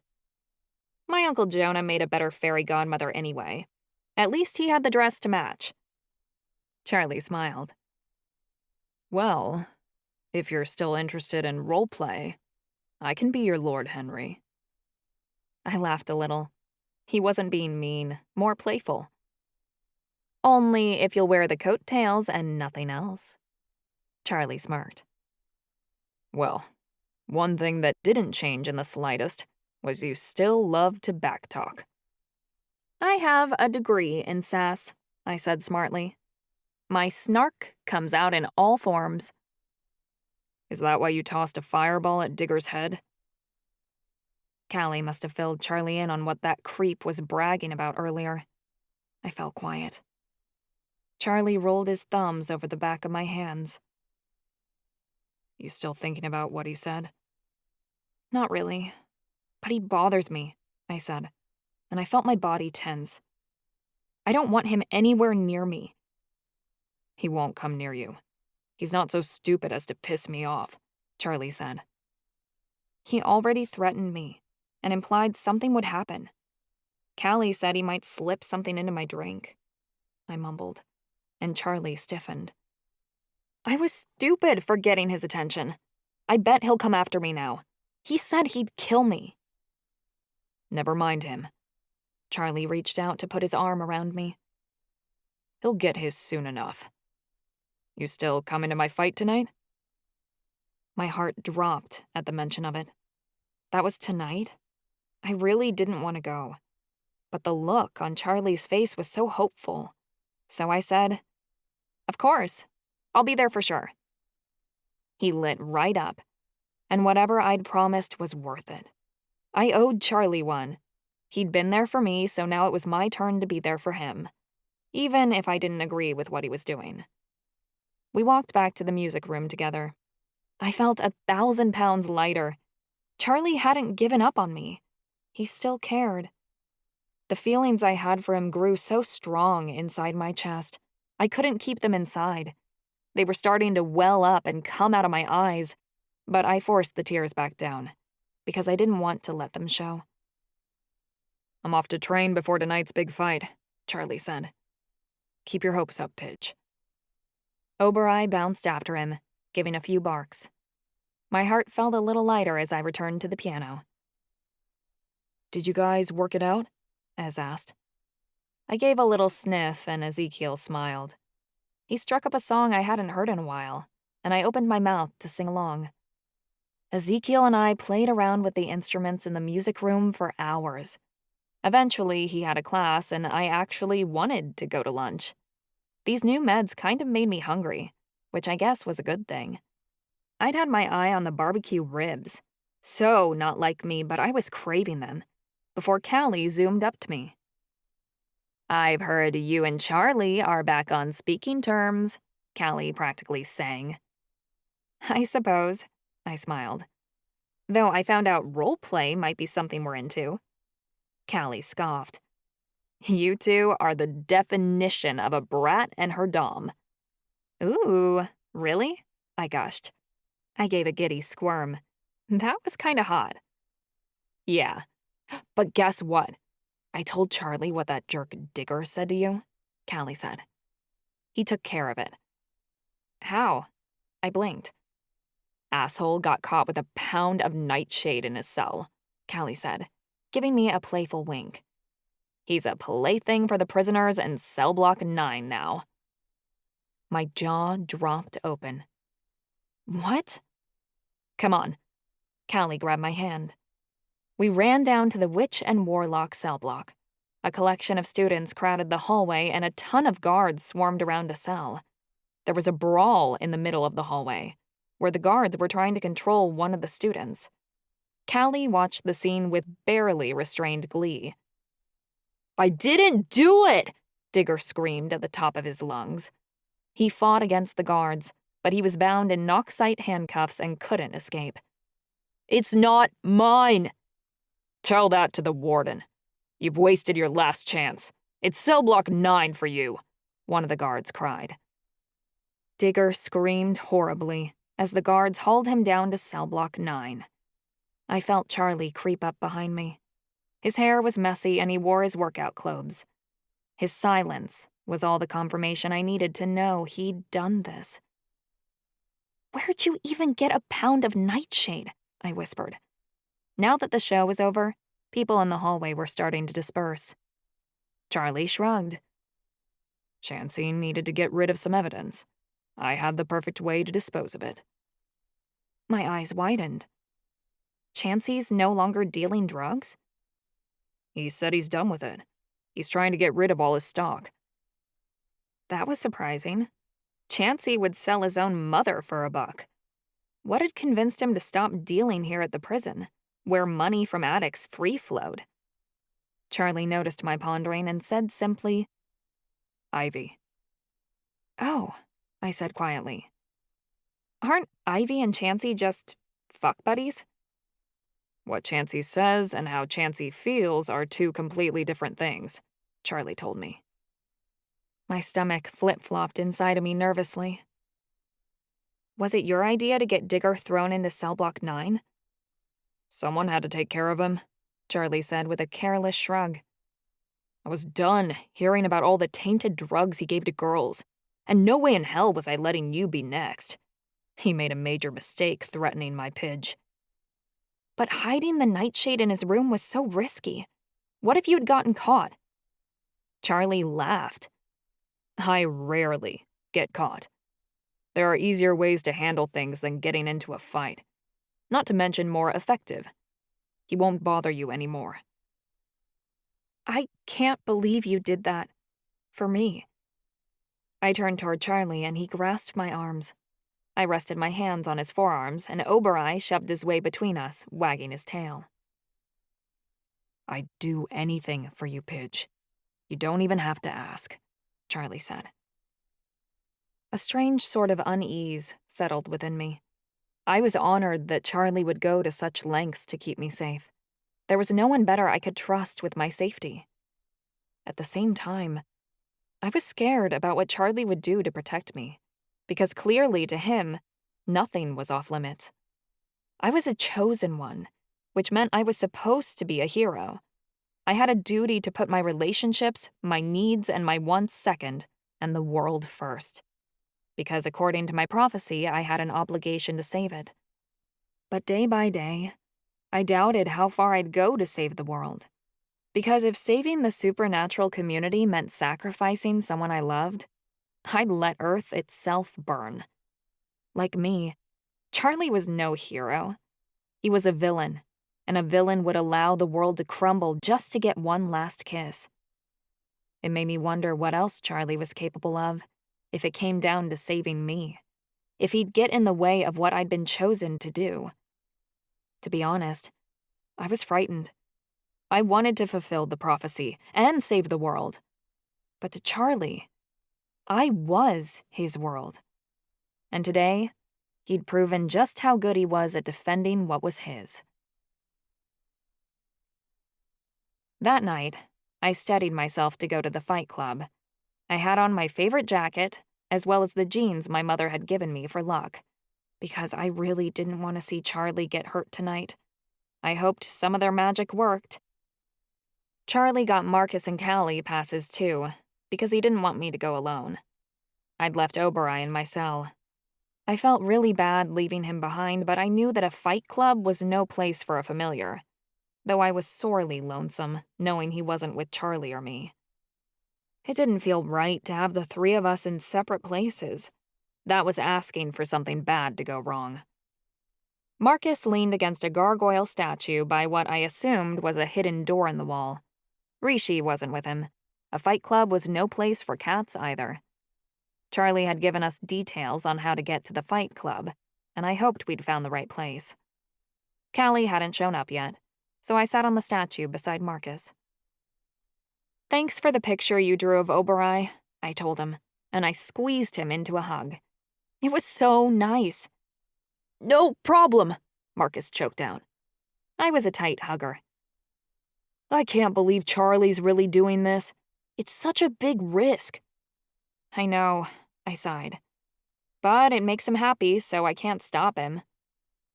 Marcus eyed me. "Are you two being honest with each other yet?" "What do you mean?" I parted my hair to the side. You don't want to call him your boyfriend, but it's obvious you two are together. Don't you think you're fucking with his feelings? I'm not. I felt my stomach drop. He was really messed up when you were in the infirmary, Marcus said quietly. It was rough seeing him like that. And with this back and forth between you two, it kind of seems like you're leading him on. I would never. To consider that hurt my soul. But you are, whether you want to admit it or not, Marcus said. Don't you think if you really wanted to be with Charlie, you two would have agreed on something by now? My heart ached. I'm a chosen one. My life's more complicated than that. The closer Charlie gets to me, the more danger he's in. But we're all in this now, Marcus pointed out. We're all helping you figure out what being a demigod means. Doesn't that put us all at risk? You don't get it. If Charlie is too close, he'll take unnecessary risks. You saw what he did to Digger today. What would he do if I made him something more? He'd put his life on the line day after day just to protect me. He's not gonna stop, Ava. That's what you need to understand. He's already too far in. I let out a harsh breath. Don't you think you're being a little hypocritical? Marcus lost a bit of color. What do you mean? I smacked my head. Callie! What about Callie? I was tired of him playing dumb. Marcus, she likes you. What is the fucking problem? The problem? He snapped. The problem is that I killed my last girlfriend, Ava. Not on purpose. Yeah, and it could happen again, Marcus insisted. Callie could get too close, I could lose control, and she could end up just like Anya. I'm better off alone. I scoffed. Marcus was being a giant hypocrite. So, you're saying that you won't date Callie because you're scared of your powers, but that it's okay for me to date Charlie even if what I'm involved in could get him hurt? You have no proof the prophecy will get Charlie killed. My magic already murdered someone, Marcus said. By accident, I whispered. So? Marcus's tone was harsh. Doesn't matter if it was an accident or not. Anya's still dead, and I'm not going to let the same thing happen to Callie. Just drop it, Ava. Marcus crossed his arms, a sullen expression written across his face. As fate would have it, Callie came walking down the hallway. Hey, what's wrong with you two? Callie asked, looking between us. Nothing.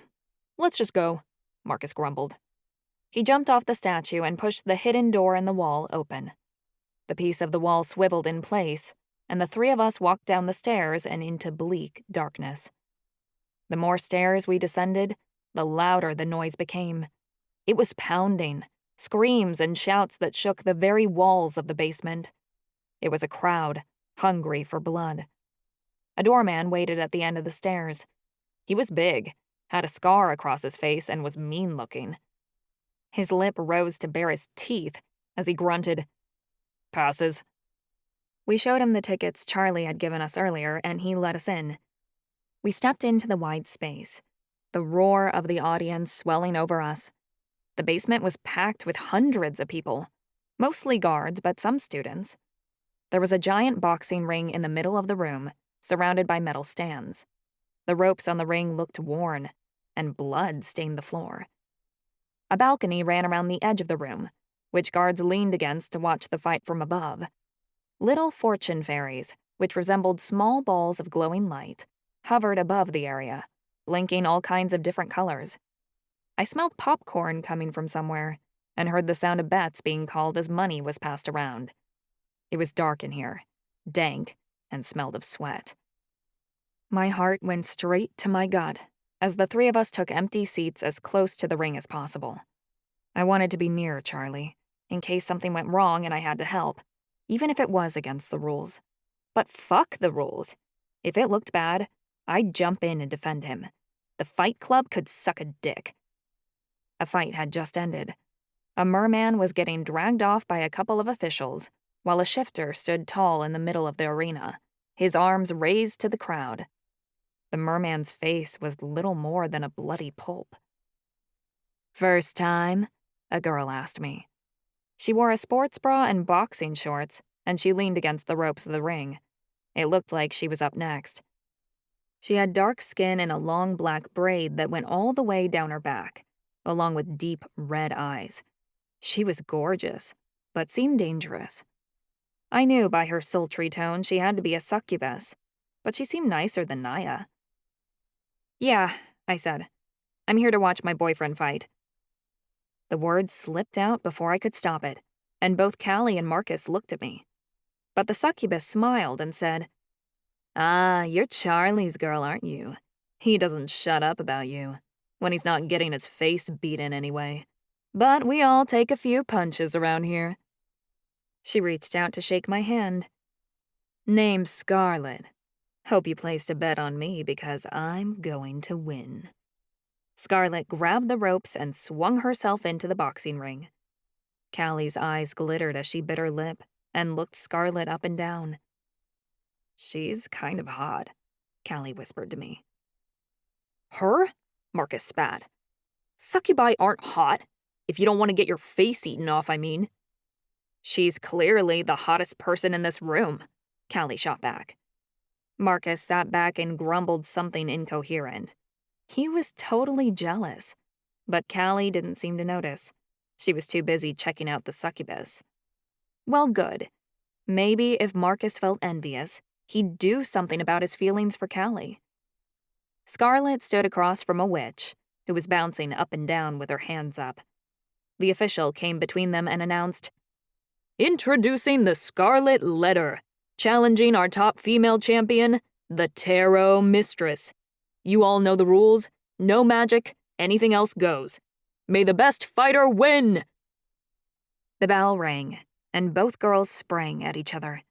The witch cracked Scarlet's head to the side with a few punches, but the succubus quickly responded by nailing her foot into the witch's face.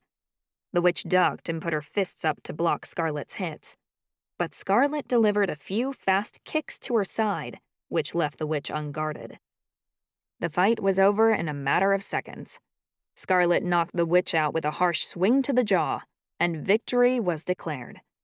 The witch was carried off stage by her coach, and the referee raised Scarlet's hand in victory. "This looks like fun." Callie's eyes glittered. "Maybe I should join the fight club." "No fucking way!" Marcus shouted. I cringed between them. "You don't think I can take it?" Callie's expression burned. "It's not about that," Marcus flustered. "I don't want you to get hurt." Callie rolled her eyes. As Scarlet walked off, 2 other fighters joined the arena, and a new brawl began. As I watched the latest fight, Callie and Marcus walked off to get popcorn. The taste in my mouth soured as a certain angel came slinking up to my side. "Glad you could make it," Chansey said, shuffling dollars in his hands. "Wanna place a bet? Charlie's the favorite, slated to win at 6-1. I still hadn't forgiven him for getting Charlie mixed up in all this. "Be glad I'm here at all," I stated. "This isn't okay with me." "Relax. The man can handle himself." Chansey pocketed the money he had. "He's so good, they put him in the main lineup for crying out loud. He's not in any danger of getting hurt." "Then bring Ivy down here if it's so safe." Chansey went rigid. "No," he said sharply. "You don't need to know about all this." I huffed, before I added quietly, "I'm glad you stopped dealing drugs. There are better ways to make money." Chansey's mouth became a thin line. "Nightshade isn't something to play with. Overdose 1 too many times and it'll get you." I didn't say anything. Chansey pinched his nose, prompted to speak up. "Ives can't be around drugs," Chansey whispered.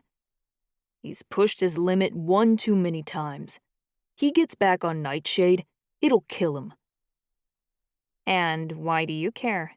I asked, prodding for more. Chansey strode off, clearly ending the conversation. If you see Ives, tell him I said hi, okay?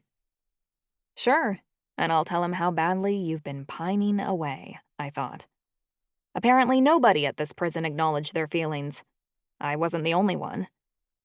Callie and Marcus came back at that point, and the current fight ended, leading up to the brawl before the night's main event. 2 angels swung themselves into the ring. They danced around each other before they faced off, taking swings and kicks. I watched the fight with a fresh bout of nervousness. I just wished they'd hurry up. Charlie was up next. The 2 angels were really well matched. Neither of them could land a good hit, and I wasn't sure which would fall the other. Then, one of the angels swung out his fist, and it sent the other guy reeling. He swung back his fists, pummeling his challenger over and over. The crowd moaned as the angel delivered a particularly brutal hit. I swear, I heard the guy's skull crack as the angel's fist collided with his face. Instantly, he dropped to the floor. My throat seized up as I realized that he wasn't moving. Or breathing. An official ran forward. He knelt down and placed his fingers against the guy's neck, feeling for a pulse. He looked up at the referee and shook his head. "Take him out back," the referee said. A couple of guards dragged the limp corpse out of the arena, while the other angel's fist raised to a roaring crowd.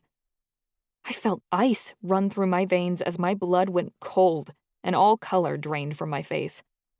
That guy had died right in front of us. The Fight Club had killed him. This was barbaric. It wasn't a sport. There weren't any rules. Anything was on the table, including murder. And these guards didn't care, so long as they got their entertainment. And we, the students, were disposable. My whole body began to shake. All I could think of was finding Charlie and dragging him out of here. In moments, Chansey was back, his hands out in front of him like he wanted to calm me down. "What the hell was that?" I demanded, throwing my hand at the ring. "The guards let people die here?" Chansey grimaced. "It doesn't happen often." "Often?" I shrieked. "Just hold tight, Ava. Charlie's quick. He'll end the fight before you know it." Chansey trying to talk me off the ledge wasn't doing any good. But before I could act, I saw Charlie walking toward the arena, flanked by someone who I thought had to be his trainer. His shirt was off, and he wore nothing but a thin pair of boxer shorts that clung to his form. I would have been drooling if I wasn't so worried about him getting his head knocked off. Charlie sensed my presence through our bond. He immediately beamed, and I felt him brush up against the edge of my consciousness, telling me he was happy I was here to watch. His joy was obvious. I couldn't mistake it for anything else. This sick, twisted shit made him happy, as fucked up as it was. And who was I to get in the way of that? I had to trust that he wouldn't get hurt. As Charlie jumped into the ring, he had a wild look on his face. I couldn't call it determined. It was more like crazy. And trust me, I knew crazy. Charlie's opponent entered the ring, and my mouth went dry. He was at least a foot taller than Charlie and 50 pounds heavier. He was corded with muscle, with arms that looked bigger than tree trunks. Callie tilted her head when she saw him. "I know that guy. His name's Tony. He's in my Fae class," Callie told me. Charlie was up against a freaking shifter? They were strong as hell. This was hardly a fair fight. The official's voice came over the microphone as he shouted, "Newcomer, the Dangerous Dragon, is going up against our current reigning champion, the Blind Bandit." "Wow, that's not ableist," I mumbled with a growl. But Marcus nudged me. "This is a fight for the ages. The Blind Bandit has never been beaten, folks," the announcer cried. "Has he met his match tonight? The only thing left to do is fight!" As the bell rang out, signaling the fight was starting, I grabbed Marcus's hand. He squeezed it back, and I tried to loosen the tightness in my chest as I watched Charlie approach his opponent. The two danced around each other, until the shifter lunged out a massive punch. I gasped, but Charlie avoided it and smashed his fists into the face of the shifter in retaliation. The shifter went stumbling backward until he ran forward, arms extended to put Charlie into a hold. Charlie avoided that too and landed a kick to the shifter's back. He went staggering forward. He barely had time to bring his hands up to block his face before Charlie brought his fist down again. The shifter socked Charlie in the gut a few times, but Charlie didn't even appear to feel it as he landed a couple of harsh kicks to the shifter's torso. Charlie was really good. I was impressed with how well he could fight. He was fast and nimbler than the other fighter. He dodged anything the shifter threw at him and retaliated just as quickly. The crowd cheered every time Charlie landed a punch or groaned whenever he missed. Clearly, he was the top favorite. I felt Charlie's ecstasy surge through our bond as he fought. He was right. He really didn't feel alive unless his life was on the line. This was exciting to him. It gave him a rush I already worried he was addicted to. Every time he landed a punch, he got a thrill. Every time the shifter punched him back, it just made him want to fight harder. I became more and more anxious as the fight dragged on, wondering when it was going to end. The shifter knocked out Charlie's legs from under him, and he went down. The shifter lunged out, locking him into a tight hold Charlie couldn't escape. I watched Charlie's skin tinge blue as he struggled to breathe through the shifter's grasp. He couldn't overpower a shifter. They were way too strong. I almost jumped out of my seat, but Marcus held me down. "He's gotta do it on his own," he whispered. The referee stood nearby, almost ready to call the fight. But then, something weird happened. Charlie broke out of the shifter's hold. He threw the shifter's arms apart and scrambled out of his hold with so much power that it sent the shifter sprawling backward. The shifter was forced to set him free, as if he couldn't contain Charlie's strength. Charlie hopped back onto his feet, and the shifter was left on the ground, wondering what happened. Charlie wasn't stronger than that shifter. It wasn't physically possible. Shifters were as strong as vampires. They could lift things like cars without breaking a sweat. Elementi didn't have that kind of strength. Charlie couldn't have overpowered that shifter. But he did.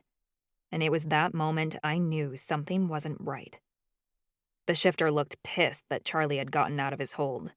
With rage, he surged forward, giving a giant yell.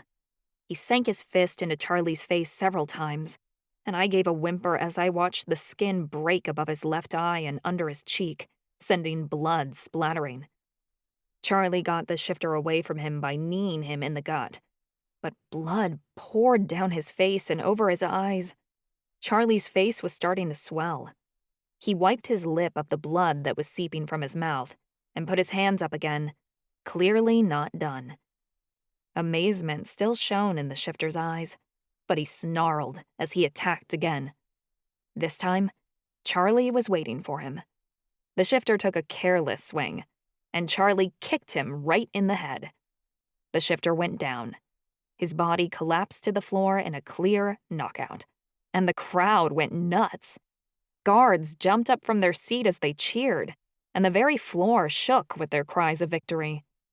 The referee raised Charlie's fist into the air as the shifter struggled to come around. The smile on Charlie's face was so broad, I was sure it hurt. A light emitted from him through our bond that was warm and full of pride. How could I take this away from him, even if he was risking his life? I'd never felt this kind of emotion from him before. He was always so quiet, constantly suppressing his feelings. Fighting made him feel like he mattered. We all had our chosen addictions here at the Institute. For Ivy, it was Nightshade. For Charlie, it was the Fight Club. It might be bad for him, but he didn't care. This was his chosen high. Charlie hopped out of the ring. I ran to him immediately and sacked against his side. Charlie let out an oof as I wrapped my arms around his middle. "Did you like it?" Charlie asked. His voice still shook with the thrill. I swallowed down my anxiety and lied. It was amazing. You were so great. I didn't know you could fight like that. I yanked a handkerchief out of my pocket because I knew I'd need it tonight. I started wiping the blood off Charlie's face, but it was hard because there was so much of it. It stained my fingertips red. "Let's get you fixed up," I said. "It looks pretty bad." "This is nothing. I can't wait to get back in the ring next week." My lips wobbled. "I really hate you." Charlie laughed and squeezed me against his side. "I hate you too, Pidge." Marcus and Callie joined us. Callie punched Charlie's shoulder lightly. "That was some incredible fighting. You've really got your own style." "Learned it on the streets," Charlie said proudly. And again, my heart fell. "You're crazy, man," Marcus said, clapping him on the back. "Guess that's why we keep you around." There was a medical area set up a few feet from the ring. Charlie sat on a stool while a guard worked on bandaging his wounds. The shifter he'd fought, Tony, sat on the other side of the tent, getting his own wounds mended. His gaze was resentful as he eyed Charlie up and down. I turned my back and focused on helping Charlie. The guard was doing a shitty job of bandaging his head, so I took the gauze from him and did it myself. As I wrapped the area above Charlie's eye, I heard a small voice not too far away whimper, "I don't want to do it." It was Ghost. I didn't know he was in the fight club. He was kind of small to be a fighter. He trembled as he held his arm, which was in a sling. It looked broken. He must have been in one of the earlier fights before I got here. A guard sneered as he towered over Ghost. "We had a deal. I didn't turn you into the Warden when you tried to break out last semester. You still have 2 more fights left before you've settled your debt." "But I don't want to do this anymore," Ghost protested. He was on the edge of tears. "I've lost every fight you put me in." "Too bad," the guard sneered. "So long as the crowd likes watching you get kicked around, I'll keep putting you in." Ghost broke into sobs. I couldn't handle this. I wouldn't let Ghost get bullied by some asshole guard. "Pidge," Charlie said. But I didn't listen to him. I crossed the tent and stood in front of Ghost, shoving my way in front of the guard. "Where does it hurt?" I asked him.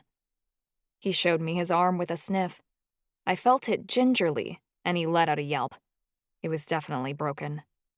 As I handled Ghost's broken arm, I felt a tingling sensation spread through me. My entire body began to grow warm, and pinpricks edged along my palm. It was a strange sensation, like magic was about to come out. What was going on with me? Ghost's eyes widened. He opened his mouth to say something, before a guard put their hand on my shoulder and wrenched me around. "Hey, girlie, you don't make the rules around here," he growled. "Don't forget, we're still in charge." "If he doesn't want to fight, he shouldn't be forced to," I insisted. "Pidge, that's not how things work," Charlie said calmly. His tone told me to back down. Tony stood. He was looking to get a rise out of Charlie, and I knew it, as he said, "Walken needs to keep his bitch in line." Charlie immediately jumped to his feet. My eyes narrowed as I faced Tony, and I said, "Don't you have another fight to lose somewhere else?" Tony's fist cracked against my cheek, and I went flying backward. Callie caught me before I fell, but that was the only thing I noticed. My vision was thick with stars, and my head pounded, on the verge of losing consciousness. There was shouting and the sound of a scuffle. Callie gently laid me on the ground, and I propped my body against Marcus, who knelt beside me.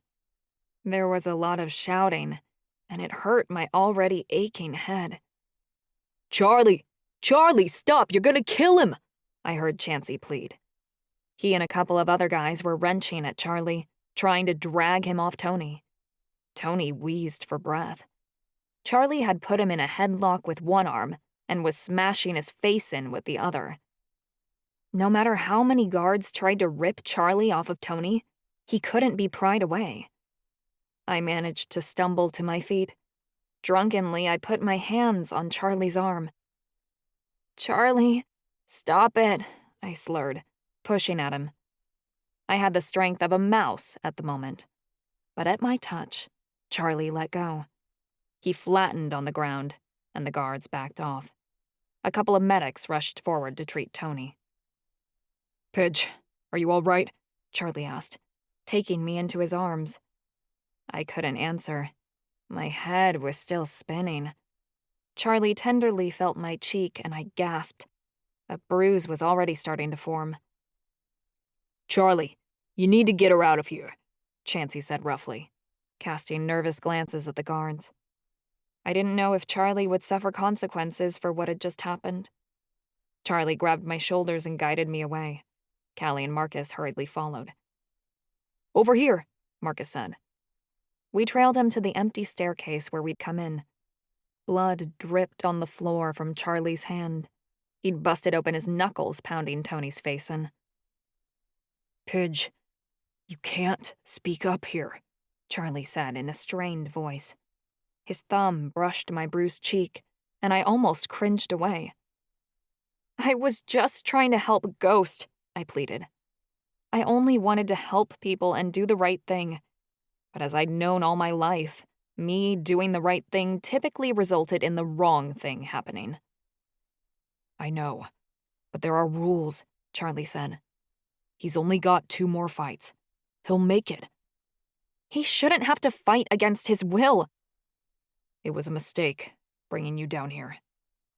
Charlie's voice was thick with disappointment. "I knew it was a bad idea. You got hurt by some jackass who was trying to get back at me for losing his fight. This is a rough crowd. Too rough for you." "I can handle it." "No, you can't." Charlie let out a heavy sigh. "Just go, Pidge. You can't come here again."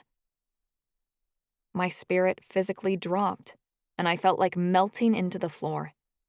Charlie turned his back and mumbled, "Take care of her, guys," before he slipped back into the fight club. Marcus grabbed my arm and led me upward. I felt tears forming at the corner of my eyes. "Let's get you to the infirmary. That was a bad hit," Callie said. "You might have a concussion." "I don't care." I wiped at my eyes. I can't believe Charlie had kicked me out. "He just cares about you. He doesn't want to see you get punched again," Marcus said gently. But it didn't help. I knew my friends probably thought I'd been poking my nose in where it didn't belong, again. But if I didn't say something, who would? I'd only been trying to stand up for someone who was in trouble. So why did it feel like I'd let Charlie down?